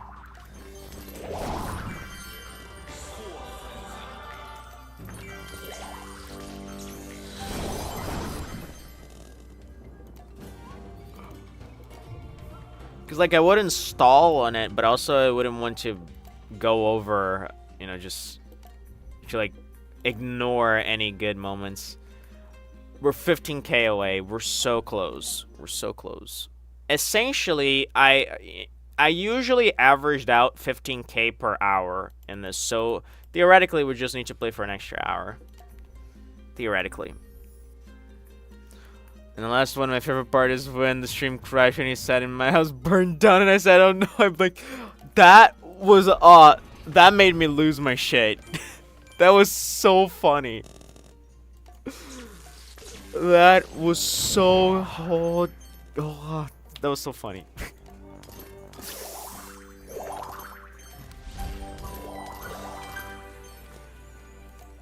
Cause I think it was the perfect I think the perfect timing, right?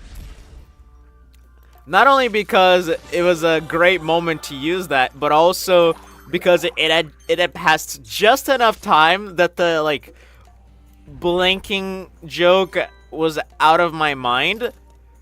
so that when you mentioned it, it would immediately hit me again. How funny it was. So it was just perfect in every sense.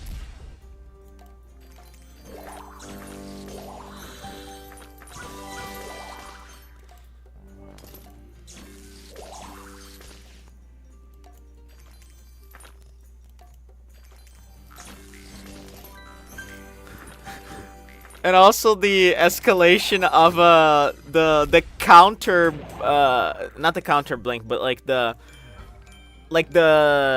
deeper we kept going with it, and how how like closing your eyes would be a cliffhanger, and that whole thing escalated to Santa getting shot. That's so beautiful.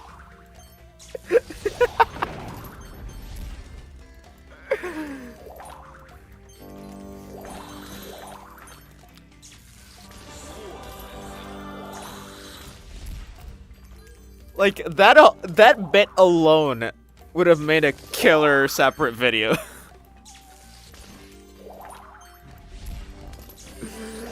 That bit alone.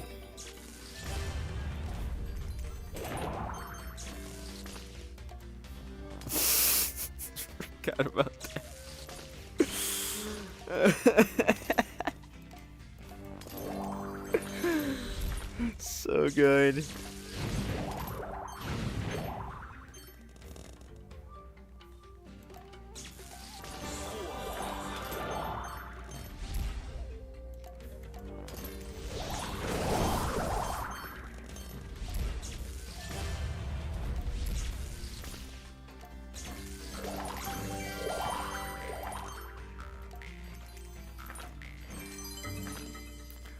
It all started from Chaos Theory. It really did. And to prove how Chaos Theory is real, if I never decided to stream Montezuma, like, we would have never had this talk about Chaos Theory. We would have never been here. And this bit would have never happened.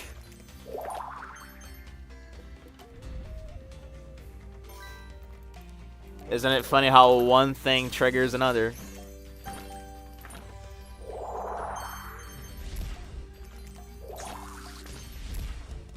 Completely unrelated things.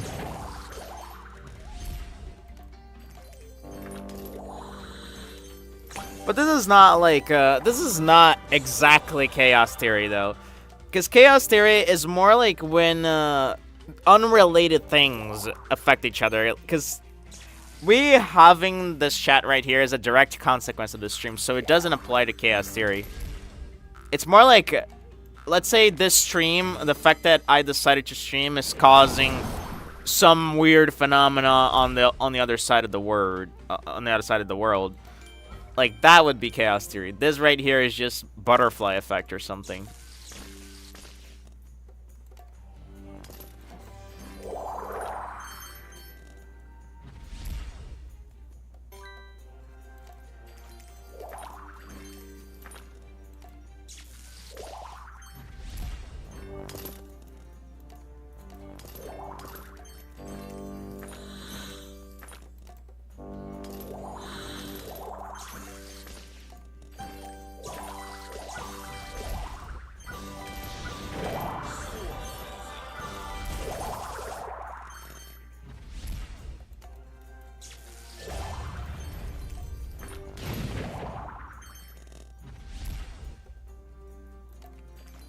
I think like that all the time. It'll make sense now. It does, it is an interesting, like, experiment to just go down these, routes in your mind, where, like, one thing kind of catalyzes another, and you just keep, like, exploring those scenarios. Really is interesting, and that's a big part of the story I'm writing. So yeah, even though that's not necessarily Chaos Theory, because when you're analyzing that, you're seeing things that have a direct effect on another. It's still basically like a sister concept, I would say.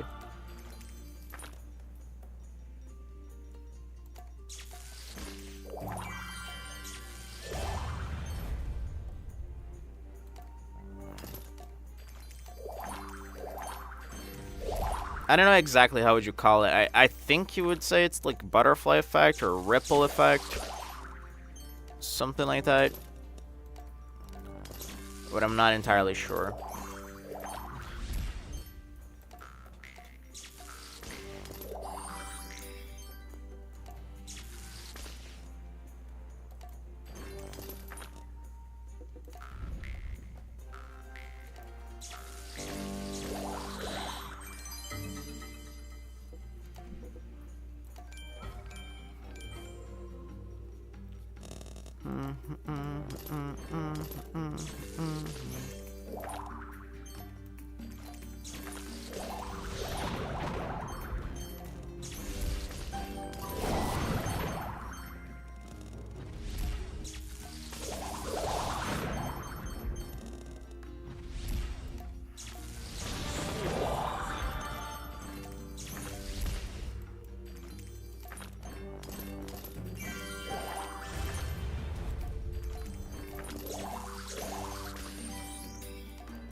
Off topic. One time someone was bitching to me about something and I told them, shut up, sad paint water.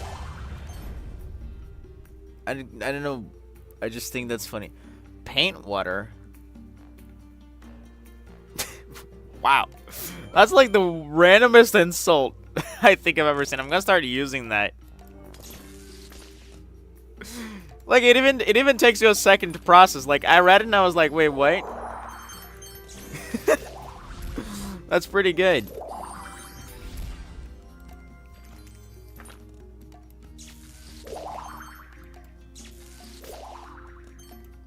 And it's not any paint water, it's sad paint water. Like this is such a burn.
A random adjective and a random noun makes 75% of my insults and comebacks.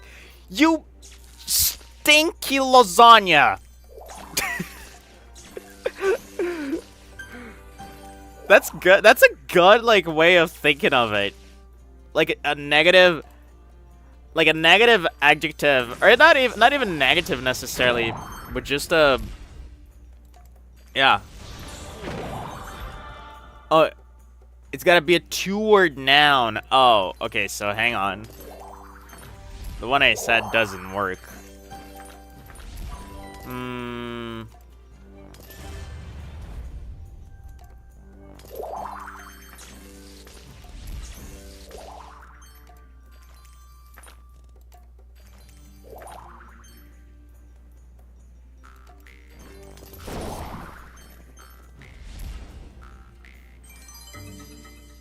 Trying to think. This is harder to come up with than I thought.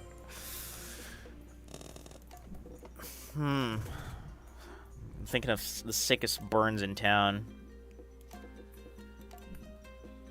was thinking bus seat or something. That's good.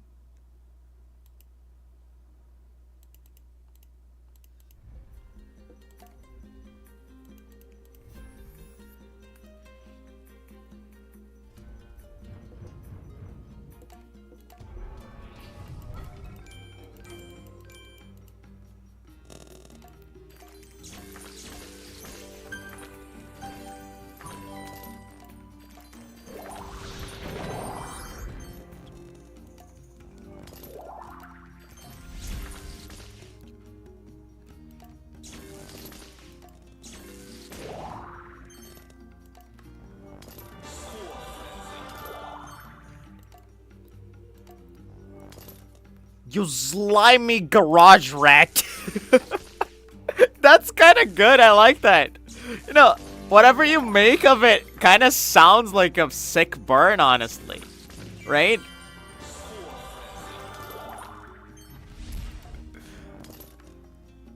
Oh, I kind of love that. I'm gonna low-key integrate that into my daily life and or writing. That's a great method of coming up with insults. But I definitely am not quick with coming up with those.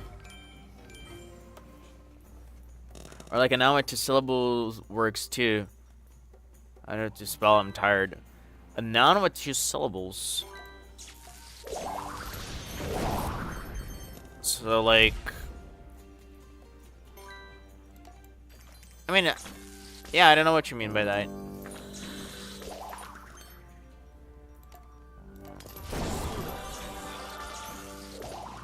I think what you mean is like those, I think they're called composite nouns, where they're like, for example, the word toothbrush. It's like 2 words in one. Is that what you mean? Because 2 syllables could be very broad.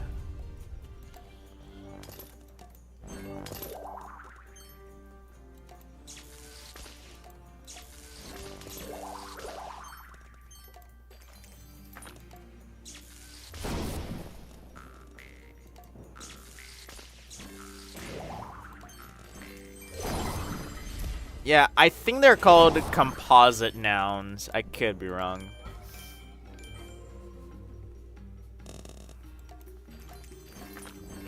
Cause yeah, I thought of actually a bunch of those, but they were not exactly the ones you. They didn't exactly fit the formula you told me about, so I was trying to come up with others. But yeah, I guess it doesn't make any difference, cause it's still 2 words either way. Like seatbelt or something, yeah. You rusty seatbelt.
Oh god, it's almost 2 a.m. for me. I mean, it's okay, we'll get to sleep for a while. So no prob, Bob.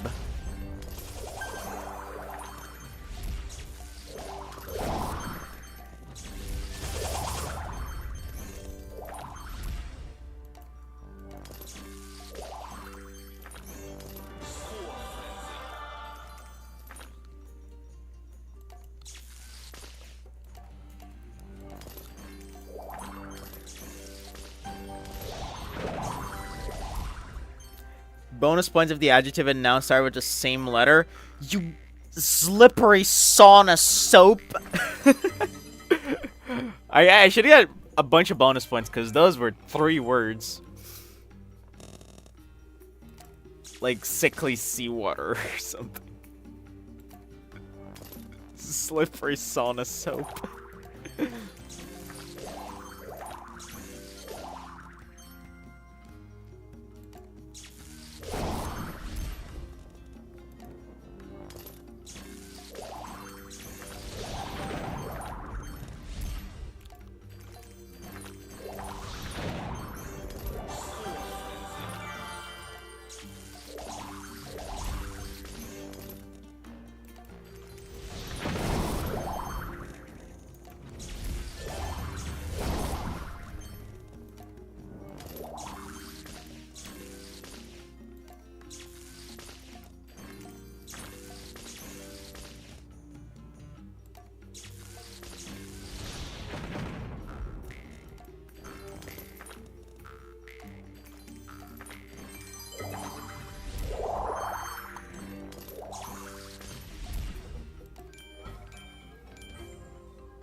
This is giving those Mad Lib stories. I don't know if you know what I'm talking about. I mean, I don't know exactly what you're talking about, but I feel like it can infer based on the name. Like, is Mad Lib, like basically dubbing over something to make the characters say awful things? I could be wrong.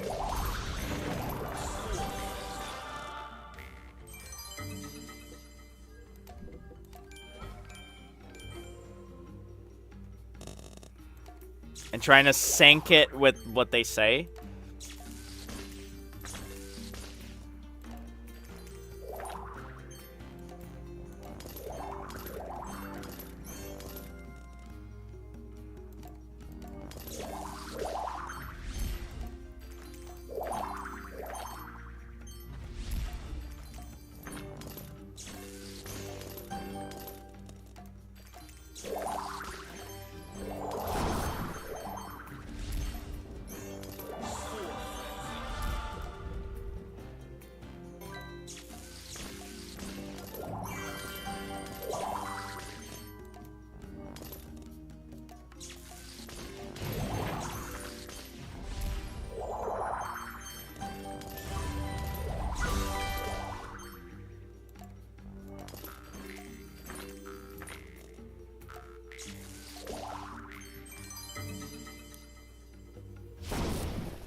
Bro, I think we're so close. 88. My god, so close.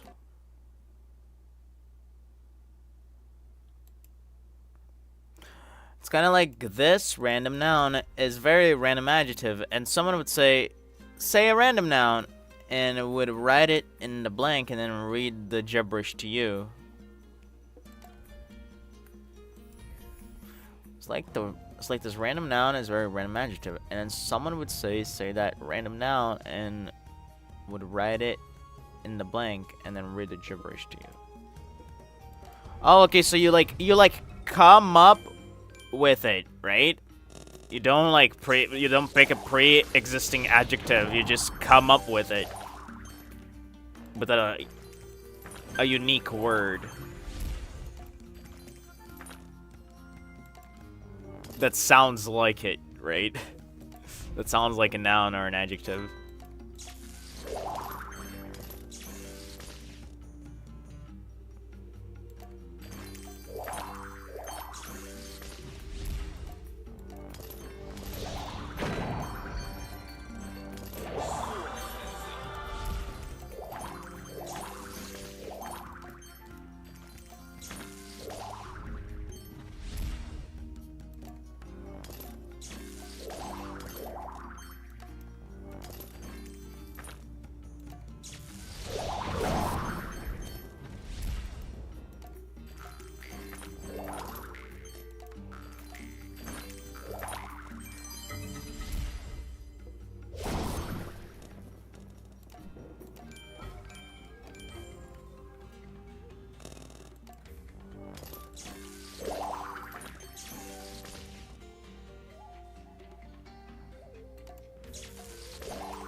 If you said dog and fluffy or something, the story would go, this dog is very fluffy, but most of the time, it's a lot more random than that. I see.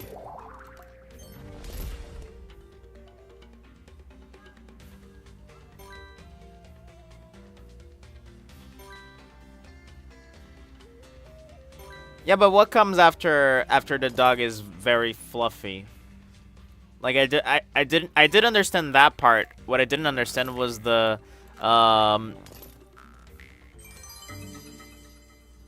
like the part where you write it in blank and read the gibberish. That's what was confusing to me.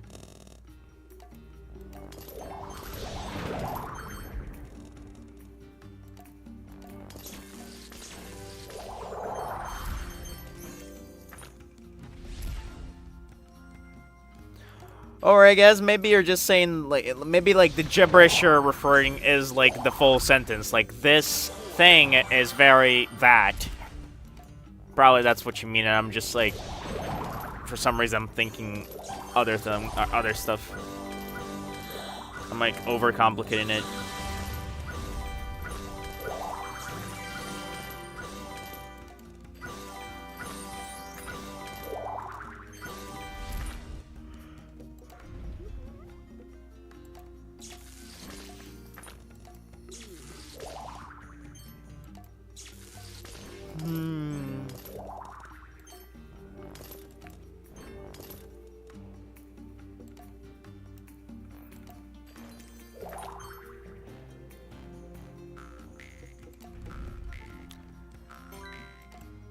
There was this like one game that we would do in school where like it would like have a group of people and like we would basically pick a type of word. Like, let's say what we would rarely even pick a type of word. We would just like go, okay, so we're going like we're going like from one person to the other, and everyone has to say a random word, right? And if it's your turn and you don't say a word in like 3 seconds, you're out of the game, right? So we just like have to say random words, whatever they are, and we can't say repeated words. We can't say words that the other ones have said. So like someone would go like rabbit, and the other one would go like fork, and the other one would go like roller coaster, and the other one would go like devil. And then it would like just keep going in circles until someone couldn't think of any words, or they repeated a word that was previously said. Oh shit, my bad. There's usually this little book with pre-existing stories and blanks, and someone reads it to you after you blindly fill the blanks. Oh, okay, I see. We had a game like that too. It's really funny. Like, you really get to see how random is the brain of some people.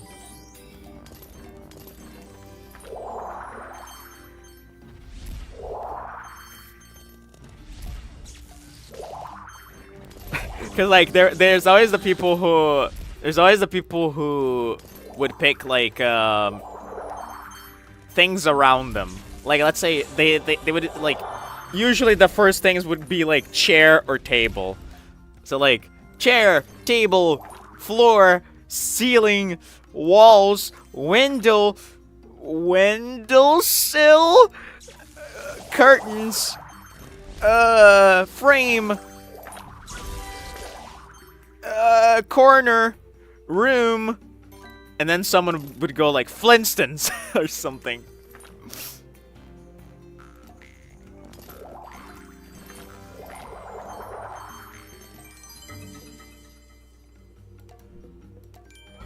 But there would be topics for it, like food or movies. Sometimes there would, yeah. Sometimes there would. But we usually played without a topic in mind, because it would be more fun, because we'd have no restrictions. We could just like pull whatever came from our minds.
It's called concentration, and everyone would put their hands in each other's, and it would be the circle thingy, and when it was your turn, you say the thing, and then tap the other person's hand.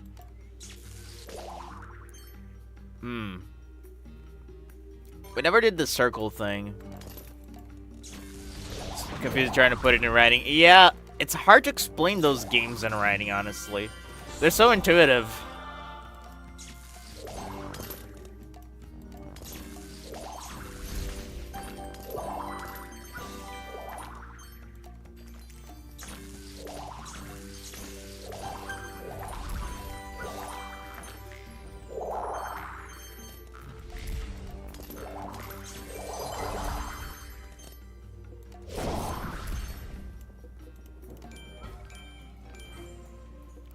Okay, we just hit 5 hours, meaning we've been going at this for 17 hours in total.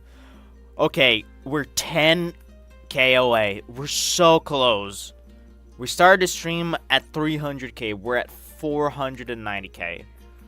We're so goddamn close. We just need a couple more rounds, and we're making it. It's so close. It's right there. I can smell it.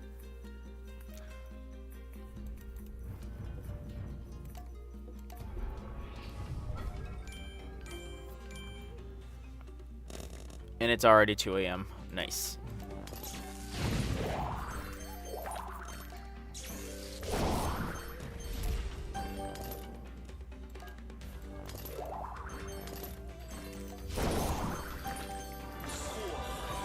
You know what? I think I'm gonna end up making the stream at 10 a.m.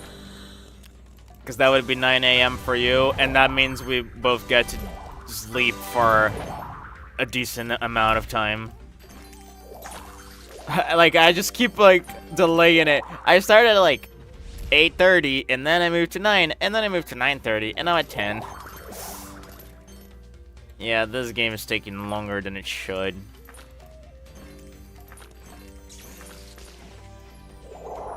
You got this. Thank you for the words of encouragement.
My sister keeps singing the national anthem.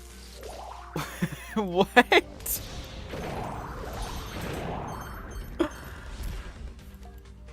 What is causing that? Why the sudden need to sing the national anthem?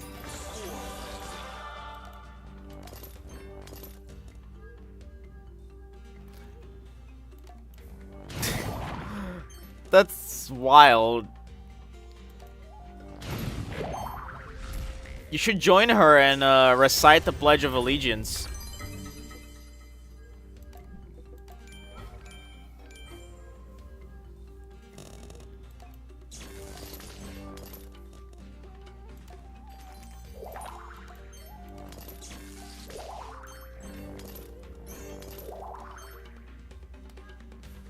She just says what's on her mind and stuff. Your sister is pretty interesting, I will say.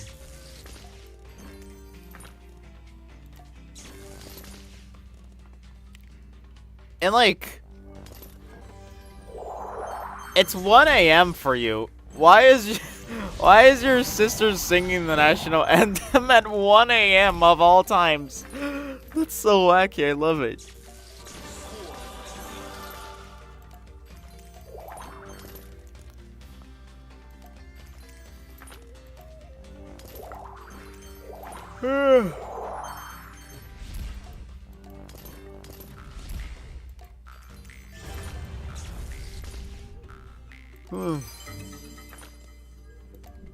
I don't even know how the American anthem goes, honestly.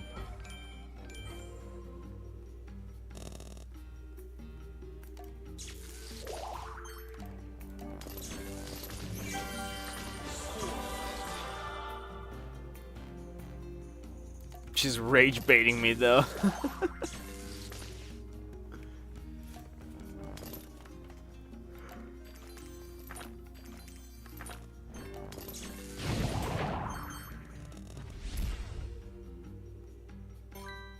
On the verge of sleep right now too. I mean, we all are. We all are, girl.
I keep forgetting to wait those things explode, because they give me the tokens as well.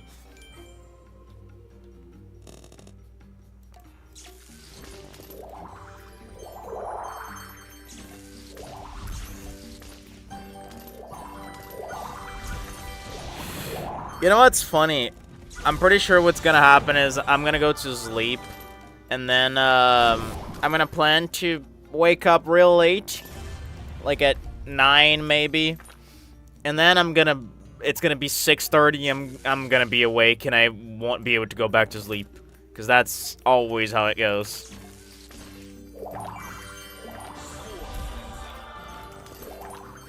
But I'm gonna make everything in my power to stay asleep. I'm even gonna, I think I'm gonna crank up the air conditioner, because usually that helps me stay asleep and not want to get out of bed. I'm gonna leave it at, probably 20. 20 should be fine. When I used to be in core class in middle school, we would go to volleyball games and stuff to sing the anthem, so it's engraved into my soul at this point. I mean, we also here in Brazil, we sang the anthem in, like, not preschool, but middle school.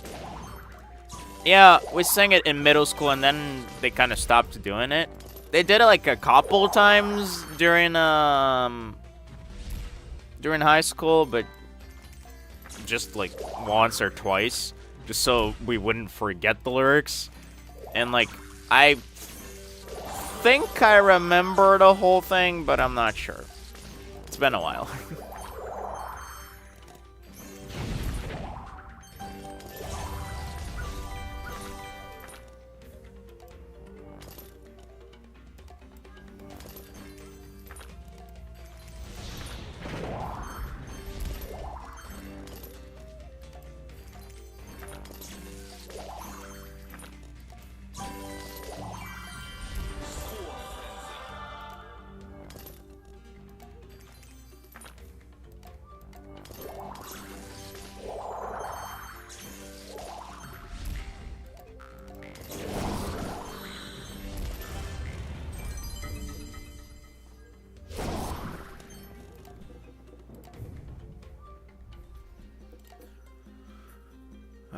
That was only 1,900.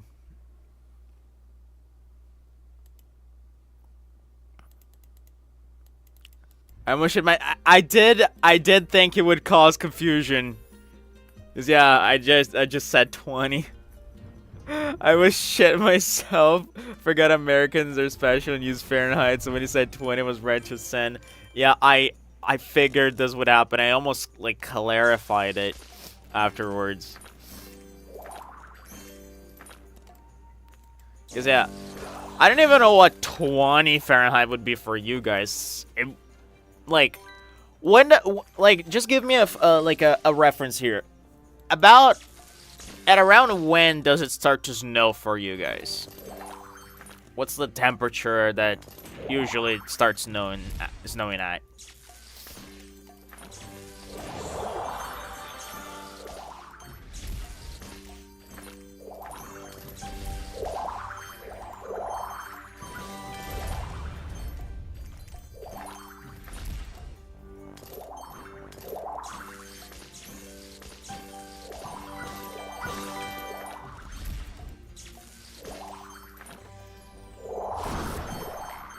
It's like, hey, I'm trying to integrate the metric system into my daily thinking, I guess. Honestly, I think the metric system makes so much more sense. Like, even science even uses it because it's more consistent. The American, like, you know, foot, flipping, like, the inches and everything.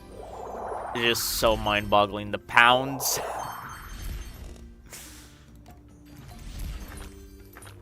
40 to 30 Fahrenheit. So that's 0 Celsius. 0 Celsius is when it starts to snow.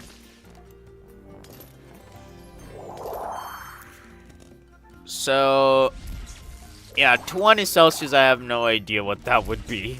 I assume it would be around, like, maybe 60, I would say. Probably around 60. Probably.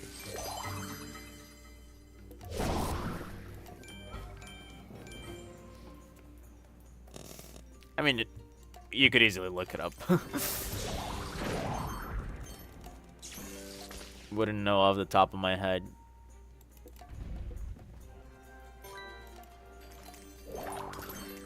It's probably around 60, yeah.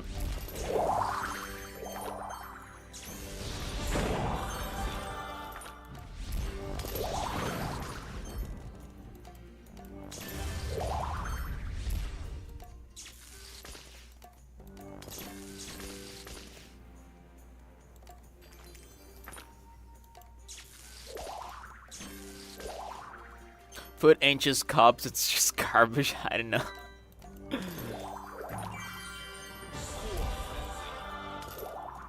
Yeah, like I don't know much about the system you guys use. I always have to look up conversions and stuff because it really doesn't make much sense to me. Like I don't know if like because I grew up around the metric system, I know how long physically a meter is, and like of course like if I look up what an inch is in meters, I would be able to like be like, okay, so that's this many centimeters. So yeah, but physically I can never know exactly off the top of my head what those measures are. Like I know how much is a liter, I know, you know, those things.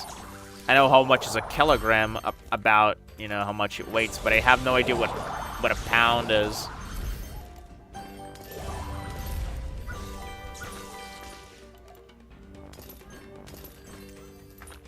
I know centimeters are meters and stuff, though. How many centimeters in a foot and whatnot. I never memorize those. I have to always look up when I need conversions.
One foot 12 inches is 30.48 centimeters, and 1 inch is 2.54 centimeters. Yeah, I had a feeling that an inch was something around that. I was thinking 3 centimeters, so I was not accurate at all. And I know a foot is 12 inches, but I didn't know how much that would be in centimeters. I guess it's easy to remember. Like a foot 30 centimeters is not like it's a, you know, it's a pretty round number. You could like round it up to 30 without the decimals.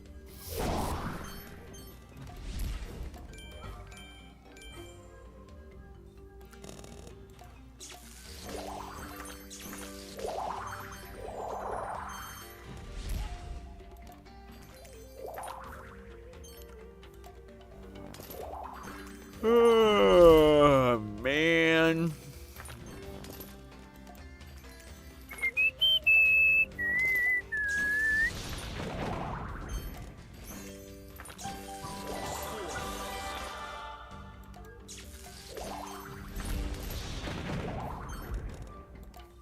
I'd say 30.5 centimeters, yeah. Pretty much. And same for an inch. I would say like 2.5.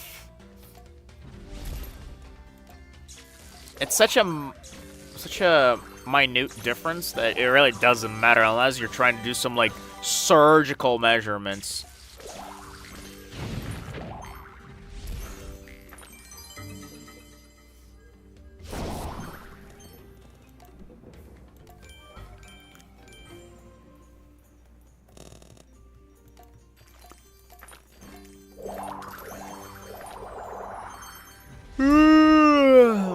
Oh, the yawns are intensifying.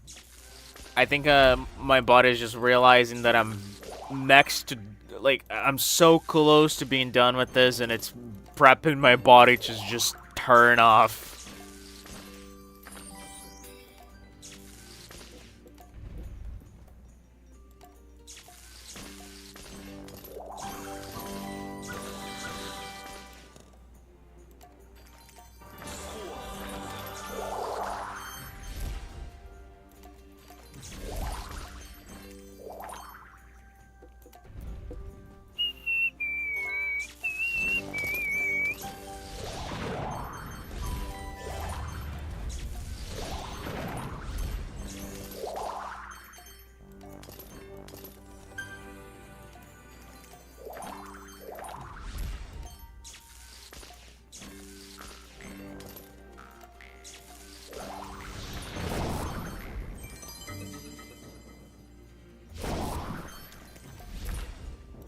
Yeah, Rana is my best friend in terms of everything numbers. Like 8:55, just say 9.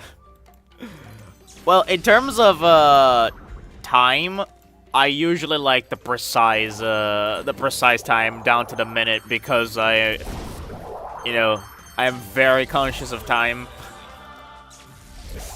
And by the way, all this talk about numbers is reminding me of like a no C I had a while back. I wrote this character, right? And his whole deal was that he was like obsessed with odd numbers and terrified of even numbers. So like he would do all sorts of crazy things to get rid of all the even numbers around him. Like he would like have 2 arms, so he would like rip off one of his arms. He would rip off one of his eyeballs as well. He would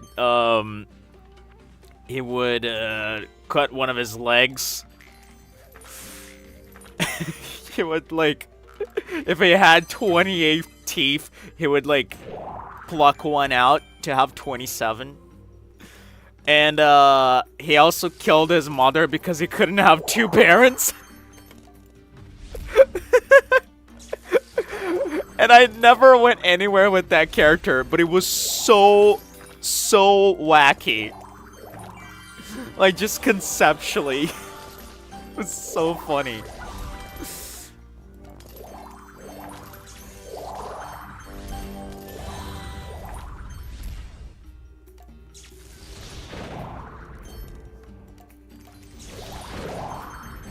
And like if he went into a room that had like 2 vase plants, he would like break one. Just very aggressively.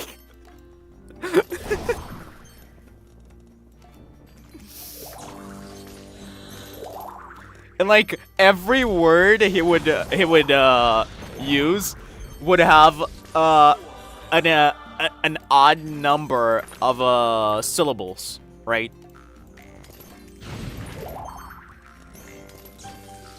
It just kept like getting more and more insane. But again, I never made anything with that. 93, my god.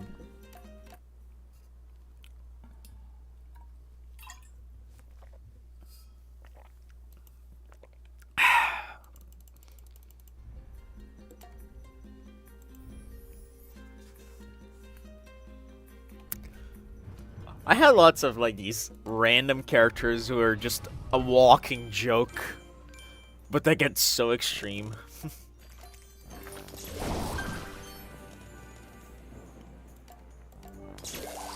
You're telling me I have 2 lungs and then rip one out or something? Yeah, exactly. That's the level it goes. Thank God he only has 1 heart.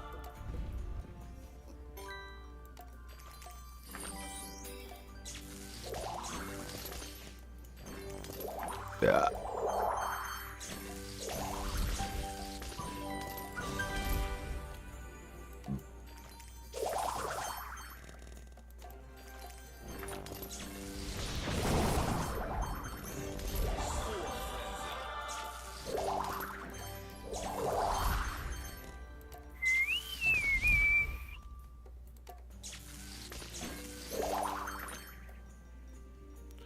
Oh man, it's getting super cold here because yeah, I changed the air conditioner's temperature, and now I'm starting to feel cold.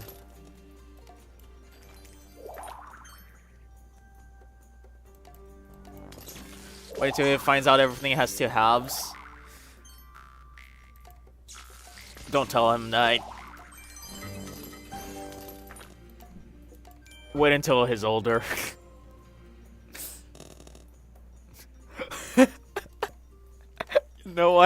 You know what would be really funny?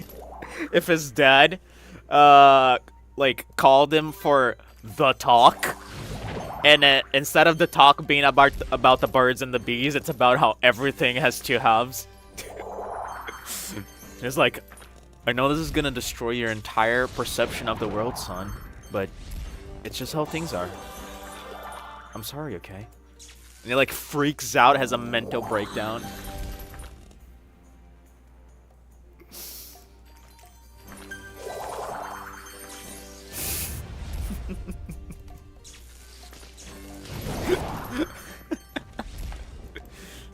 It's like a very stern father, right?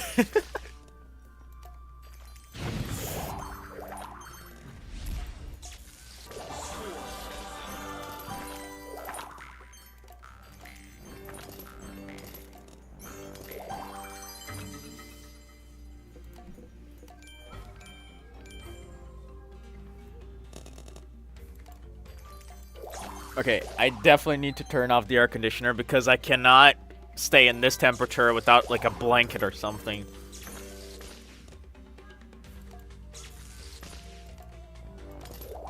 I'll turn it on when I go to sleep. Which hopefully should be in just a few minutes.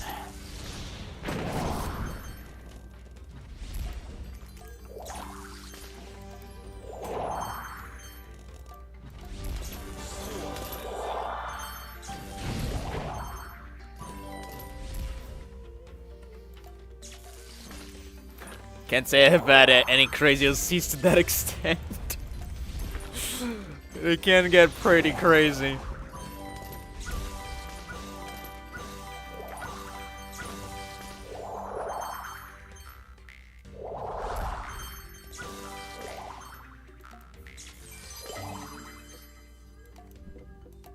I think like his like his nickname, I never actually came up with a name for him, but I had a nickname for him and it was Oddball.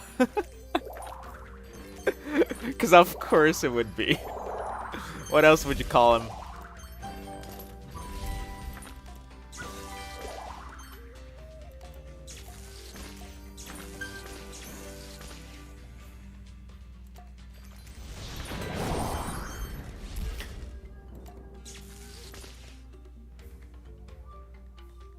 It's a level of OCD I didn't know one could achieve. And like the funny thing about the nickname Oddball is that he would get pissed at people calling him that because Oddball has 2 syllables.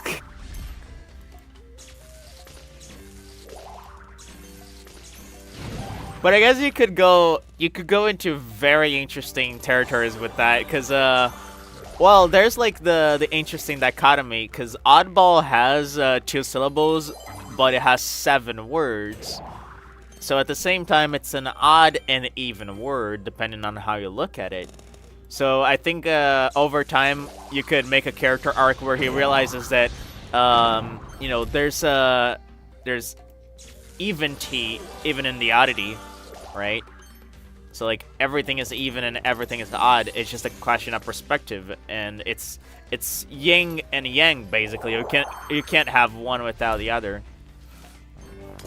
You could get very philosophical with him, but he's just too silly to, I think, make any like meaningful story arcs or anything. You could try though. I think it would be an interesting experiment. And like by the end of the story, he would like enjoy being called Oddball.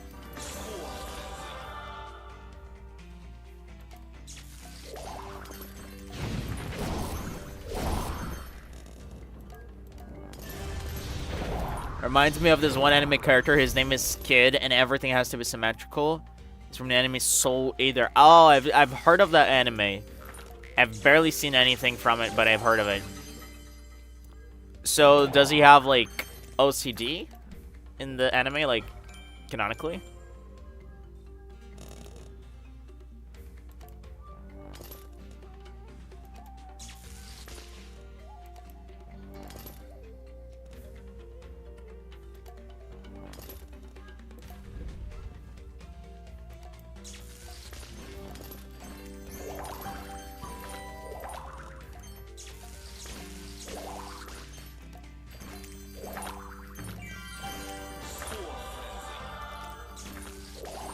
Yeah, it has OCD. Yeah, I thought so.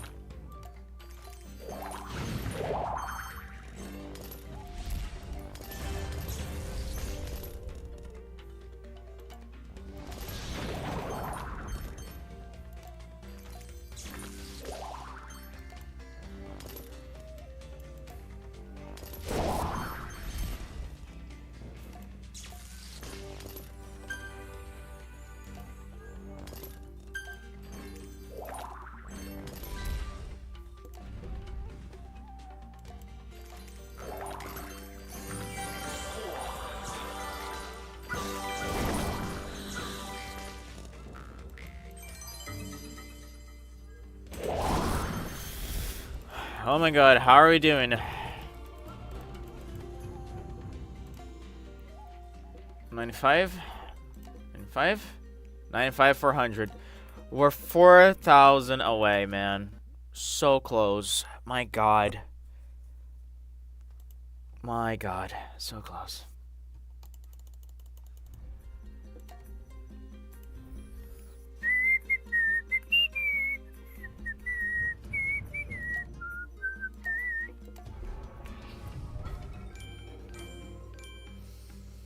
Man, I haven't pissed in the last 5 hours. That's crazy. And it's not like I even feel like pissing too much.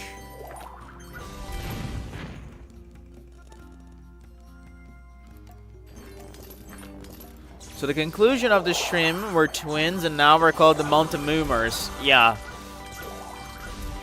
That's the takeaway.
Man, I like yawned so hard and my jaw fucking snapped. That's mildly concerning.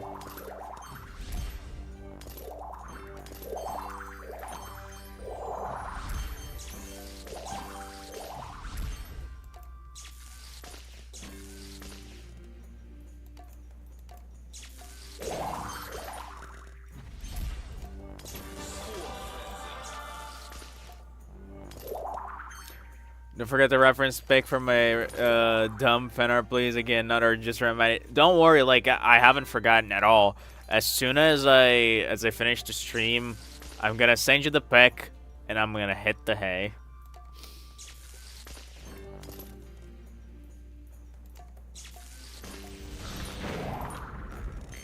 All my joints pop, TBH. Yeah, for me, like the jaw, I do have some weird thing about my jaw where like clicks for some reason whenever I open my mouth too wide.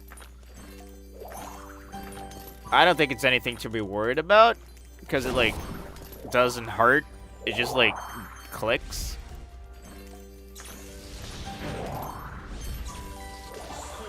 What if I die? I'll let you know.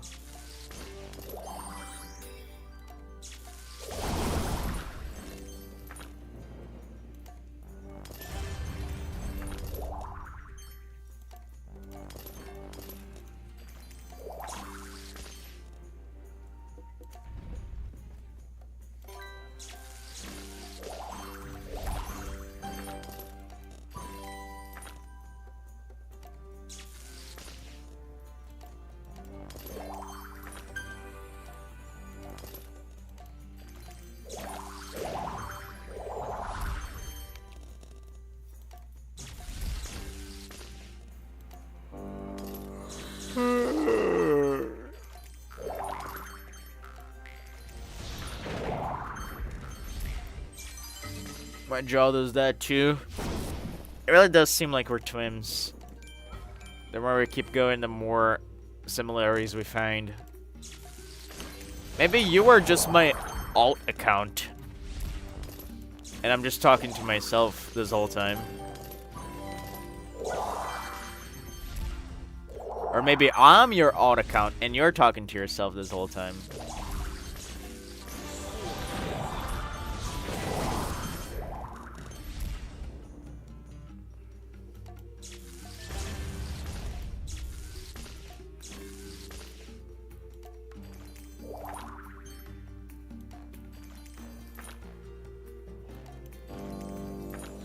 honk shoot, me.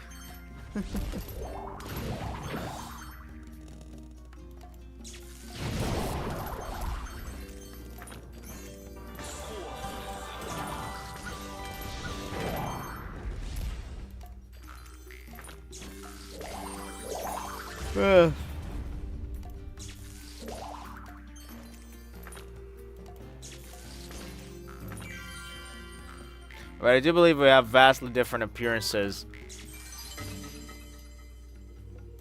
True. I look like Franklin Roosevelt.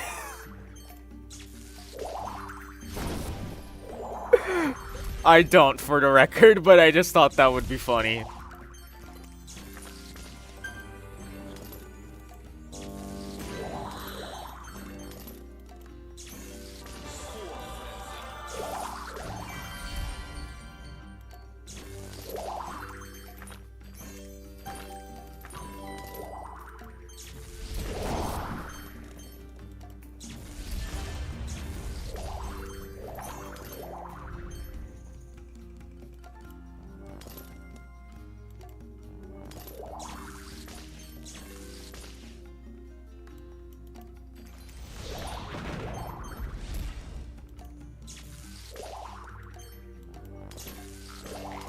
Don't even know who I look like. You look like Elmo to me.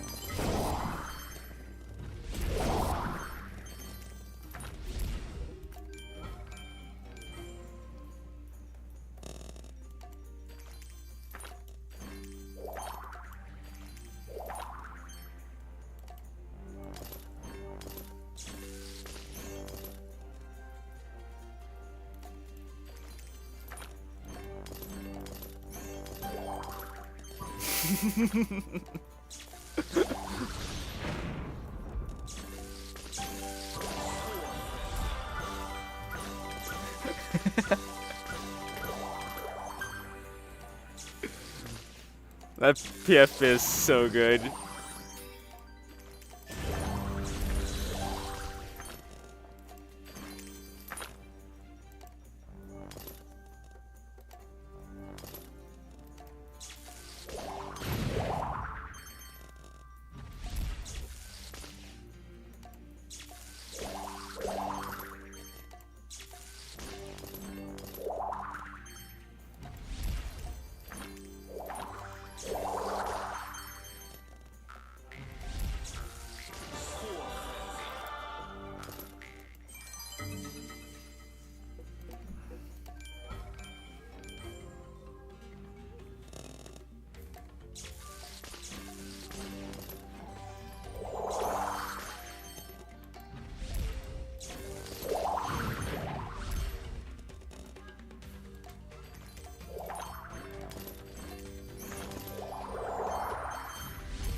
It's just Elmo with bad PNGs of a paintbrush and paint palette.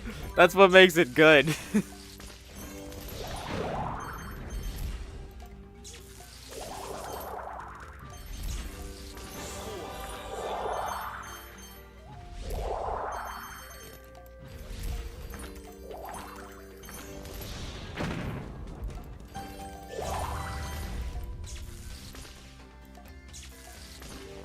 There's something about mixing, like, Muppets with bad PNGs and memes.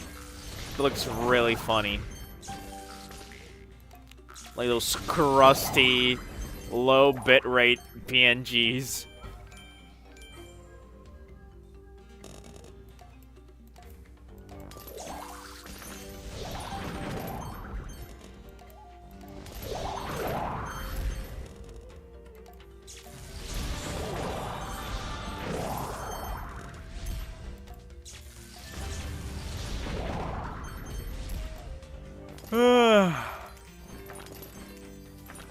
Like, you're really good at editing photos. I dabbled in Photoshop a little while ago, and I still, it's a software I use pretty much on a daily basis for a bunch of stuff. I wouldn't say I'm like a god at it or anything, but I'm decent too.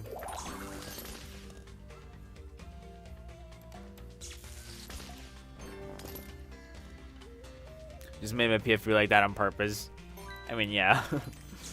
Fair enough. I mean, if you, if your art is, on the level that I saw, and, that is your PFP, then I would definitely assume you know more about editing, photos, and that was just kind of a meme.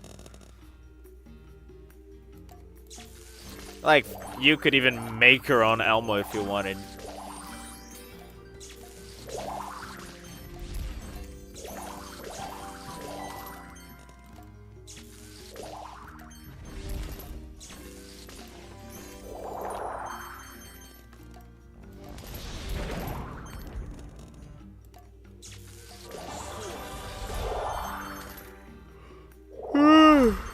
Man.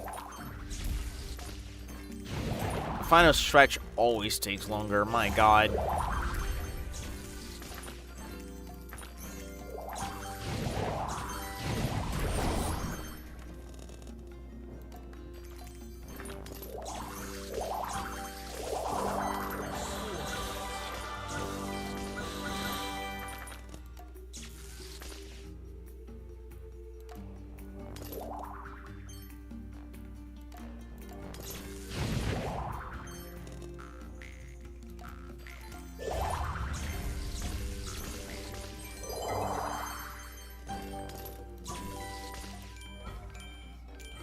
Oh, hang on, we need to leave. How are we doing? Probably, hopefully 7? Oh god, we're 2.2k away. We might be able to do this in, like, one more, like, little session of this. Let's see. Holy shit, we're so close. My god. This is actually crazy.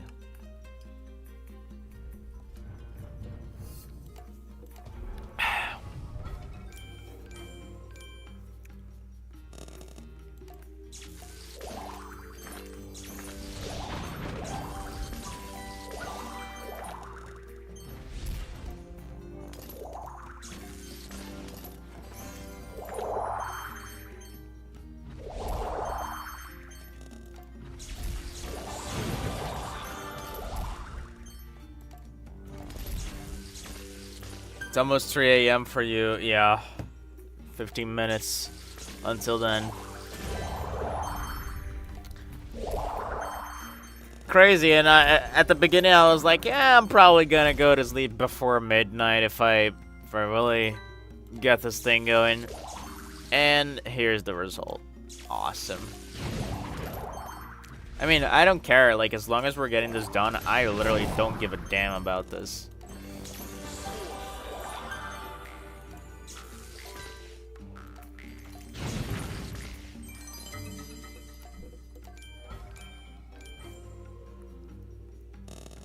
This is one of the, I will say, this is one of the most annoying grinds I've ever done. And also probably one of the longest, like, one-sitting sessions I have ever done. It wasn't really one sitting, like I stopped to eat, but those really don't count, do they? Because that's literally all I stopped for.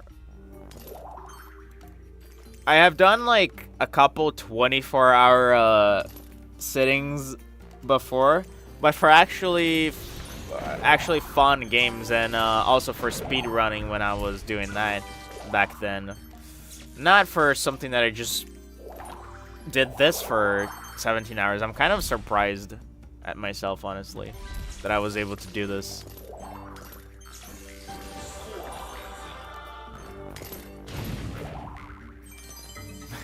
My thumb keeps cramping when I'm typing. Yeah, you've been typing for a really long time, gal. It's crazy. I didn't mean to go back, but I just wanted to look at 9-8. My god, we're so close.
Every time I try to grind in a game, I get halfway to my goal and then say, that's a future me problem.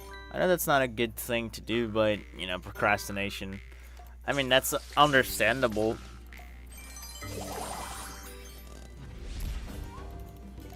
And, like, I don't think it's, like, it also depends on how much you care about the thing. Because for me, it's a little bit easier because, basically, video games are my entire world, and I don't mind grinding video games. As you can see in this 17-hour monster grind here. So, like, it's just something I don't mind doing. It's different for me, and it's the one thing I think in the world that I don't have to fear procrastinating on. And I really can't explain why. There's no, like, majestic technique to it. It's just, like, I'm just, like, geared in a way that this doesn't affect me. It's hard to explain.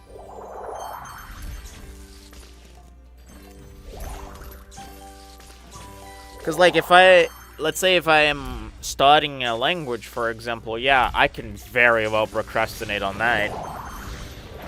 Super easily. But when it comes to video games, I can do something that's even more boring than language learning. But I can do it no problem without procrastinating. I don't even feel the need to procrastinate.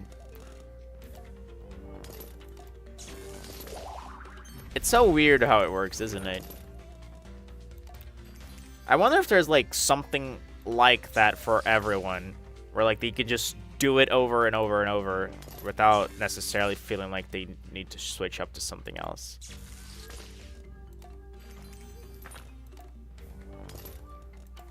I feel like the need is always there, but whether or not you can control it super easily. You know what I mean?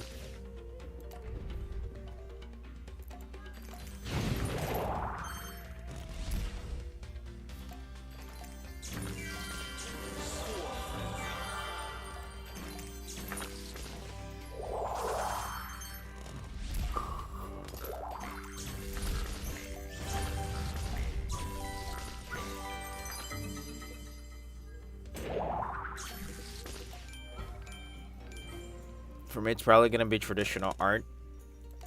That's good. Like, I feel like if you have something like that for you, that's one of the things you are gonna have the most success in trying to develop. Because, well, you just kind of can't get enough of it, right?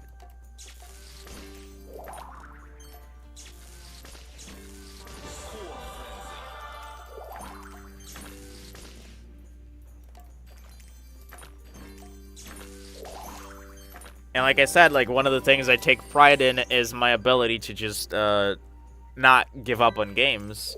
And that's partially because of that. Because, like, these things mean a lot to me.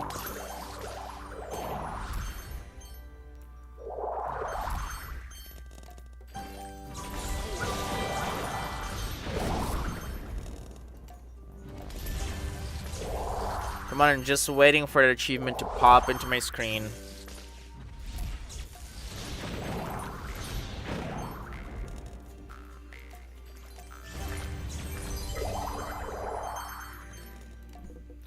The feeling of the pencil on paper just cannot be replicated. Even on digital art, nothing beats a physical drawing on paper, you know? Yeah, I feel you, girl. Like, seriously, it is completely different. Like, there's no other way to describe it. It's almost two separate mediums.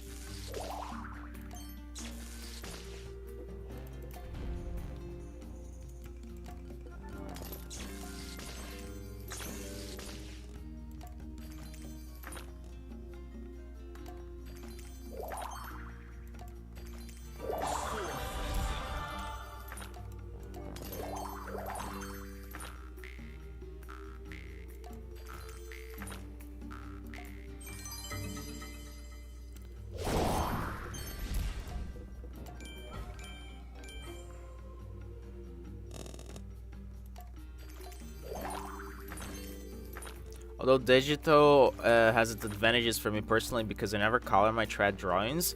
But in digital I go batshit with coloring, as you can see in that drawing I uploaded. Yeah. That was a lot of coloring indeed, and very good coloring too. Yeah, for me, when I was like dabbling in art, I always stuck with digital art because it was more practical. Like, I don't have to set up pencils and papers. I don't have to get them to buy them, you know. I just had to have my tablet, my software, which I could just get ready in 5 seconds, and then just start painting, you know.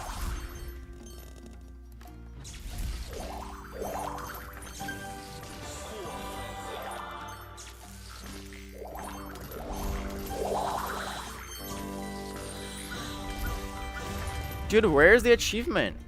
I feel like I broke more than 5,000 already.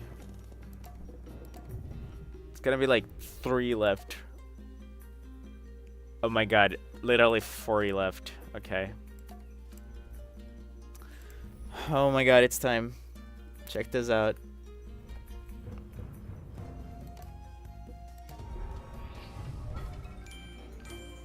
I would admit to stealing background from Google because I don't really know how to do backgrounds. Backgrounds do be hardest, but I feel like the hardest part of a background is to make it like mix well with the rest of the drawing. There it fucking is. Hell yes. Because oftentimes when I would do backgrounds, they would not. Basically, it don't feel like they belong there with the drawing I made on the foreground. Oh, it's done. It's done. There's no diamond tier or anything. There's just go tiers, and they're all achieved.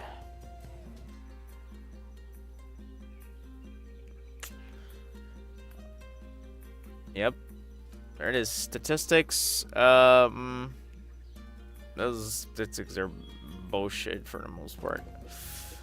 Alright, last thing I'm gonna do is I'm actually going to beat the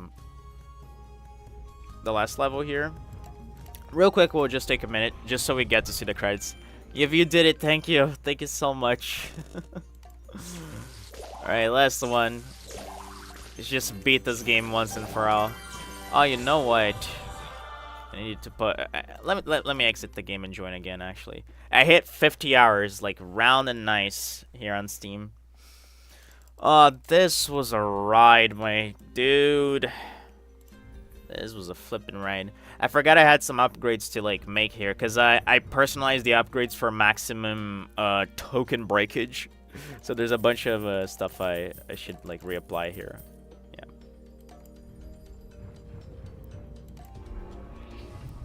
Right, we need to hit 2 million points here. Probably gonna do this first try, hopefully.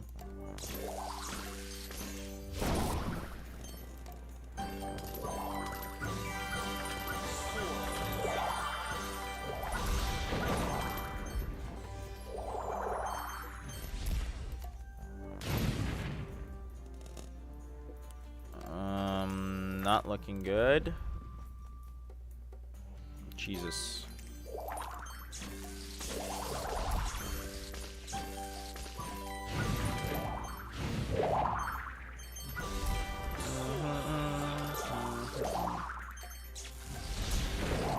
I can't believe I survived through it all.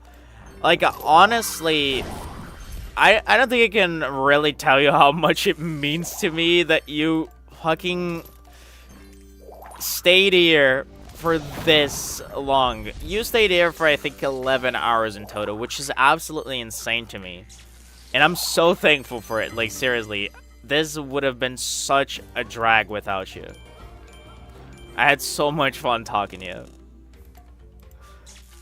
And this really makes me happy, because, like, man. I don't know, it was just so much fun. I don't know what to say. I'm just so thankful. And I'm sorry also for, like, screwing up your sleep schedule more than it already was. But, you know.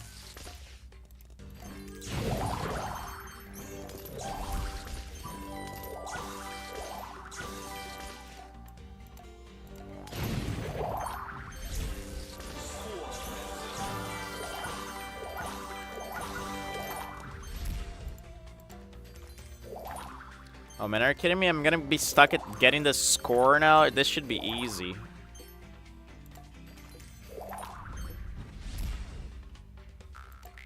Oh gosh.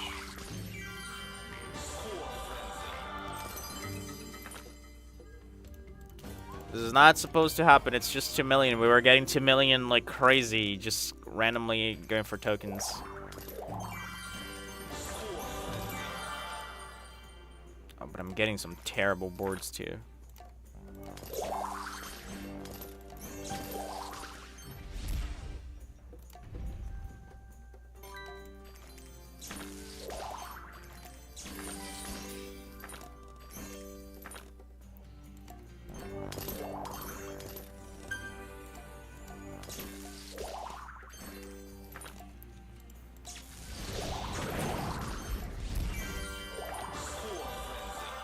Okay, I think we got this one now.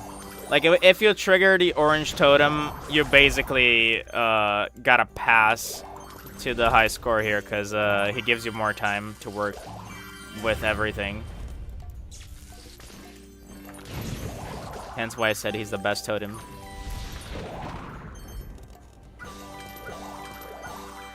I didn't want to leave you lonely, so I stayed. I really talking to you too. It's alright, I don't mind. Aw.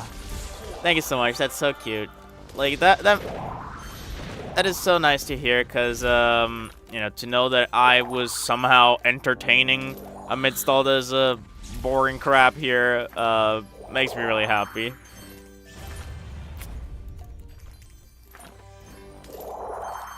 Oh god, we might not make this. We might, like, barely not make it.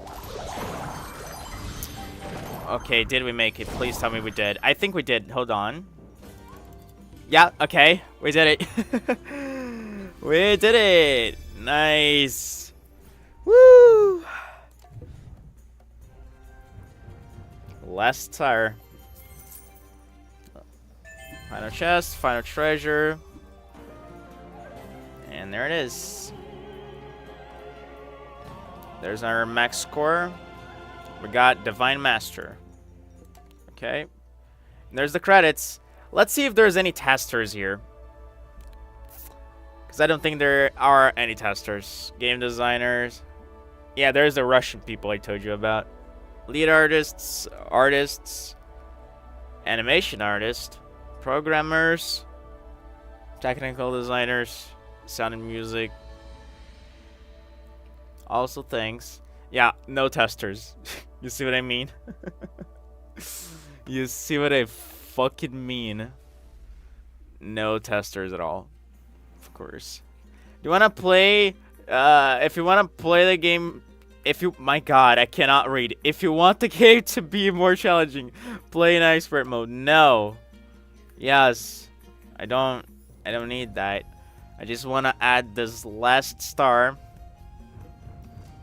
to the. And by the way, I had just played the expert mode. That's the exact same text that appeared when I beat the first time. So all upgrades are made. 100%. All achievements done. We did it. Ah, feels so good. All right, this is it. Alt F4. Yes, I want to quit. Please and thank you. Holy crappers. Thank you so much, Artsonist. Thank you so much. No man should answer those silly string beats.